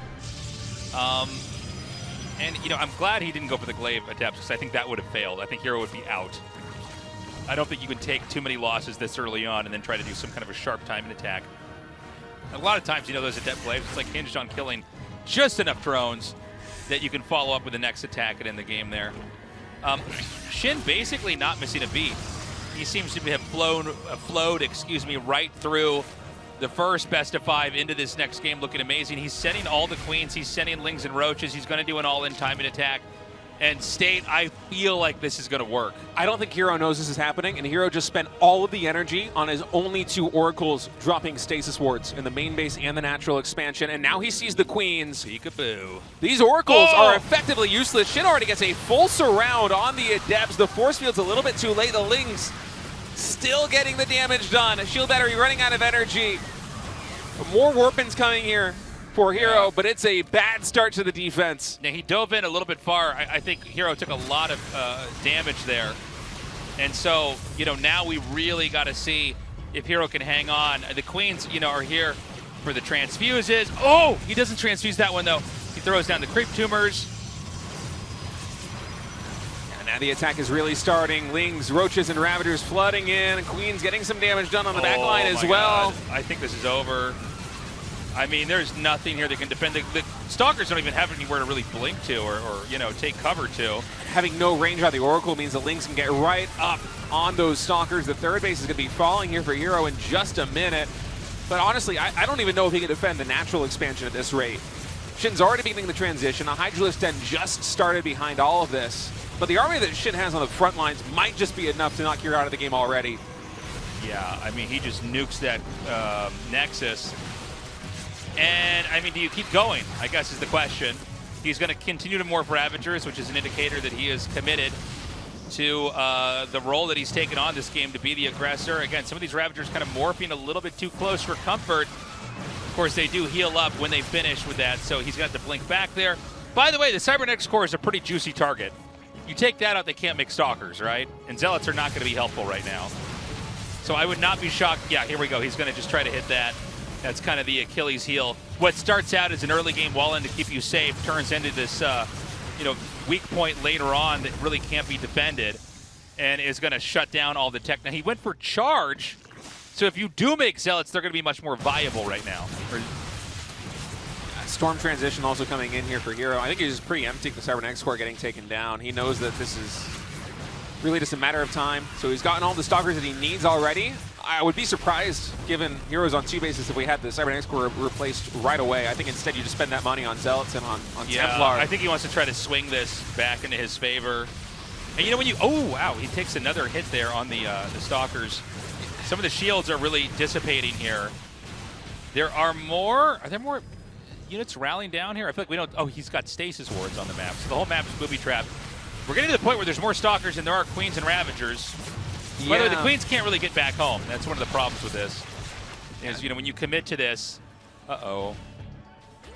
Hero's so good. And he's going to clean up all this creep. Is there still the possibility of a counter push?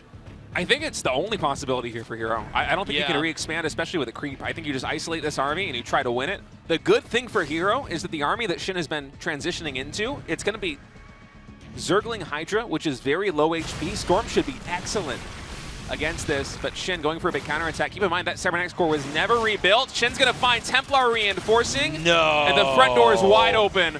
Yeah, that core that was taken out, it was never plugged back up. This is insane.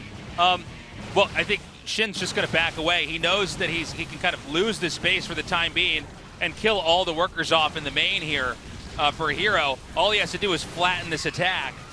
There still is a chance for Hero. Hero is a very powerful army in front of Shin's base. I think Hero actually blinked forward, and now he's getting surrounded on both sides. The Storms are good on the ramp, but the Hydra's taking so much damage. Another blink forward, trying to isolate small sections of these Hydralisks now. The main is overrun. Zealot's being warped in to try and deal with them, but that Shin just has enough to hold. I think Shin wins his first game. The main is in shambles. The economy is grinded down to a halt. And, you know, the counterplay from Shin, he's still on 3 base versus a barely functional 2 base player. The main is completely empty. I keep thinking we're going to come back and they're gone, and it's like, no, they're still here doing damage. They're finally going to get cleaned up. We're talking about a Protoss on 23 probes. And, you know, look, Shin lost a base. I didn't even realize this creep was really still out here on the level and scope that it is. Which, by the way, means if Zerg attacks in here, these Lings and Hydras are going to be super fast. Now, there is this sort of creep desert in the middle here where you don't have the ability to move on that. The creep was never fully connected because this creep was part of the all-in earlier. I just think that the numbers are too strong here. You know, even with really good Storms, I don't think there's enough Stalkers and Zealots to actually fight this effectively. Of course, these are Storms that linger a little bit longer. The Zerg's going to wrap around to the side here and get on the creep. That's going to make storming a lot harder to do. There are roaches being made here as well. Yeah, Hero just trying to recharge for one more push. It's really all he's got. Up to 31 workers now, saturating the main and the natural expansion. I mean, Shin, he's still up on 3 bases. He's retaking the 4th. He now has a soft contain here. He's outside of the natural expansion of Hero. He's basically just able to kind of drain these Storms and reposition and attack again. These are 2 gateways that are not going to be able to warp in, by the way. It's not just a wall. He's going to come in again. Again, there's a lot of Storms here. He's continuing to just kind of sidestep the Storms, push through. I can't quite tell how many more Storms are available. It looks like 2 or 3. There's 11 Templars, so I imagine there's going to be quite a few more Storms. Yeah, some have energy, some don't. Hero, if he doesn't hold this, he dies. The 4th base is up. Zerg is nearly maxed out. Hero can hardly even break out of his own natural. Yeah, the problem is that there's so much more coming down here. And, you know, it's not even about surviving this attack. You have to actually push out here and try to get a 3rd base up. And you can see there's not a ton of minerals left. This game's actually, it feels like it's short. It's been going on for a while. It's 13 minutes. The Roaches can come in here. Now, they're a little bit tankier, so the Zealots can't quite overwhelm this. The Hydras can still stay in the back. We've got Ravagers coming down now as well. Hero's fighting pretty well. The Archons over here on the side doing a little bit of damage, not quite picked off. At the moment the Storms dissipate, there just will not be enough for Hero. The Archons warping in right now. More reinforcements streaming in for Shin. And Shin's taking a very cost-inefficient trade, but he just knows his position is so favored right now. You might as well throw this army into the meat grinder because, I mean, you're back at home sitting on 4 bases. GG. Hero taps out. Beautiful start here. Shin winning game 1. And I got to say, the stealth move across the map. Hero was, I think what happened was Hero lost. By the way, let's rewind fully here. What a weird start to that game. He lost, like, workers at the start, 4 workers. He lost Adepts. The Oracles didn't do anything. And I think what happened is Hero turned it up to 11 and ripped off the knob and said, I'm going to start stunning workers. I'm going to try to come back in here. I'm going to try to snipe workers with the Oracles. And then just ignored the middle of the map. And when Shin saw the third base, he just went, oh, well, I already did so much damage to you. I'm just going to try to all in here. And that's exactly what happened. And even though Hero survived that, he had took too much damage. I mean, especially when the probes countered there into the main, there was nothing he could do. So we're going to go on to White Rabbit here for game number 2. Yeah, the first 7 or 8 minutes are the most crucial ones, in PBZ especially. It is such a momentum-based matchup about whether the Protoss players are able to get good damage done, get their third base set up on time, or in particular, if Zerg is able to get some damage done. It spirals out of control, and Hero just fell behind a little bit too quickly to overcome. Shin capitalizing, took the win, and is now leading the series 1-0 in this best of 7. 3 map wins away from lifting the GSL trophy as we head into White Rabbit for map number 2. State's favorite color of rabbit. Season 1.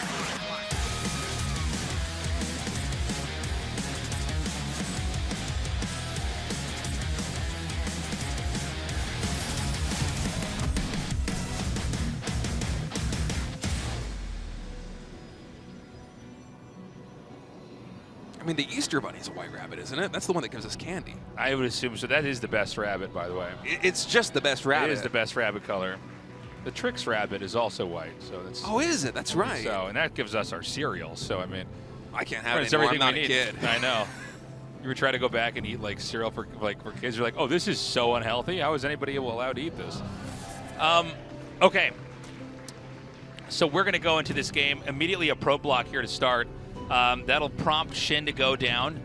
Oh, never mind. Okay. He actually doesn't force. Did Hero back off too soon? What happened back there? That was funny. I think Shin might have juked him a little bit. Yeah. Yeah, I think that he faked out Hero and then ended up expanding right where he wanted to go, which is kind of funny. And so now, is that MMA? I think it is. It is MMA. Oh my gosh, everybody's so much older here. LA loves GSL. GSL loves LA. Welcome. MMA probably saw that command center go down to Zerglings. Like, oh, I've had a similar moment before. That PTSD right there. Yeah, that was a it happened so fast. I'm not sure what the interaction was, but the pro blocked the natural. It cut to where the third base was going to be taken, and then it cut back, and he had the natural again.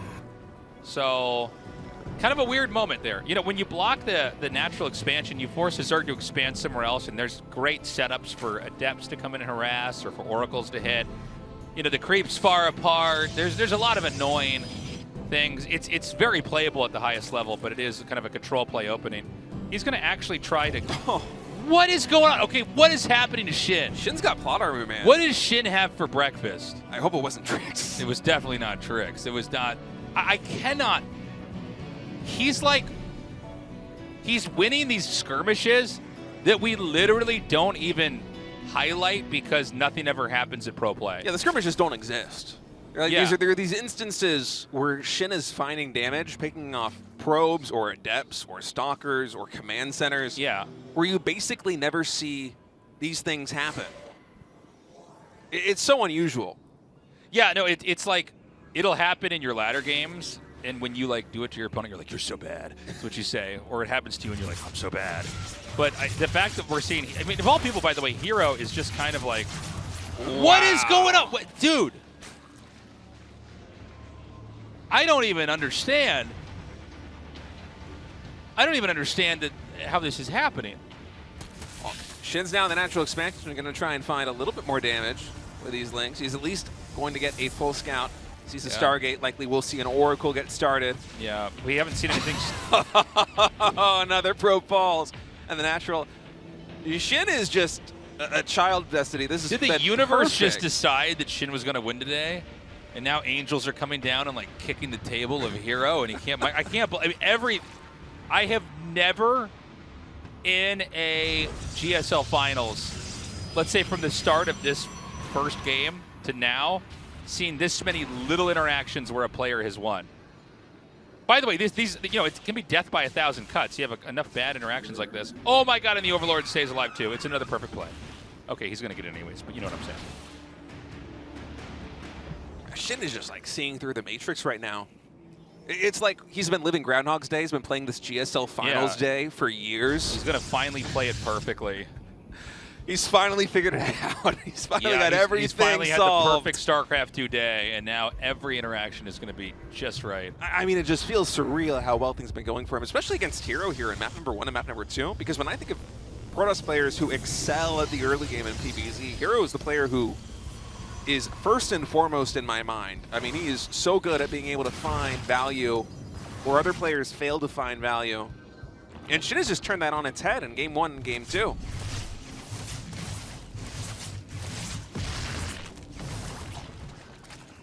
So, you know, he comes in here, does a little bit of damage. He's going to see the Baneling's Nest. Oh, he even kills that. I can't believe it. Yeah, that was a good trade for Hero up until the Oracle died. Up until, now 8 more drones hatching. Creep being spread. It's an early third base for Protoss. These are always a little bit slow starts. They've been peppered with crazy moments here where we're actually seeing, you know, SHIN with these just crazy kills here and there. But, yeah, I mean, we see the Twilight Council come. I assume this is going to be Blink. Doesn't have to be. I don't think it's going to be a depth play. Oracle's going to try and find one more queen. Hero should get it. Yeah, great play by Hero. Yeah, being able to snipe 2 queens is quite substantial here in the early game, especially with SHIN trying to play a Ling-heavy style. Oh my god, good save there. Because he would have sniped that. Was that to take a 4th base at the bottom? This is one of those maps where you can just hug the bottom entirely. So the queen's going to try to escort the drone down here. Yeah, SHIN needs another hatchery soon. Oh! I think he's trying to play this very Ling-based style, and he's already lost a couple of queens, so the more larvae he can get, the better. I wouldn't even be surprised if we saw SHIN in just a minute or two take an additional base, not to saturate it, but to just continually have more larvae available. Because he's making a lot of Lings right now. 18 more getting started. Only 61 drones here for SHIN.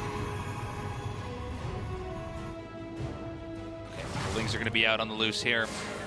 Heading up to the top right. He's going to get a surround here on these Adepts. Now, this is good control. The Adepts, the Lings should have had a better surround. Oh my god, the second surround's here. What is happening? Control. He is taking that 5th base, by the way, so it likely will continue to be a very Ling-heavy style from SHIN.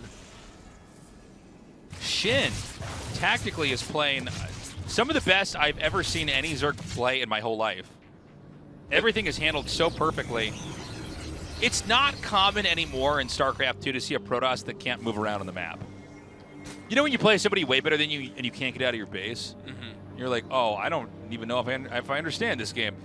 That is kind of what it looks like for Hero right now, where anytime he leaves, it's like, gone, goodbye, killed, counterattacked, everything. Small counterattacks, actually a big counterattack that are coming over here. This should trigger a recall. Yeah, these are +1 Lings. Yeah, and the thing is, if he triggers a recall, okay, he did not. He just triggered a warp, and the Stalkers are going to walk back. I think Hero's being pretty smart. The thing is, if you force recalls, that's like a resource that, you know, you have to then, like, I'm not using the right terms here. It resets the cooldown, right? And then they can't use that later on. Oh no, Hero blinked aggressively trying to take the trade. These are +1 Lings, bro. You cannot take that blink. So many Stalkers falling.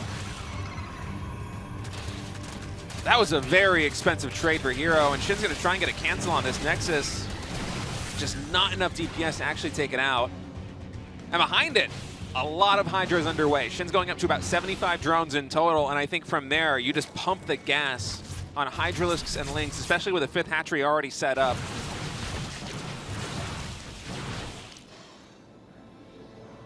Okay, so Storm is coming along.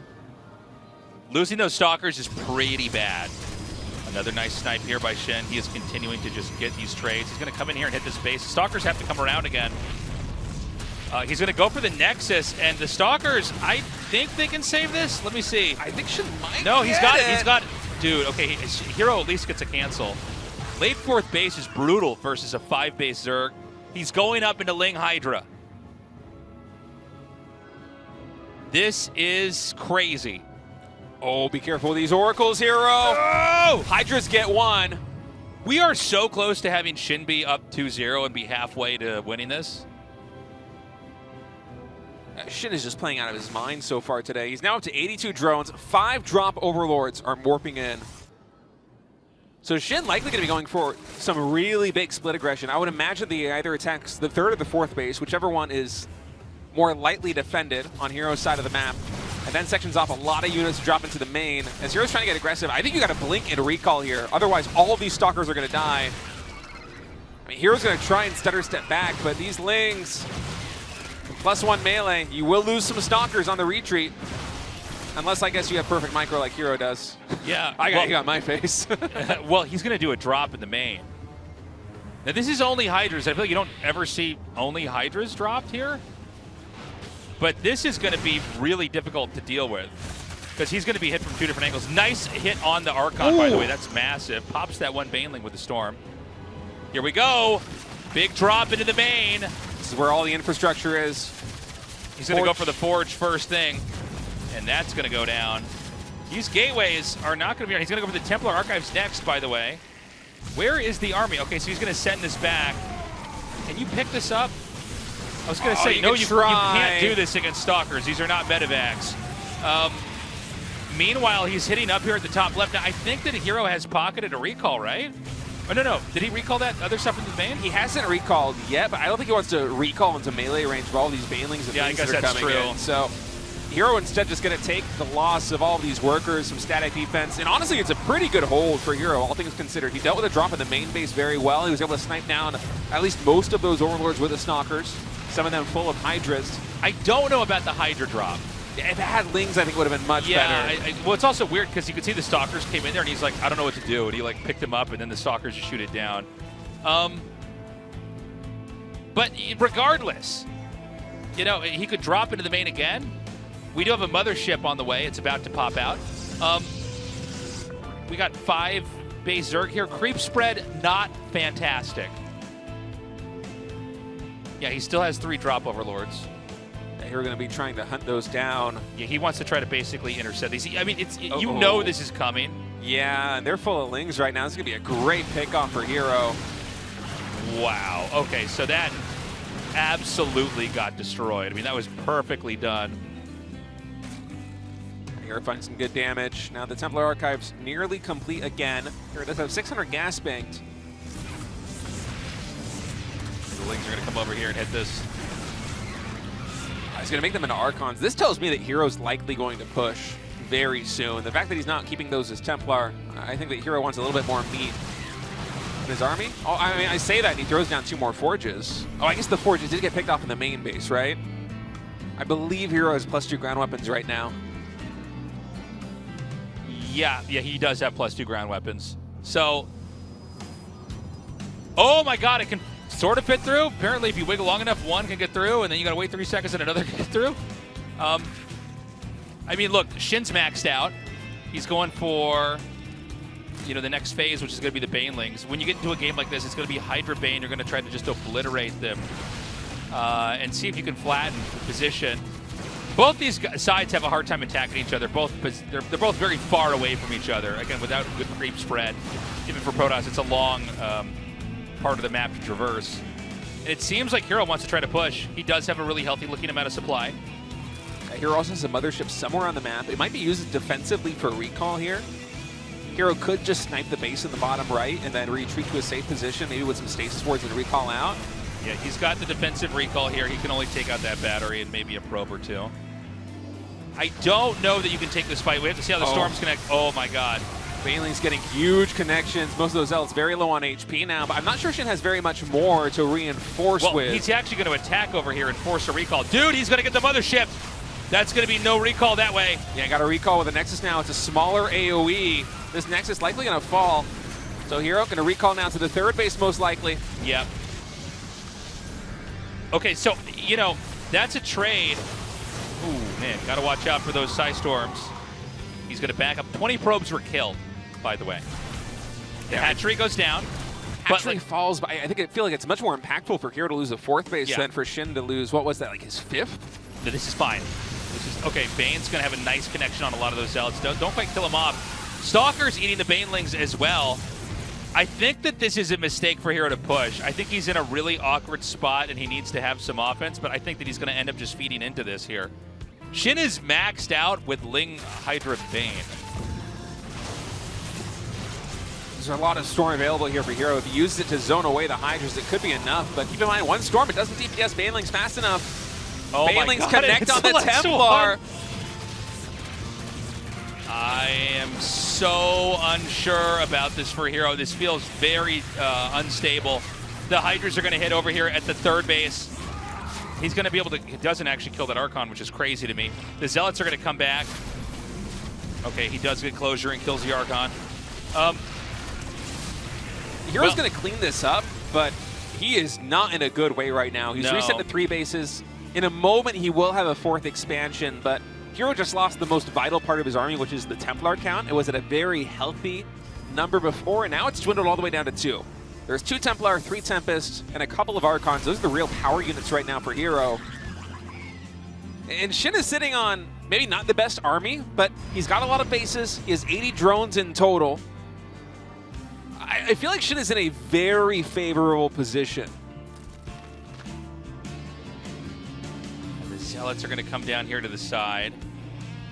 And I think the issue is going to be, like, you can counterattack all day, but I think when Shin chooses the time, he can come and poke out your base very, very easily. And I just don't think that Protoss has the manpower. He actually is going to body block with Hydras here, which, again, that's a lot of Zealots to kill off a base. And we're talking about, you know, Shin has so many bases that he can afford to drop 1 or 2, and he's already finished making his army, right? So he can now come across the map, and he can hit. This is not a game where I think Zerg has to attack in several times and remax out. This seems to be a game where Protoss is barely hanging on for dear life. It almost feels like Hero at this stage just needs to try and hold on. You cannot be active on the map anymore. You need to try and defend because you are so outnumbered here as Hero. Tempest's going to try and get some damage done at range. All right, Shin collapsing in on both sides. Cloaking Field is going to pop, but we have Overseers for detection. Storm's doing a good job of zoning the Zerg away, but there's just too many Hydras here on the right side. He's got so much. The Zealots on the left side are doing a crazy amount. There's another link counterattack here. 20 more probes are going to go down. And again, I just don't know that there's going to be enough to fight over here. I think it's miraculous that Hero held this as well as he did on this side, but he is falling further and further behind because even though he keeps one base, he basically loses everything that was keeping that other base working. Yeah, that was about the perfect fight for Hero at his 4th expansion, but the fact that he loses 28 probes at the other bases means it wasn't really worthwhile. Now this base is completely empty of workers. Hero's going to have to replenish that. He doesn't have, like, the right number of workers in any of the bases with full minerals. And so, like, he's no probes. Yeah, he's got 32 probes, you know, to 78 drones. So he's going to transfuse down here and probably, you know, gear up to attacking again. I don't see what else there is to this game. Protoss is going to move across the map. Now, this is funny to me. It's going to be really hard for Hero to fight in the open. I guess, you know, you don't have a lot of choices, right? Maybe try to take a fight and recall. And you know, one thing is when you're really low on bases, you don't have that much to defend, right? Shin, once again, going to just send a small number of links to try to counterattack here. Any few probes he can get is going to be worthwhile. Going to go for that Templar. Good defense here. Meanwhile, Hero going to orbit around to the corner and try to poke out this base in the bottom right. This might work. I don't think that there's any way to trap this. Yeah, especially with a Mothership. Oh my God, he's got Corruptors. Oh, Mothership's being taken out. It's zoned away. It can't even cast any of the useful spells right now on the Hydra. The Time Warp would be so good to pair up with Storm, but instead, the Corruptor is able to isolate the Mothership, take it out. And Hero's going to have to retreat out of his position, but it's tough. There's a lot of army for Shin. And it's actually heading towards the 4th base now of Hero. Yeah. Oh my God, he's going to take this base out. I forgot, of course. I was like, where did the Corruptors go? Yeah, they're just going to come up here and take this base out. I think we are in GG territory here for Hero. I don't know. You can't come back from this. Yeah, I just don't see how he comes back. He's going to attack in here. And, I mean, there's just too much damage. I think even if you had perfect storms here, whatever is going to be produced out of the hatcheries will clean this up. And we're seeing, you know, almost no shields left on these. The greatest storms ever, and it's still not going to be enough as these Lings just race through. Surround the Archons. And that is going to be that. I think Hero, I mean, he's still fighting. Man, I mean, how are you going to get anything done? This is a lot of drones, man. If you could target these drones, that'd be nice. If he kills all those drones, Shin might only be up by 10 or 20. It's a bad position here for Hero. He's actually going to try and recall and defend with Archons this Nexus. He realizes it is futile. GG. Shin is up 2-0 over Hero. That was crazy. So we saw the fist go in the air. Shin is halfway there. This is, I feel like I'm in an alternate universe where Shin is the greatest player in the world. They're like, this is a different timeline. This is the one where Shin has won everything for the last 10 years, and he's the GOAT. It certainly does feel that way. He's the GOAT, but Artosis thinks it's another guy who's the GOAT, but you know what I'm saying. And you could see Hero visibly miffed. Hero who's kind of always glowing with charisma. You know what I mean? He always has kind of a peaceful, upbeat energy about him. And right now, it's actually, by the way, you know, from A to Z in that game, he's playing perfectly. Guys, we're going to go to a short break. When we come back, the finals of the GSL continues on.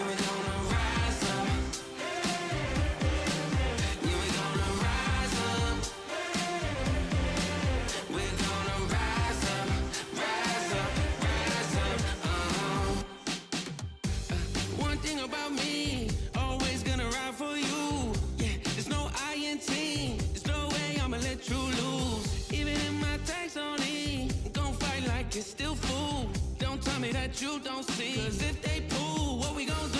Pushing. I gotta keep on pushing. I keep my hands up high.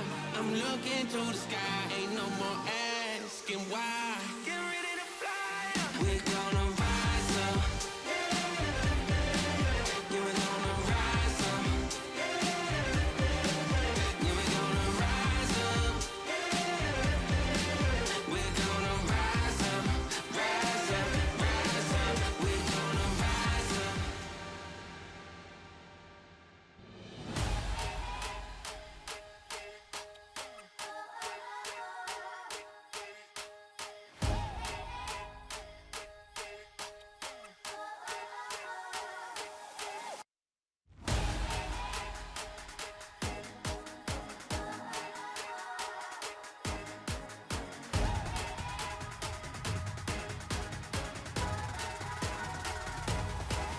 Just watch me now.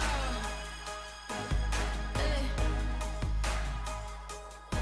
You can't hold me down. Just watch me now. Take the crown. You can't stop me now. You can't stop me now. No, you can't stop me now. You can't stop me. You can't stop me. You can't stop me now. You can't stop me now. No, stop me now. No.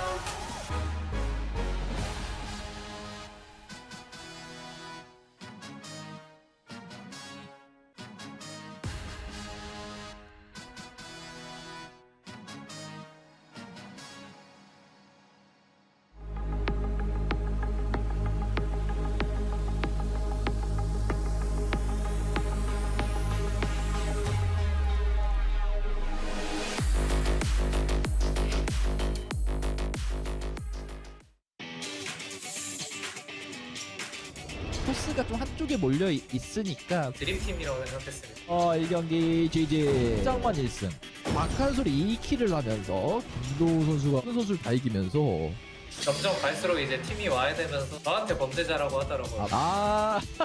모이면 바보가 되고 흩어지면 짱이 돼요.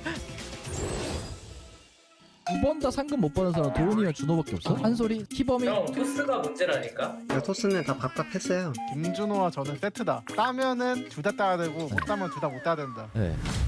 사실 그 정도 시간 방송하면은 제가 정신이 반쯤 나가야 되는데 재밌게 해가지고 시간 가는 줄 몰랐던. 게이머들이랑 약간 디스코드 하면서 하는 게 되게 오랜만에 하는 느낌이라서 재밌게 했었던 것 같아요. 저희끼리 그 케미도 잘 맞고 경기도 좀 재밌었던 것 같아가지고 시청자분들 입장에서도 좀 이렇게 저희의 사적인 대화나 이런 걸 좀 같이 들을 수 있으니까 방송 센스가 너무 없네. 방송이고 나발이고 저는 이겨야겠고요. 시청자분들도 많이 좋아해줘가지고 저는 되게 좋다고 생각합니다. 저는 CK 같은 건 너무 환영했고 승패도 나쁘지 않아요. 2승 1패로 지금 돈도 많이 벌었고 저희 팀의 기운이 좋은 것 같아요. 그냥 저희 팀이 다 그냥 잘하는 사람이 잘 하더라고요. 방식을 좀 바꿨으면 좋겠어. 애교를 랜덤으로. 진짜 내가 해? 너가 해야지 그럼.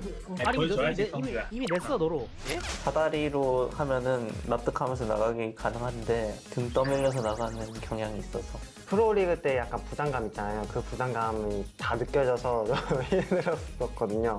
하는 건 너무 재밌었어요. 근데 결과가 3번 했는데 첫 번째 판은 이제 올킬도 하고 잘했는데 지고 두 번째도 이제 괜찮게 했는데 지고 막판은 이제 못하긴 했어요. 근데 못해도 버스 타는 선수가 있거든요. 저는 바로 팀이 그냥 지더라고요. 못하니까. 그리고 제가 도호 형이랑 지금 같이 상금이 빵원인데 그래도 계속 저는 1인분 해주는 것 같은데 이게 왜 자꾸 상금을 묻었지? 라는 생각이 조금 있긴 하네요. 1회 때는 에이스 결정까지 갔는데 야 이거 우리 손 많이 맞았어요. 아니면 그냥 이거는 김준호가 거의 다 잡았다고 봤는데 지지. 준호 형이 엄청 유리한 걸 져가지고 패배의 원흉은 제가 아닌 걸로 마지막에 밝혀졌고 3회 때는 이제 도호 형이 무엇 못했던 것 같아요. 일단 도호 형은 확실하고 아무튼 토스가 문제다.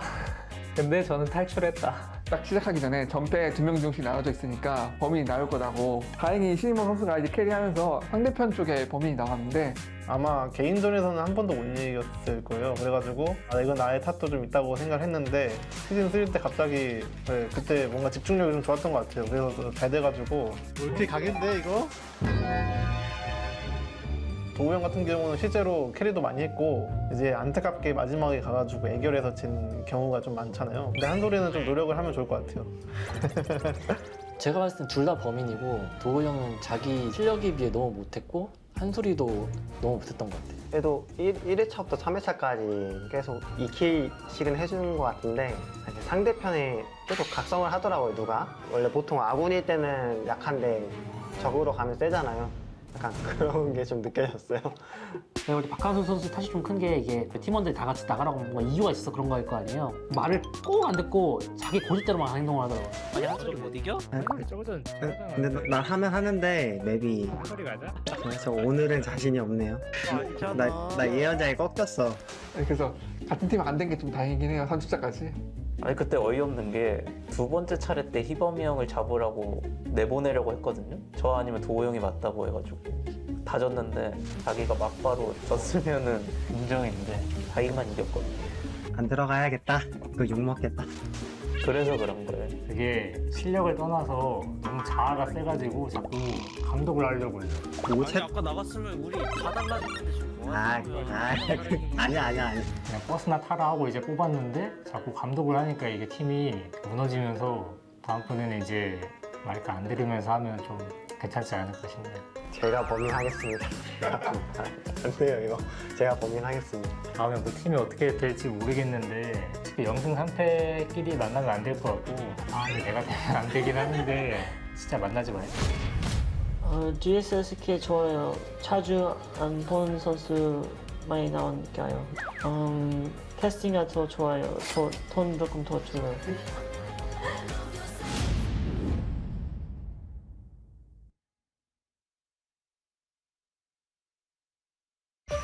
GSL Season 1.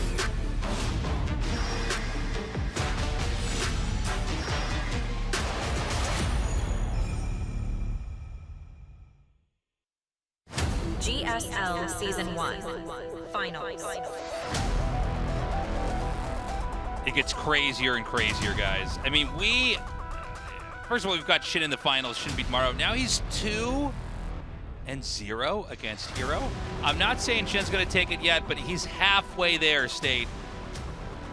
SHIN's just looking unbelievable right now. He took down Maru in the semifinals, a player that he has not defeated in 33 series. The 34th time was the charm. And we're talking heading into the grand finals about, well, you know, that was an exhausting series. Maru was trying to play for the Ultra late game in a lot of those matches. How is SHIN going to be able to hold up? I mean, we started playing hours ago here at the GSL studio, well, he looks stronger than ever. He's up now 2-0 versus the best player, the best Protoss player in the world.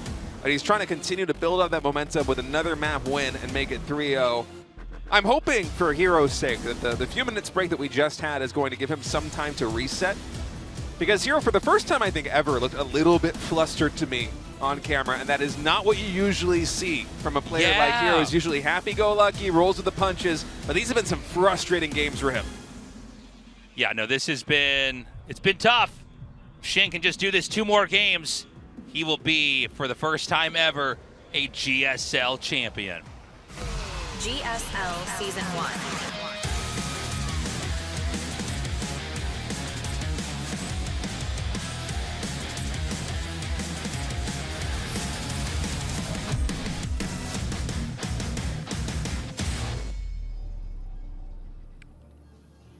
Hero in the top right, needing to come back here, looking like one of the strongest Protosses on one of the greatest runs ever until now.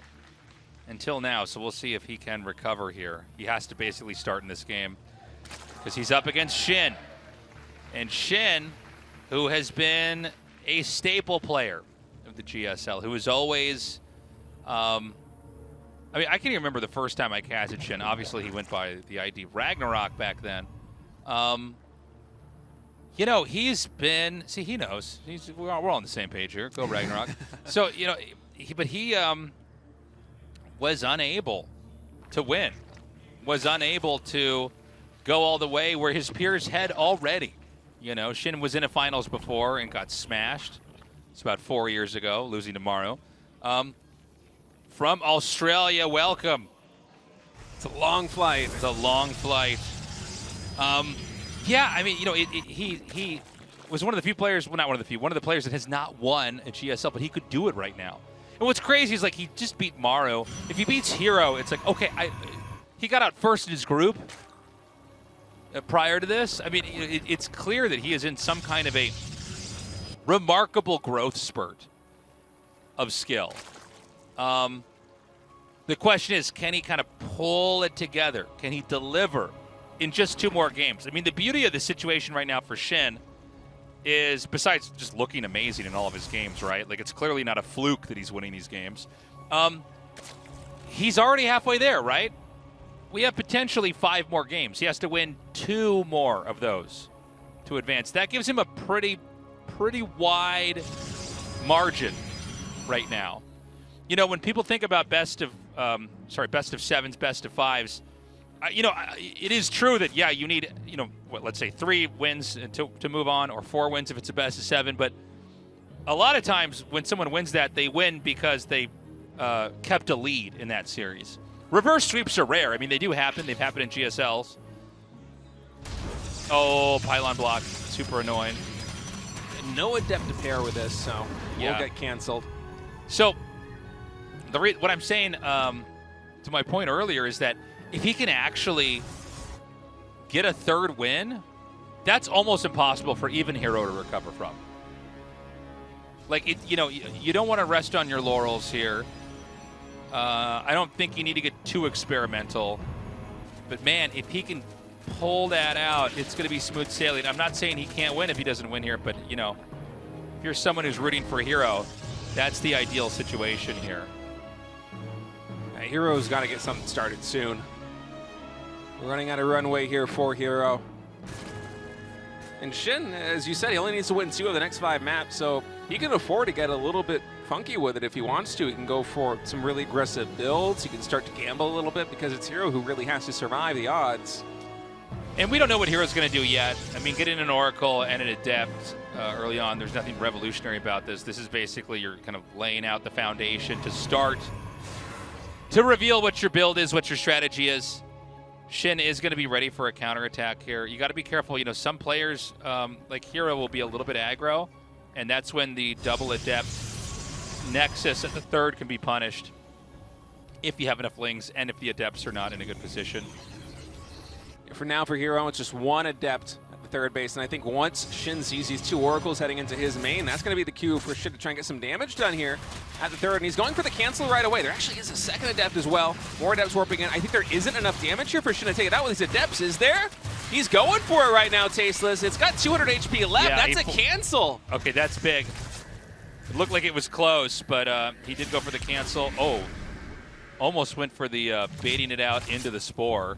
That would have been sick. Yeah, it's just like, you know what's crazy is like Shin is like so perfect with his inputs. Like even what he tried to do there that's harder than what most people ever try to do.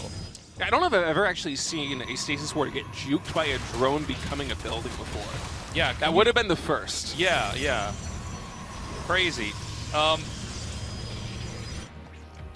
Now, in this game, the Queens are still going to be zoning out these Oracles. Can he get some more kills with this? He's going to throw down another Stasis. The Queens can just shut this down. He is going to get hit here. He needs to send one drone. Oh, he just leaves that one. Again, Shin playing like really perfectly. His play has been so clean. Really throughout most of the last like 5 or 6 games that he's played, including the series versus Maru. It feels like he just keeps getting stronger and stronger as the day continues on. He cannot damage that Nexus down now. But, you know, slowing the third Nexus down is a pretty big deal. Oh, it's huge.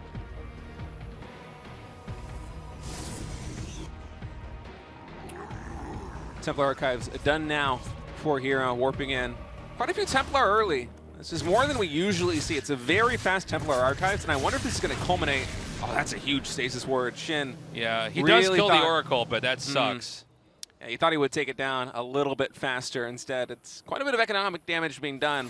The delay here for Shin. I wonder if this is going to culminate into a big charge lot Archon push, because I mean, these Archons are so early. Shin up until this point has been playing very Ling-heavy styles. Yeah. And he does have a Roach Warren in this game, but still the Larva's been mostly spent on Zerglings. Yeah, this is going to be a charge lot Archon timing here. This is ideal versus someone who's just going to rely on Lings and kind of keep it low tech. And I think that Shin has to just give this base up. I don't think you can save this. Is he going to try to transfuse now? I think that this is... There's moments where you got to look at this and go, this is not going to work. And I think that Hero teched into the exact right thing, came out, poked it out, and then got back out. Beautifully done. So, you know, the most normal way for Zerg to die is to lose the 4th base once and then basically be behind for the rest of the game. We'll see if it's going to be one of those games. Yeah, Hero already ticking up into Storm, having a macro on 3 bases. Shin trying to get a little bit of economic damage done, but good control by Hero, not losing any probes. And right now the economies are even. Hero's been doing a very good job of keeping Shin in check after Hero's own 3rd base was canceled. Whenever you have a PBZ and the word counts are even and the mining bases are even, it's a very good position for the Protoss. Zerg kind of needs to be a tempo ahead economically just because Protoss tends to be more cost efficient with their units. And so the fact that Hero right now is at 143 supply to the 151 of Shin, he might get a cancel again on this 4th. I don't think you can save this. Roaches are coming in. Nice trap there, getting the Zealots. They're going to counterattack. He actually does barely win that fight. Yeah. Is that enough Roaches? It feels like these armies are very closely matched. Okay, it's Storm that Hero is waiting for. Oh, he's able to get on top of the Queens before they can get back on creep, and now the Storms can zone away the Roaches. Okay, he's going to try to come up from underneath. I think that Hero might just win this game. Oh, another so many more Zealots. You know, Hero played into a perfect mid-game, kind of realizing what kind of game Shin wants to play. He's going to fight back, though. Yeah, the Storms are dissipating a little bit. Charge Lot's not the best unit, especially now that Hydras are added in. The Roaches absorb the damage, and the Hydras are able to dish out so much DPS. Well, Roaches are so tanky. He does have Immortals, which are good against Roaches, but I don't know. You know, it feels like Shin is like a little bit stunted in his growth on the game. He's kind of like not dying to this army, but he's not anywhere near as big as he needs to be on the map. Hero is on a 4th base, too. Or starts a 4th base, I should say. Hero expanding into the center. But I think the army composition of Shin is vastly superior to what Hero has got right now. Storm isn't particularly effective unless you have a ton of it versus Roach Hydra, just because the Roaches, they can really absorb the brunt of the damage. then if you don't connect with enough storms onto the Hydralisk, suddenly the Roach Hydra's just able to take out absolutely everything else Protoss has got. You know, the Zealots are very ineffective, woefully ineffective. Archons also, because they're hitting range units, the splash damage doesn't quite contribute as much as it normally does, say if you're going versus Ultralisks or Zerglings. So the push is going to start. The Stasis Ward is laid in the back. The Storms are going to start to be laid out here to basically chip away at everything that SHIN has. Hero's going to push in once more. Those Storms are pretty big. A lot of damage ticks onto these Roaches. They're deep in the red now. Even a Stasis Trap going to connect with them. But this is not SHIN's whole army. He's trying to set up a surround right now, coming in from the top of this ramp. Yeah, there's enough Storms. You can really zone with this. He didn't get that much done, but again, you know, it's a 4-base Zerg. Can the counterattack possibly make this work? How many Storms are actually available here? It's 2 or 3, I think. They're very few right now for Hero, and he just used energy recharge as well. So let's see if the counterpunch can do something. The attack itself from Protoss might have been a mistake. Probes are getting pulled right now. I mean, Archons are not that good in this situation. The probes are going to go down. And, you know, there's not a lot in front of the Archons. In fact, there's almost nothing in front of the Archons. Storm's anticipating a large Zealot counterattack, taking out, 2 bases worth of workers, though. If Hero can stabilize here on the front line, this counterattack might be enough.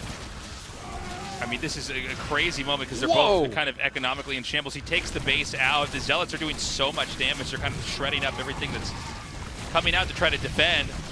Neither side has a massive army, but I think that basically Hero's teched out a little bit better. Yeah, this is definitely a favorable trade for Hero. He takes out the 4th base of SHIN. Hero's 4th, because he pulls the probes, is still alive. More workers have fallen on the Zerg side of things.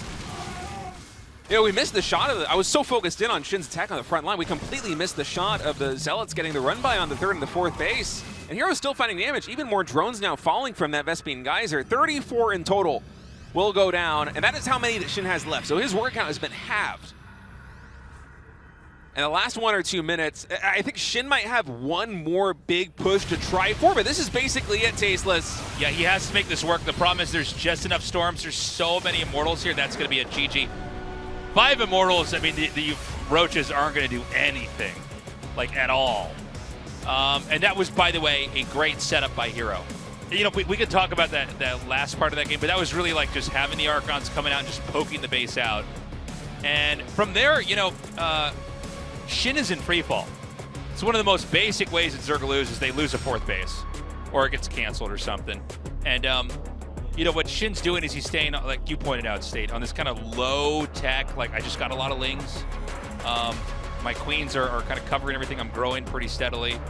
And Archons beat that. And you don't normally see Archons that early ever, because if they just like made Roaches, like Roaches would kill that whole army. But he just comes out before the tech series and he goes, boop, pokes the hatch out, and then runs back home. And the Zerg can't, you know, balloon out the way they would normally. We're going to go to Ruby Rock, State's favorite color of rock. So we're going to get into that on game number 4. Right now, Hero's in a game of catch-up. He's won his first game. SHIN coming up the first 2 games with a win here. Can Hero even this out, or is SHIN going to continue to hold this lead?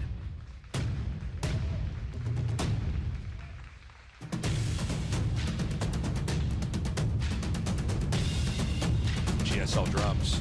Sounds really good. Really good, yeah.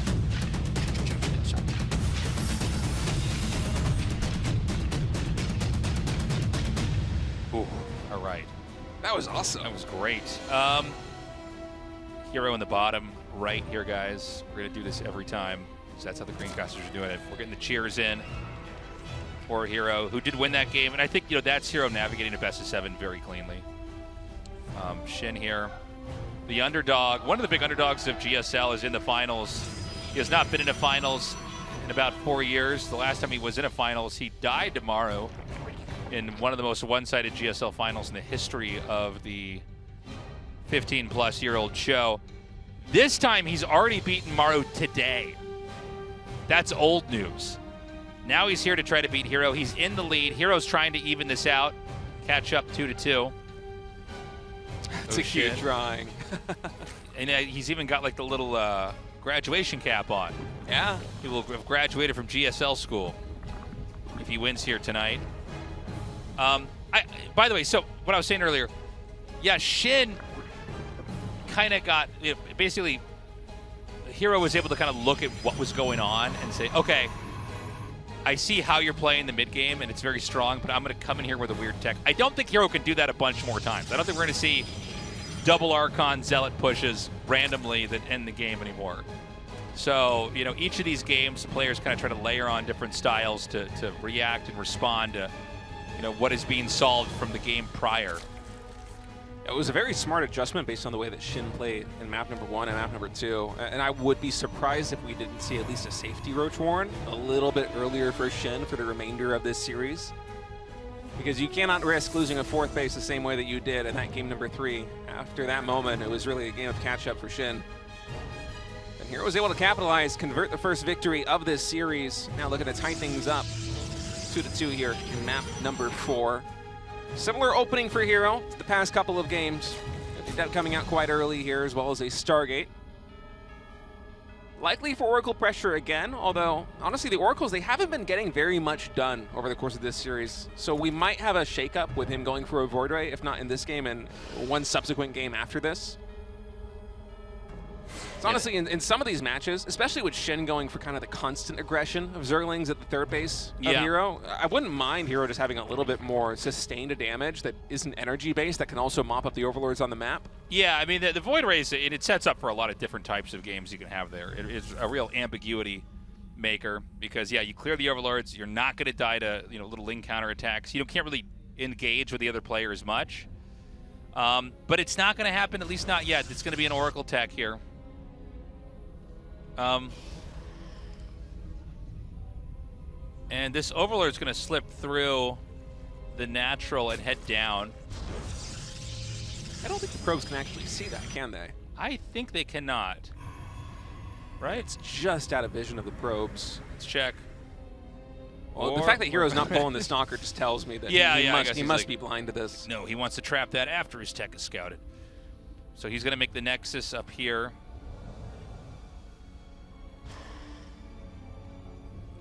And, he's going to come into the main and see what the tech is going to be. Again, the tech is very standard for now, and we're probably going to see a Twilight Council here.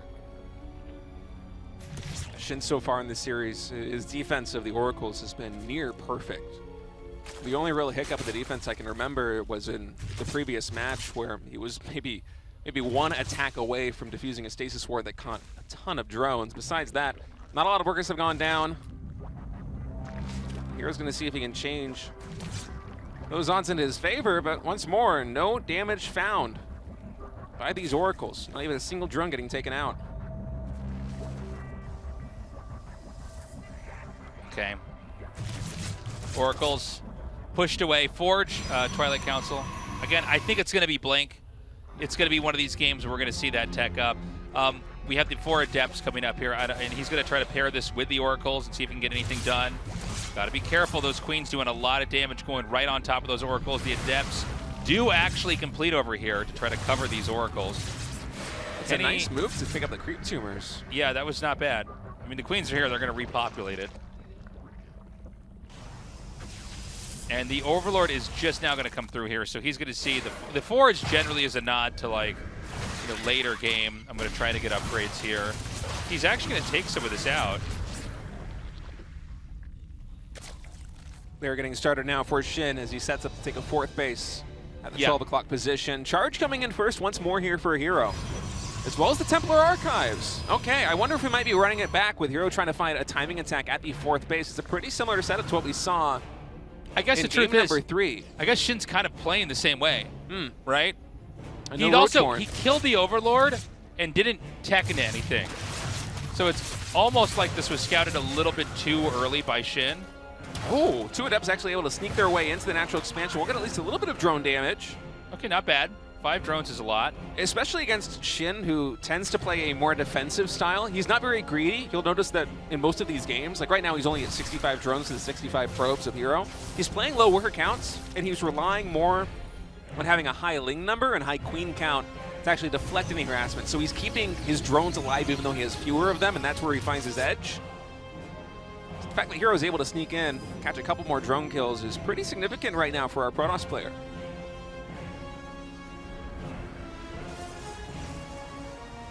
Okay, for now, you know, it's a game with, we got 3 Oracles up. Lings are kind of looking for any kind of counterattack they can get off. Hero's playing a very, very quiet game.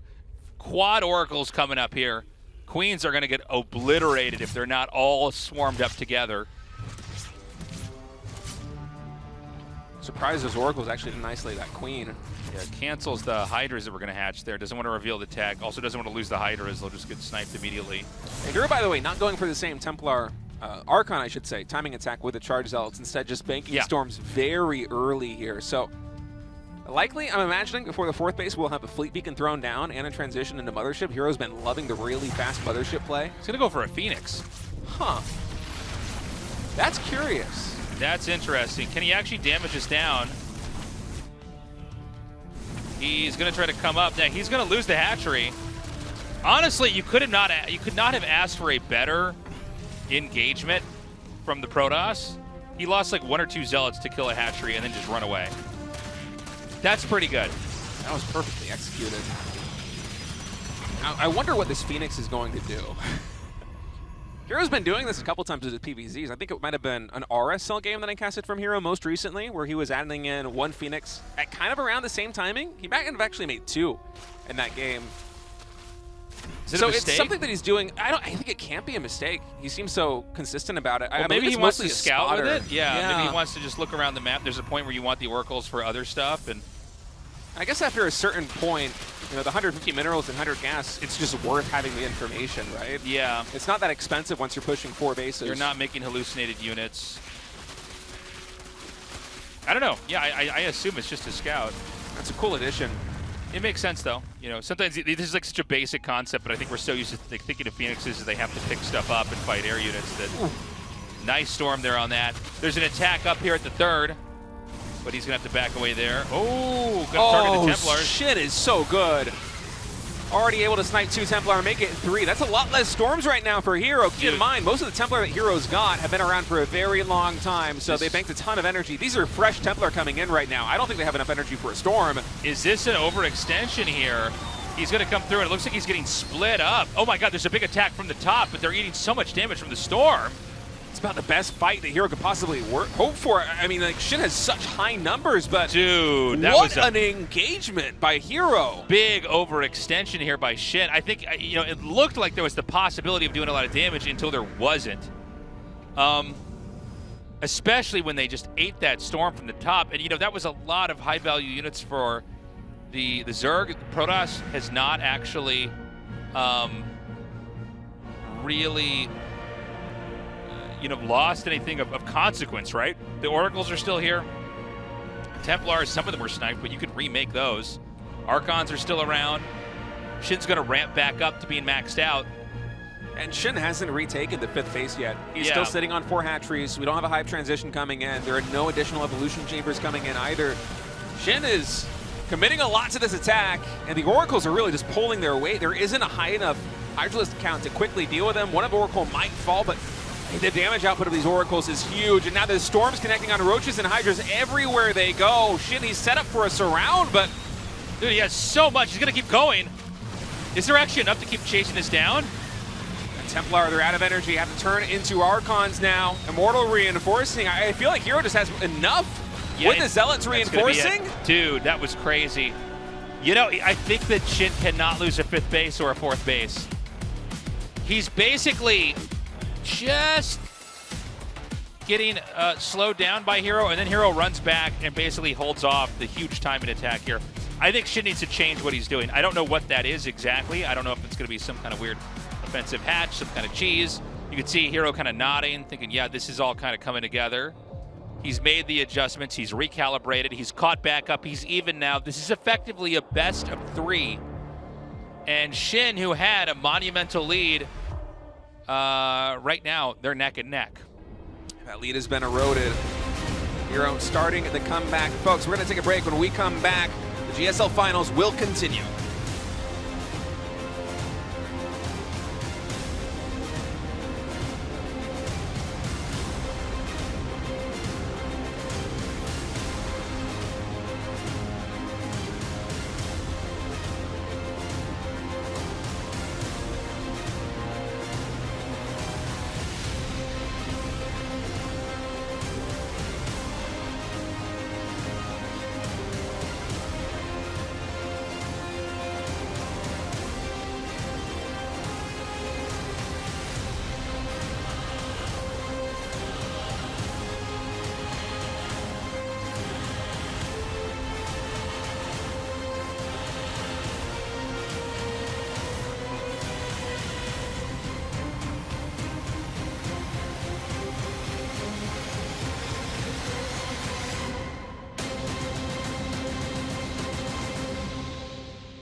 GSL Season 1.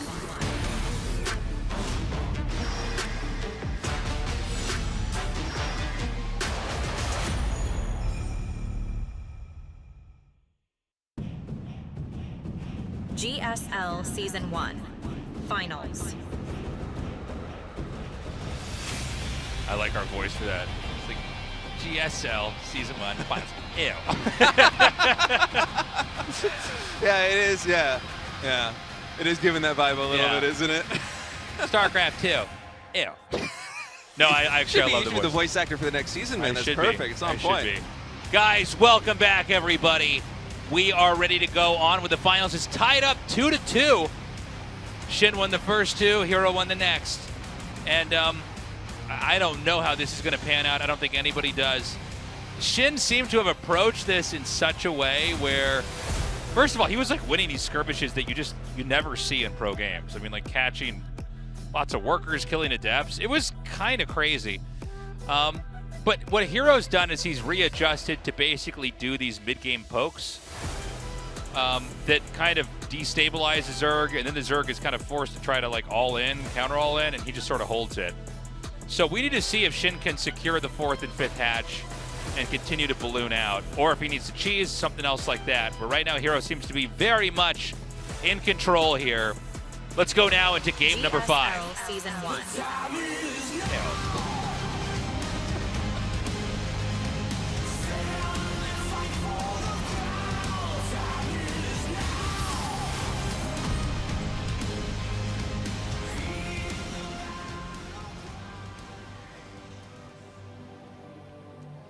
Okay, game number 5. Hero here in the bottom right.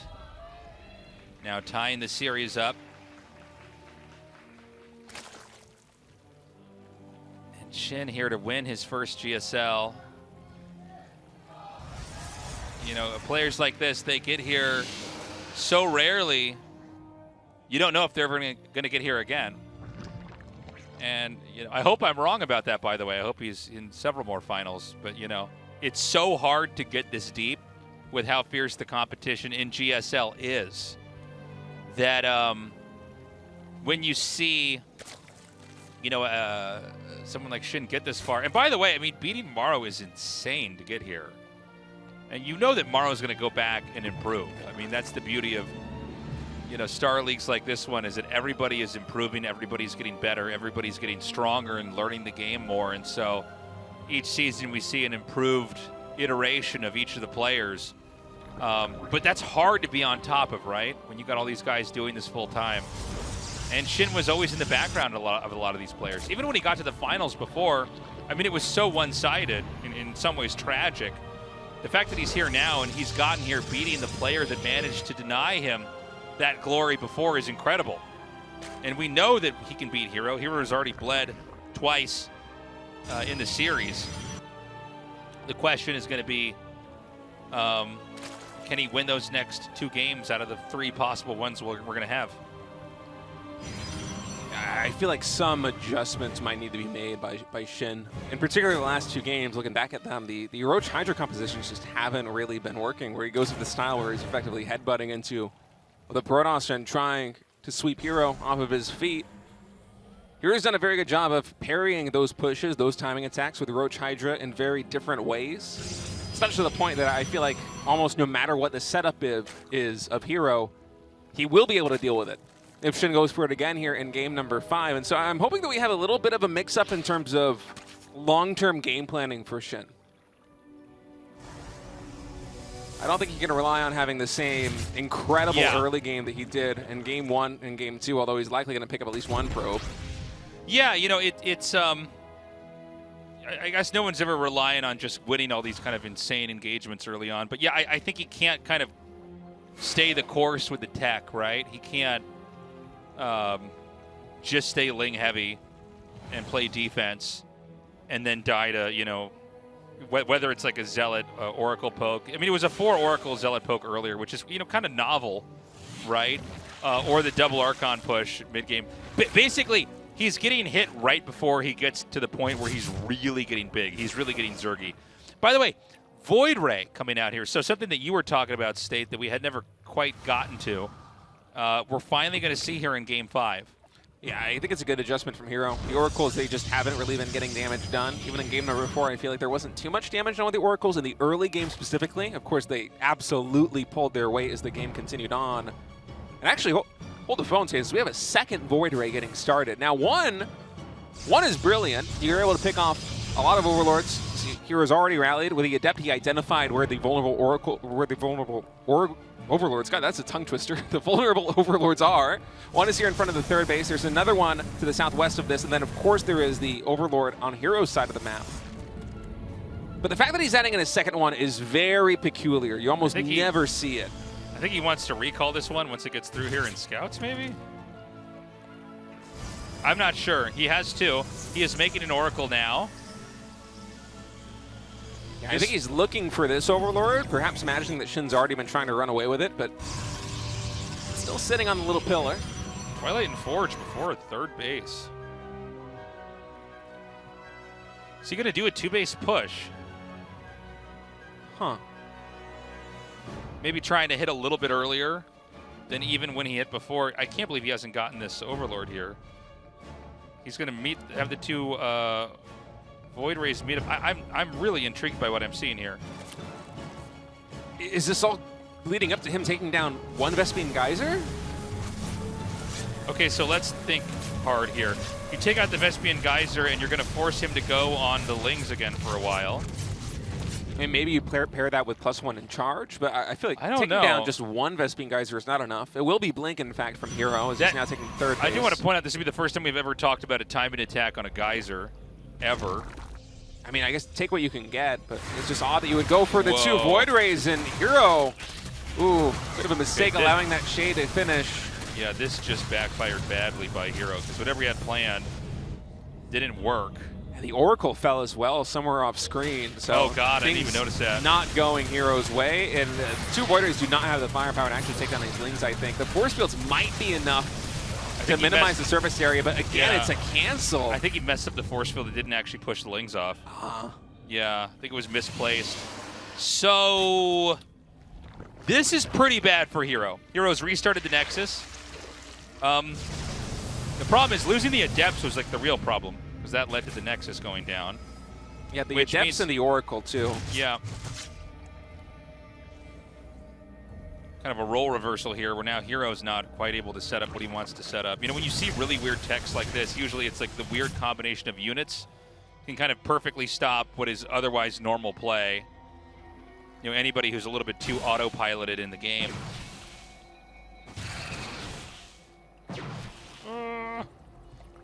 Okay, so that lives. Storm's halfway done. You can see, by the way, like Void Ray is kind of hard to do a whole lot with these things. They are pretty sluggish units when you try to steer them around. Yeah, they're not particularly mobile in these early stages. Hero has been able to find the Vespene Geyser, I think 2 Overlords in total, maybe even the 3rd one. And he's kept the creep spread back a little bit, but I'm not sure that's exactly worth the investment. Had he been playing Oracles, I feel like the 3rd base would likely be safe here. The second Oracle, or the second Void Ray really is the odd choice to me. Besides sniping the Vespene Geyser, I think you could have done everything that Hero has accomplished with just one of these Void Rays, right? Well, I mean, I almost wish we could like really ask him like what was going on with the extractor timing. I mean, it did seem like he kind of led that up into being this moment to hit the extractor. So what Shin's going to do is he's going to sandwich this from either side. Remember that Protoss doesn't have anywhere near as much because the 3rd base is so late because the weird attack elected here from Hero. He's losing pretty badly here from the top, by the way. These Zealots basically soaked without the Stalkers doing damage to cover them. This is a lot harder than it looks to micro here for Shin. Yeah, the static defense is going to fall for here, but I feel like it's mostly done its job. Shin's still just trying to make this Roach Hydra pressure work. Even though it's failed in the last previous games, she tries it again. But here with a nice defensive setup, really able to isolate the Hydralisks on both sides, take favorable trades, and now Shin is going to struggle to retreat out of this. I think Hero just blinks on top and takes a couple more trades. I think that Shin's been so aggro, but yes, Hydras actually can't run away. It's why creep spread is so important when you get into these longer games, because you need to actually have like a runway where they can dive in and hit and then run back out. And you know, I gotta say, there are parts of this game that look so similar to what we already saw, where it's sort of like a very deterministic approach from Shin, where he's like, I'm gonna get a bunch of stuff, I'm gonna try to just crush you, I'm gonna try to hit you from a bunch of angles, and if it works, I'm gonna win. And it just seems like Hero's, nicely done, keeps both Void Rays alive. And if it works, he wins, but you know, Hero seems to be getting stronger and stronger here. So we're going to ramp up to a max out again. He's going to try to hit once more. But we're going up to 4 bases. It's going to be drop Overlords again. Oh. Some Stalkers getting caught right now. The 2 Void Rays were recalled back to the main base of Hero. I think those will be really useful to have against these drop Overlords. They will provide some utility as long as they're able to stay alive until that point. As Shin is heavily committing to another attack. Keep in mind, Shin has no upgrades whatsoever. Is he going to send? This is empty Overlords here. But he's not supposed to hit here first. This is kind of, well, he's not actually sending him in, so never mind. I think that Shin just sensed the opportunity here right now because half of Hero's army is in the middle of the map. They're trying to regroup with everything right now as Shin is working on this Nexus. He's sending the Overlords in, by the way. The Nexus is going to go down. I think that the rest, hold on, is it going to go down? Yeah, he's going to kill it. He's going to kill it, but it was an expensive trade for Shin. I mean, Hero just has the answer to these Roach Hydra timings. He's been able to deal with it in 3 different ways. Oh, I thought this was a lot more damage. Just like 1 Roach attacking it. That's the second timing. Now, what's funny is he sent the drop Overlords in, but they were empty, so he could have gotten damage there. I don't know. That was a very odd moment. First of all, I think faking Overlord drops is really good, but he needs to send that in first. And I think you're right, State. I think he looked at this and went, oh, I think I've got an angle. But, you know, when you trade out for the Nexus and the army stays alive, this is where the counterplay comes in. Yeah, Storm's now coming in. Shin has to split these units away. The Storm's doing really good damage on the Hydralisks, forcing Shin to retreat. GG's call. Hero has won 3 maps in a row. Okay, so I'm getting worried. I think that Shin has kind of tried to just force this thing to work. And look, it worked a couple times, but the more times you do it, and this is what makes Hero a good player, is he's adapting very neatly. He's adapting with a different style every time, so he's kind of keeping, look, you can see there's almost a sense of relief as the reverse sweep is happening. Look, I think this kind of like, I'm making roaches, and now I'm making hydras, and look at me, I'm above you, I'm below you, I'm to the left, to the right. You know, 360 degrees of Zerg attacking, and then storms are just kind of like polluting the whole area. It doesn't seem to work anymore. I don't know if we need to see a totally different style. I don't know if he wants to try to hold off the eventual push style that Hero is so known for. By the way, Hero wins this basically not doing what he's known for. This whole game is Hero reacting to what Shin's doing. This is a reactive victory. This is not your classic PvZ here. Shin can still win, but he has run out of wiggle room. Yeah, and we're going to be going to Celestial Enclave for set number 6. Yep. The best defensive map in the pool if Hero wants to try and play a defensive macro game. I think if you're going to go back to the drawing board on any map as Shin, it has to be this one. Yeah, the question is, what does he have in store? He managed to beat Maru. Can he do it here now with Hero? If he does not, Hero is the Season 1 champion.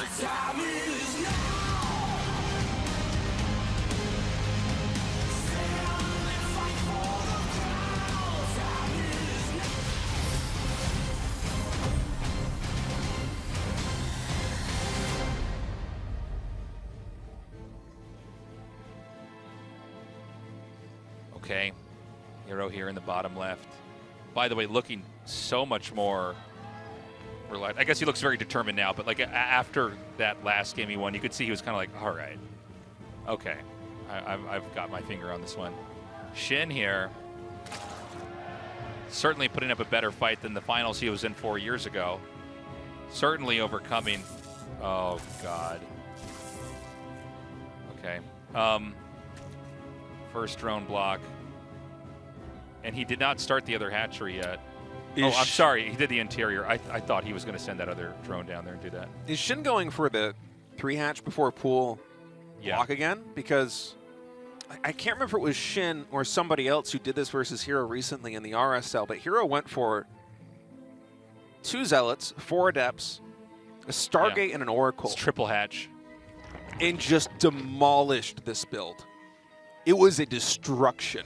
Yeah. And I wonder if that was good enough that Hero's going to go for the same response now. We don't have a second gateway thrown out just yet. It will, in fact, just be the Cybernetics core. Hero kind of shaking his head as he saw this. He knows this is going to be another control game. So far, you know, it's by the way, it's very kind of antithetical to what a lot of the way Zerg plays is like the Zerg kind of, you know, they're trying to get big and grow, and this is him going like it's a wrench in the gears of the machine.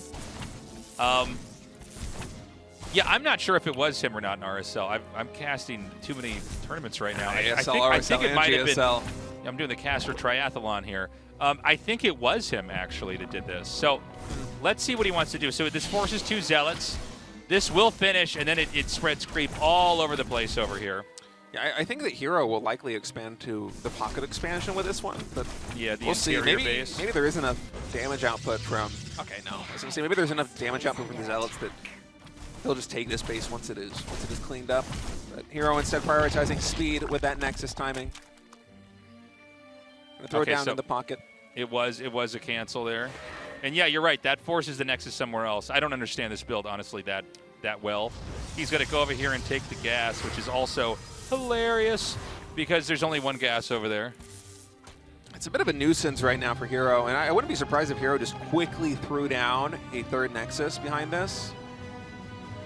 It's not the same response that we had in a previous tournament from Hero with 2 Zealots and 4 Adepts You think and a Stargate third before Nexus? expansion. You think you can do that? I think that's Behind this Oracle, yeah, I would say you don't need a second gateway or anything. Just immediately throw down the 3rd Nexus. Yeah, I guess you make a good point. This is one of the best maps to do it too, because you know your natural is going to be on a high ground. You have a pocket expansion, which is totally safe. Right.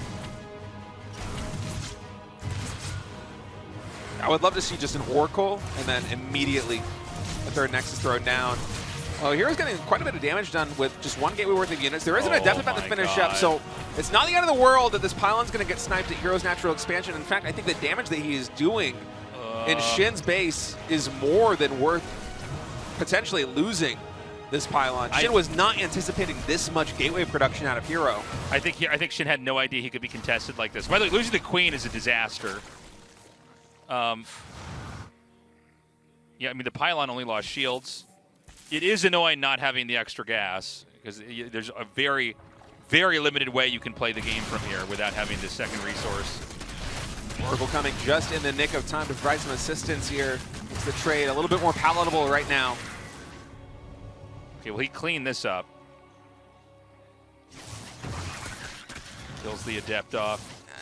After the dust settles, though, it's 33 probes, 26 drones. I know that Shin is firing up 6 more right now in the production tab, but it's been an expensive defense for Shin. Hero is now setting up for the 3rd base. And behind all of this, Hero is buttoned up very nicely. I don't think there's much pressure that Shin can levy at Hero for at least the next couple of minutes. Yeah. Well, okay, so the gas is going to be retaken here, or at least the extractor will be killed. I shouldn't say retaken. The question I ask is, like, is there anything Protoss can do right now off of what he's got? Like, I mean, I guess Adepts are kind of an obvious answer, right? Because they're so mineral heavy. The Zerg's 3rd base is later. The whole rhythm of this game on both sides is, you know, moving very differently. It does feel like, you know, with the Adepts and the Oracles, it does feel like Zerg is a little bit fragile, right? Yeah, it's one of the reasons why Shin is just pumping. Zerglings right now, 18 more got started up. And even though Hero isn't doing direct damage in this moment, what he is doing is delaying the droning of Shin. And with that, Hero's actually been able to take a 5-worker lead, because Shin right now, it's all hands on deck trying to defend. You see how many Lings he has. He doesn't know this is a Glaives push coming through. He doesn't know if there's more Adepts coming to reinforce. And he will get this round on these Adepts, but I think most of them, if not all of them, should be able to shade away.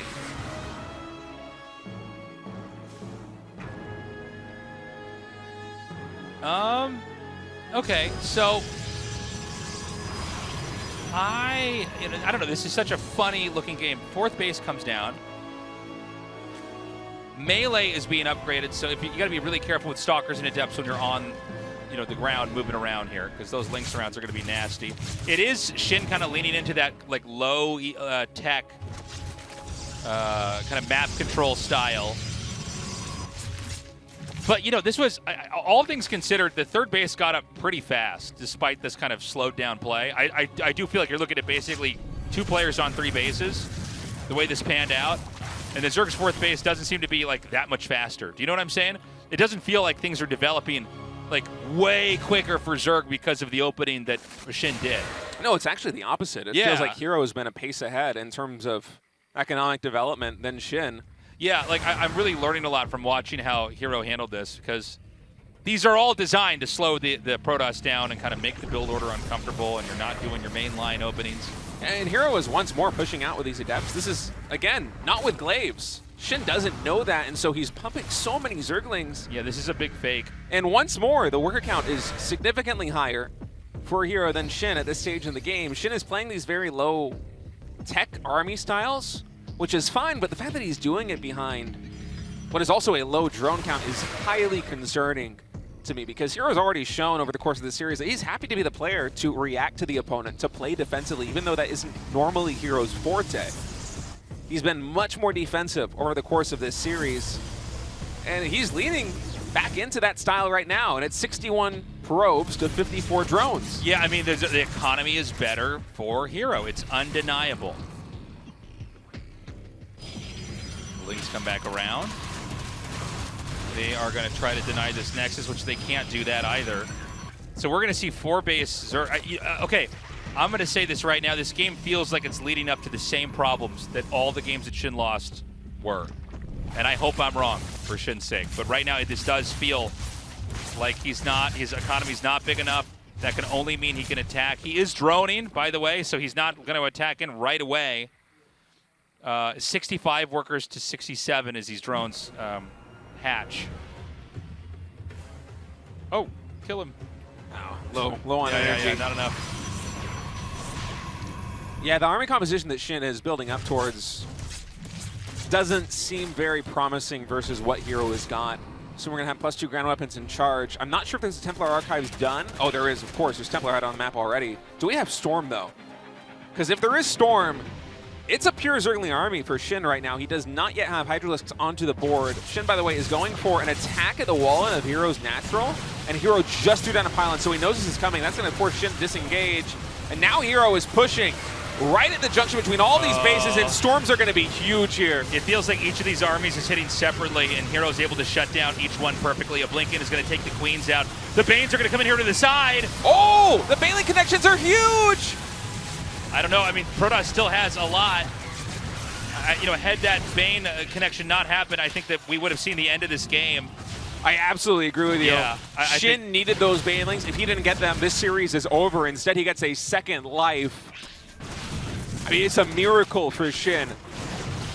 Those Banelings were able to finish at just the right timing. Honestly, some of the that was insane. They're the most effective Banelings I think I've seen in years. Well, this is why you've got to be careful when you blink, because once you blink, you are also committed. Like, blink feels really strong, but if you misuse it, you will throw a fight. And we actually saw a Hero do that more than once. I think he had that in one of the earlier games against Cure as well, where he kind of blinked into a bad spot. Yeah, Hero is definitely the most ambitious blinker of all of them. But by the way, I think this is 5 base Protoss, right? Yeah, 5 bases. I mean, his economy is just huge. He's able to grow at a rate basically on par with Shin. So Hero's going to establish this expansion down on the bottom right. It expanded linearly across the entire south side of the map. And he's actually going to spot, I think. Yeah, he spots the drop overlords warping in right now. By the way, he's doing this every game. I like the addition of the drop overlords here, but I don't know how well this is going to fare. Nice storm. The Archon just one-shots him. Beautifully done. Is he going to try to drop the Hydras again? There's going to be some kind of drop. It is. It's going to be a Hydra drop again. It's like a Brood War game. I don't know. It's only 2 Overlords full, too. And Hero's already scouted it.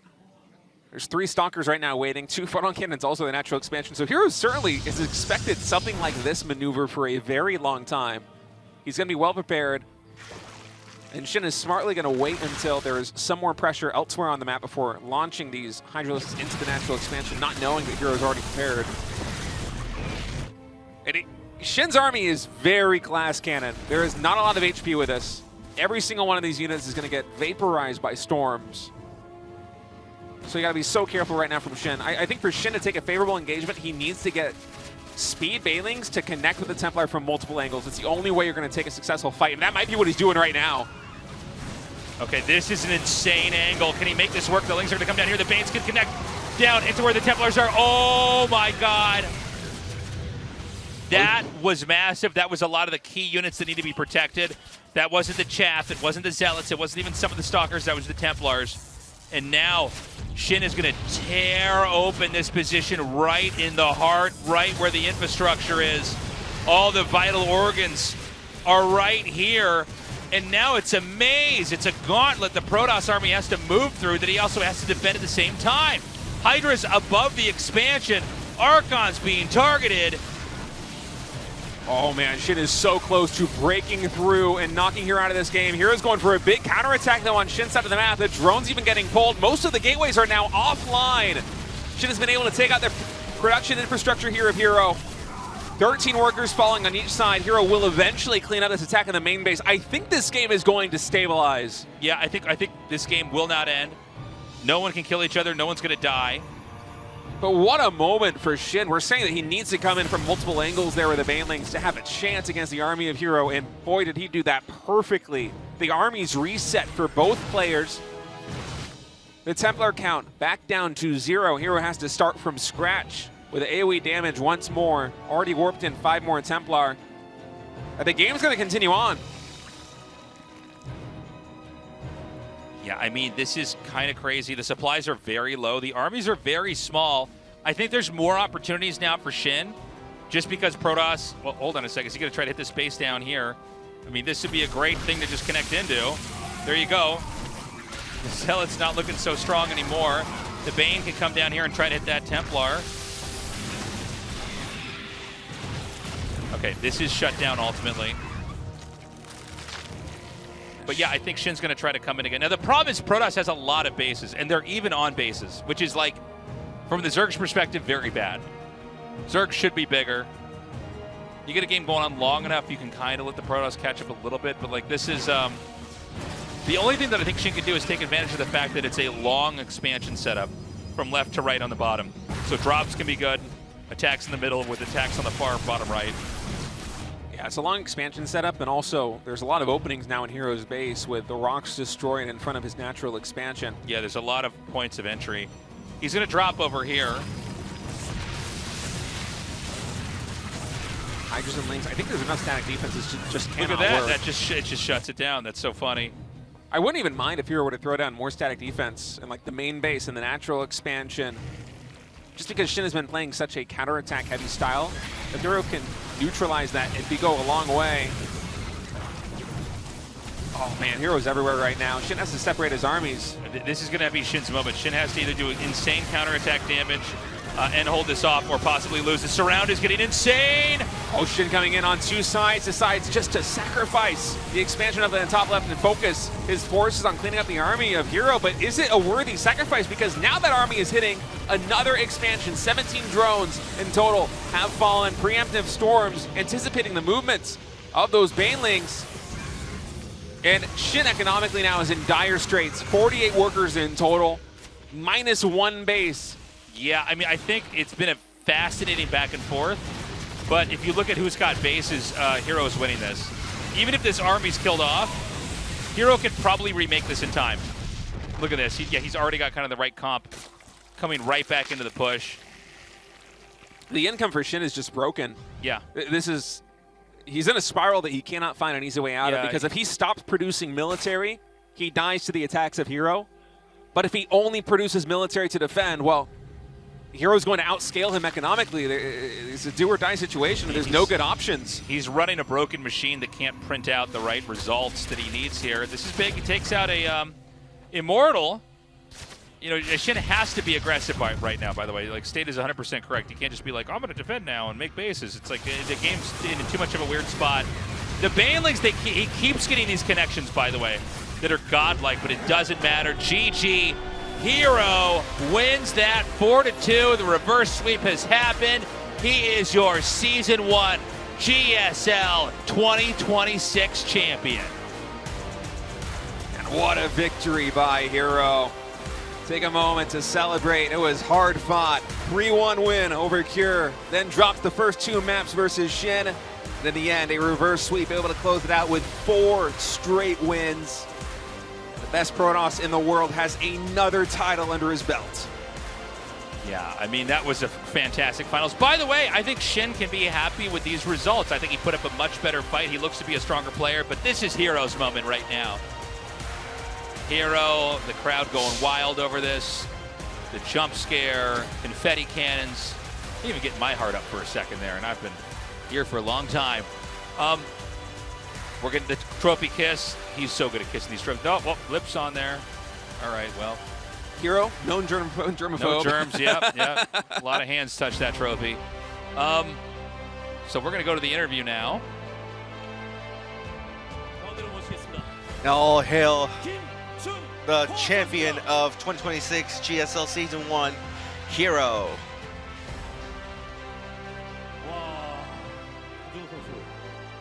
Now, Hero, you have done numerous best of 5, best of 7s. Have you ever felt this nervous before? Well, yeah, Shin was very on point. So yeah, on the first 2 games, yeah, I was very harassed by his Zerglings, but actually I now learned how to counter. So yeah, I think that went well. Yeah, we saw SHIN Zerglings going back and forth to your bases, so you had a lot of trouble, and you lost 2 games with that losses. And after that, like, there's a break, and then he turned around its head. So how did you do that? What's the change of the mindset there? Well, it's not particularly the break, but I think I just stopped myself after game 2, and I just saw what his style is. I think he was very aggressive this time, so yeah, I think that was the turning point for me. So I need to be defensive, I need to be reactive, so I think that went well. Yeah, I mean, like, Protoss is in a dark phase right now. I mean, there's no major wins right now, but still, there's giving me Hero is giving you hope, right? So how do you feel right now? Well, it's very good to hear that I'm giving a lot of Protoss players hope, and I'm really performing well. And you were pretending to be a romanticist, and but well, you have a lot of people who'll be grateful for. So anyone who in particular, your wife, your family? Well, first of all, thank you for Intel and SOOP for sponsoring this event, to actually compete in and making all this tournament. And yeah, also a lot of people actually helped with crowdfunding, and there are a lot of good things coming from that. So yeah, and a lot of fans who are rooting for us, and my family. Yeah, I love you all, and thank you.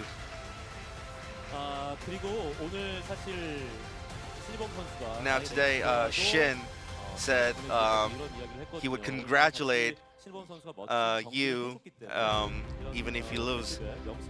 So I think SHIN did really good. So I think that would be made a lot of good potential, and become a great series. So any word for SHIN?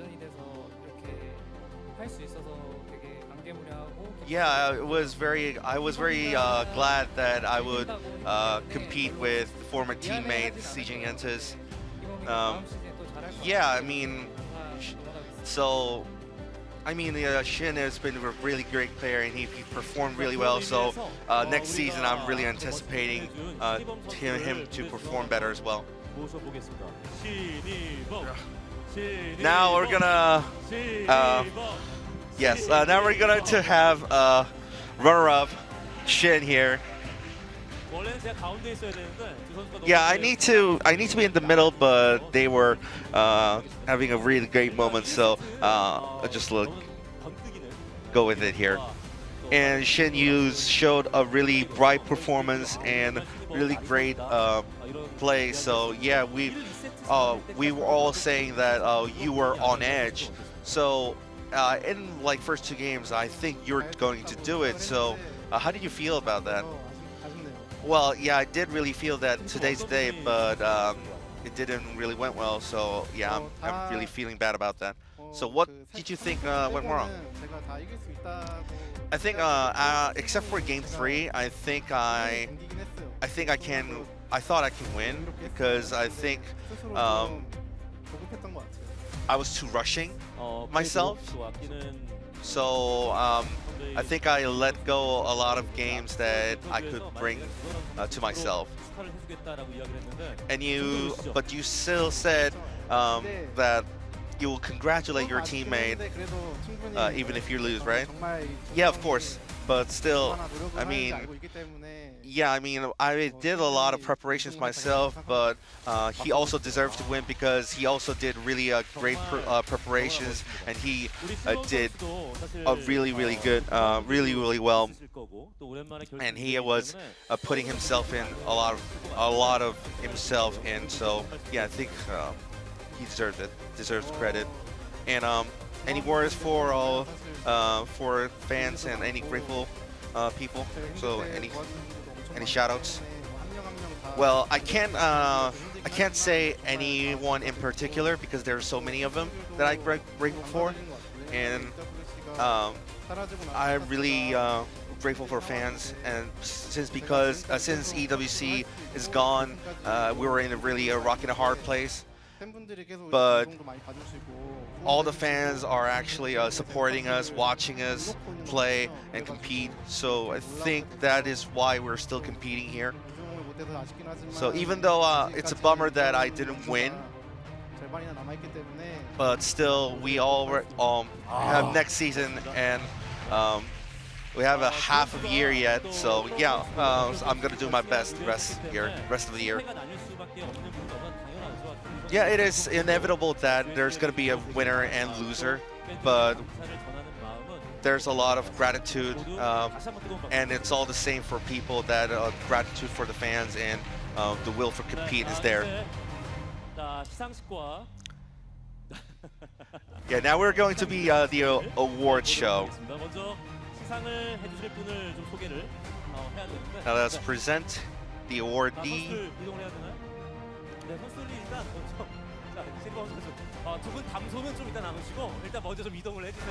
Yeah, okay, we're going to be doing the award. Interview's over. Now we're going to do the award show now. It's award show time. This has just been a special season. Talk about some of the best games that we have ever had in GSL. You know, again, the quality of the play, the stories that are told here have just been phenomenal. And I got to say, this season was no exception. I mean, 2025 had an amazing set of incredible StarCraft 2 matches, and this season and this year have been even better. So we're going to give out the second place check and maybe some flowers. I don't know, runner-up. Honestly, a very well-deserved win here for SHIN in second place. You get a little box. Oh, is that Sponsor Intel box? processor? Nice. I would love one of those right now. Yeah, well, there's some I on very this much desk. need an I think we upgrade. could steal them. They wouldn't know. Yeah. Honestly, an excellent run for SHIN. I'm just so happy that he finally was able to take down Maru. And to do it with a live audience on such a big stage. This is a person who, 33 series versus Maru over the course of 13 years, maybe? And was never able to get the win. Finally was able to do it today. And we always knew he was capable. He always had the skill. He's always been one of the best Zerg players in the world. For SHIN to finally have that mental breakthrough and secure a victory against the greatest Terran of all time, it's an achievement. And now we're going to give the first place award here to Hero. And I mean, my God, this guy played incredibly. I loved how he adjusted, by the way, to what he was up against here. I think SHIN came with a very strong approach, but it's why you have a best of 7 in a finals, right? Is you really want to let the games and the strategies, flesh out and see where, people end up.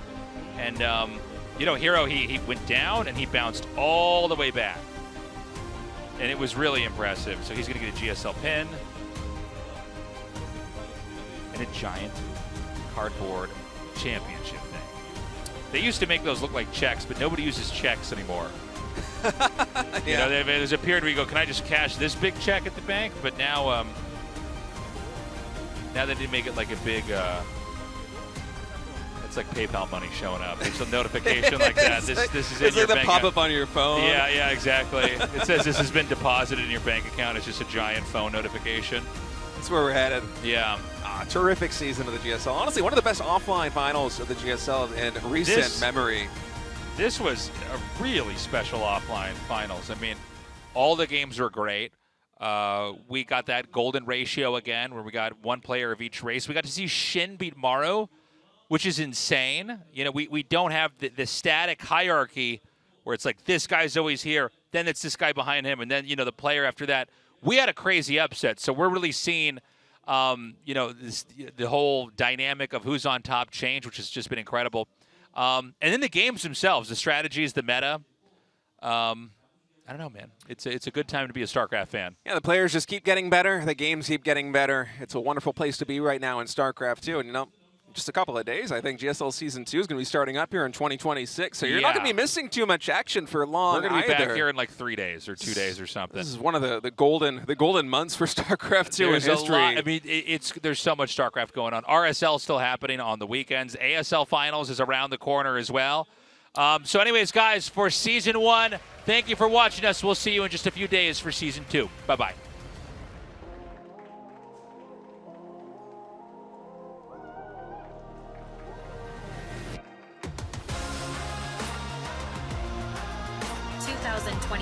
GSL Season 1 Champion Hero.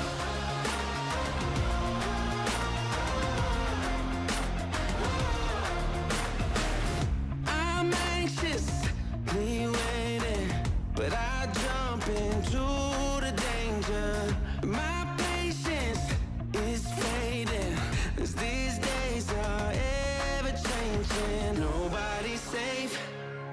I'm asking, give me a break. Don't want distractions. Maybe one day I'll find a way to say all that I got to say. Hear me now. I'm bleeding, believe me. Hear me now. Oh, are you listening? Listen, hey. 날 향한 마음이 자꾸 커져가서 이런 내 마음이 또 나와 눈을 가만히 감은 채를 반겨줘 I promise I'll give it all to you. 그래도 이제 진해어 때 팬분들 초대해가지고 숙소를 방문한 적이 있는데 되게 더러웠단 말이에요. 근데 이제 청소도 하고 그리고 팬분들 오셔가지고 같이 맛있는 것도 먹고 게임하는 것도 보고 그때가 제일 기억에 남았던 것 같아요. 제가 이제 방송을 초창기 했을 때 한 5명, 10명 이렇게밖에 안 봤어요. 근데 이제 그분들이 아직까지도 이제 봐주시는 분들이 있어요. 그래가지고 그분들은 항상 기억에 남고 항상 감사하게 생각하고 있습니다. 팬분이 저 이제 10주년이라고 케이크 모형으로 저랑 이렇게 뭐 우승했던 걸 이렇게 만들어주신 게 생각이 나고 GSL 결승에 갔을 때 응원 문구나 이런 거 슬로건 만들어주셨던 게 생각나가지고 항상 응원해주셨던 기억이 많이 남네요. CJ 엔투스 때 다 같이 팬미팅을 했어요. 롤 팀이랑 저희 팀이랑 같이 했는데 그때 팬분들 앞 한 300~400명이셨나? 막 그랬는데 그때 준호 형이랑 저랑 그 죽일 놈 랩도 하고 막 그랬었거든요. 그런 게 아직도 좋은 추억이고 재밌던 기억이에요. 뭐 게임 방송하는데 혼자 계속 별풍선 쏴주시는데 솔직히 제가 아직 방송도 미숙하고 재밌게 잘 못하는데 계속 힘을 주시려는 게 보여가지고 그분한테 좀 감사한 것 같아요. 좀 예전에 삼성 때부터 한 번씩 와주시는 분들이 계신데 그분들이 정말 잊을만 하면 한 번씩 계속 오시거든요. 제 경기 보시러. 그래서 그분들이 그나마 제일 가장 기억에 남는 것 같고요. 그리고 이제 물론 한국 팬들도 정말 감사하지만 그리고 외국 팬들도 외국에 나갈 때마다 항상 열정적으로 응원을 많이 해주셔가지고 정말 모든 팬분들이 다 소중한 것 같습니다. 저랑 개인적으로 중국 서울이었던 걸로 기억하는데 대회가 그때 이제 대회 끝나고 호텔에서 쉬고 이제 잠깐 편의점을 가는 길인데 팬분들이 어떻게 아셨는지 대기하고 계시더라고요. 그래가지고 편의점 앞에서 이렇게 쫘라락 줄을 서가지고 사인회를 했던 그게 굉장히 기억에 남는 것 같습니다. 2016년일 거예요. 경기 끝나고 10분이 계셨을 거예요. 다음날 아침 첫차 뜨기 전까지 이제 밥도 같이 먹고 학교 가서 얘기도 많이 하고 제가 또 밥도 사 먹이고 약간 미니 팬미팅처럼 그때가 좀 기억에 많이 남아요. 지금까지도 저를 아직도 좋아해 주시고 응원해 주신 팬분 너무 감사드리고 Just thank you for supporting me and cheering me on. 다 감사한 분들이라 다 좋은 것 같습니다. 팬분들이 있어서 저희가 이렇게 계속 게임을 할 수 있는 거거든요. 그런 큰 대회가 없어도 동기부여가 떨어지지가 않더라고요. 그래가지고 스타2가 살아갈 수 있는 원동력이라고 생각하고 제가 그때 16년의 기억을 찾기 위해서라도 최고의 선수가 되도록 노력할 테니까 열심히 연습해서 또 GSL에서 좋은 모습 정말 아깝잖아요. 그런 경기력 보여드릴 수 있도록 많이 찾아와 주셨으면 좋겠습니다. GSL 오래 이어갔으면 좋겠습니다. 감사합니다. 감사드립니다. So, thank you. 감사합니다. 화이팅!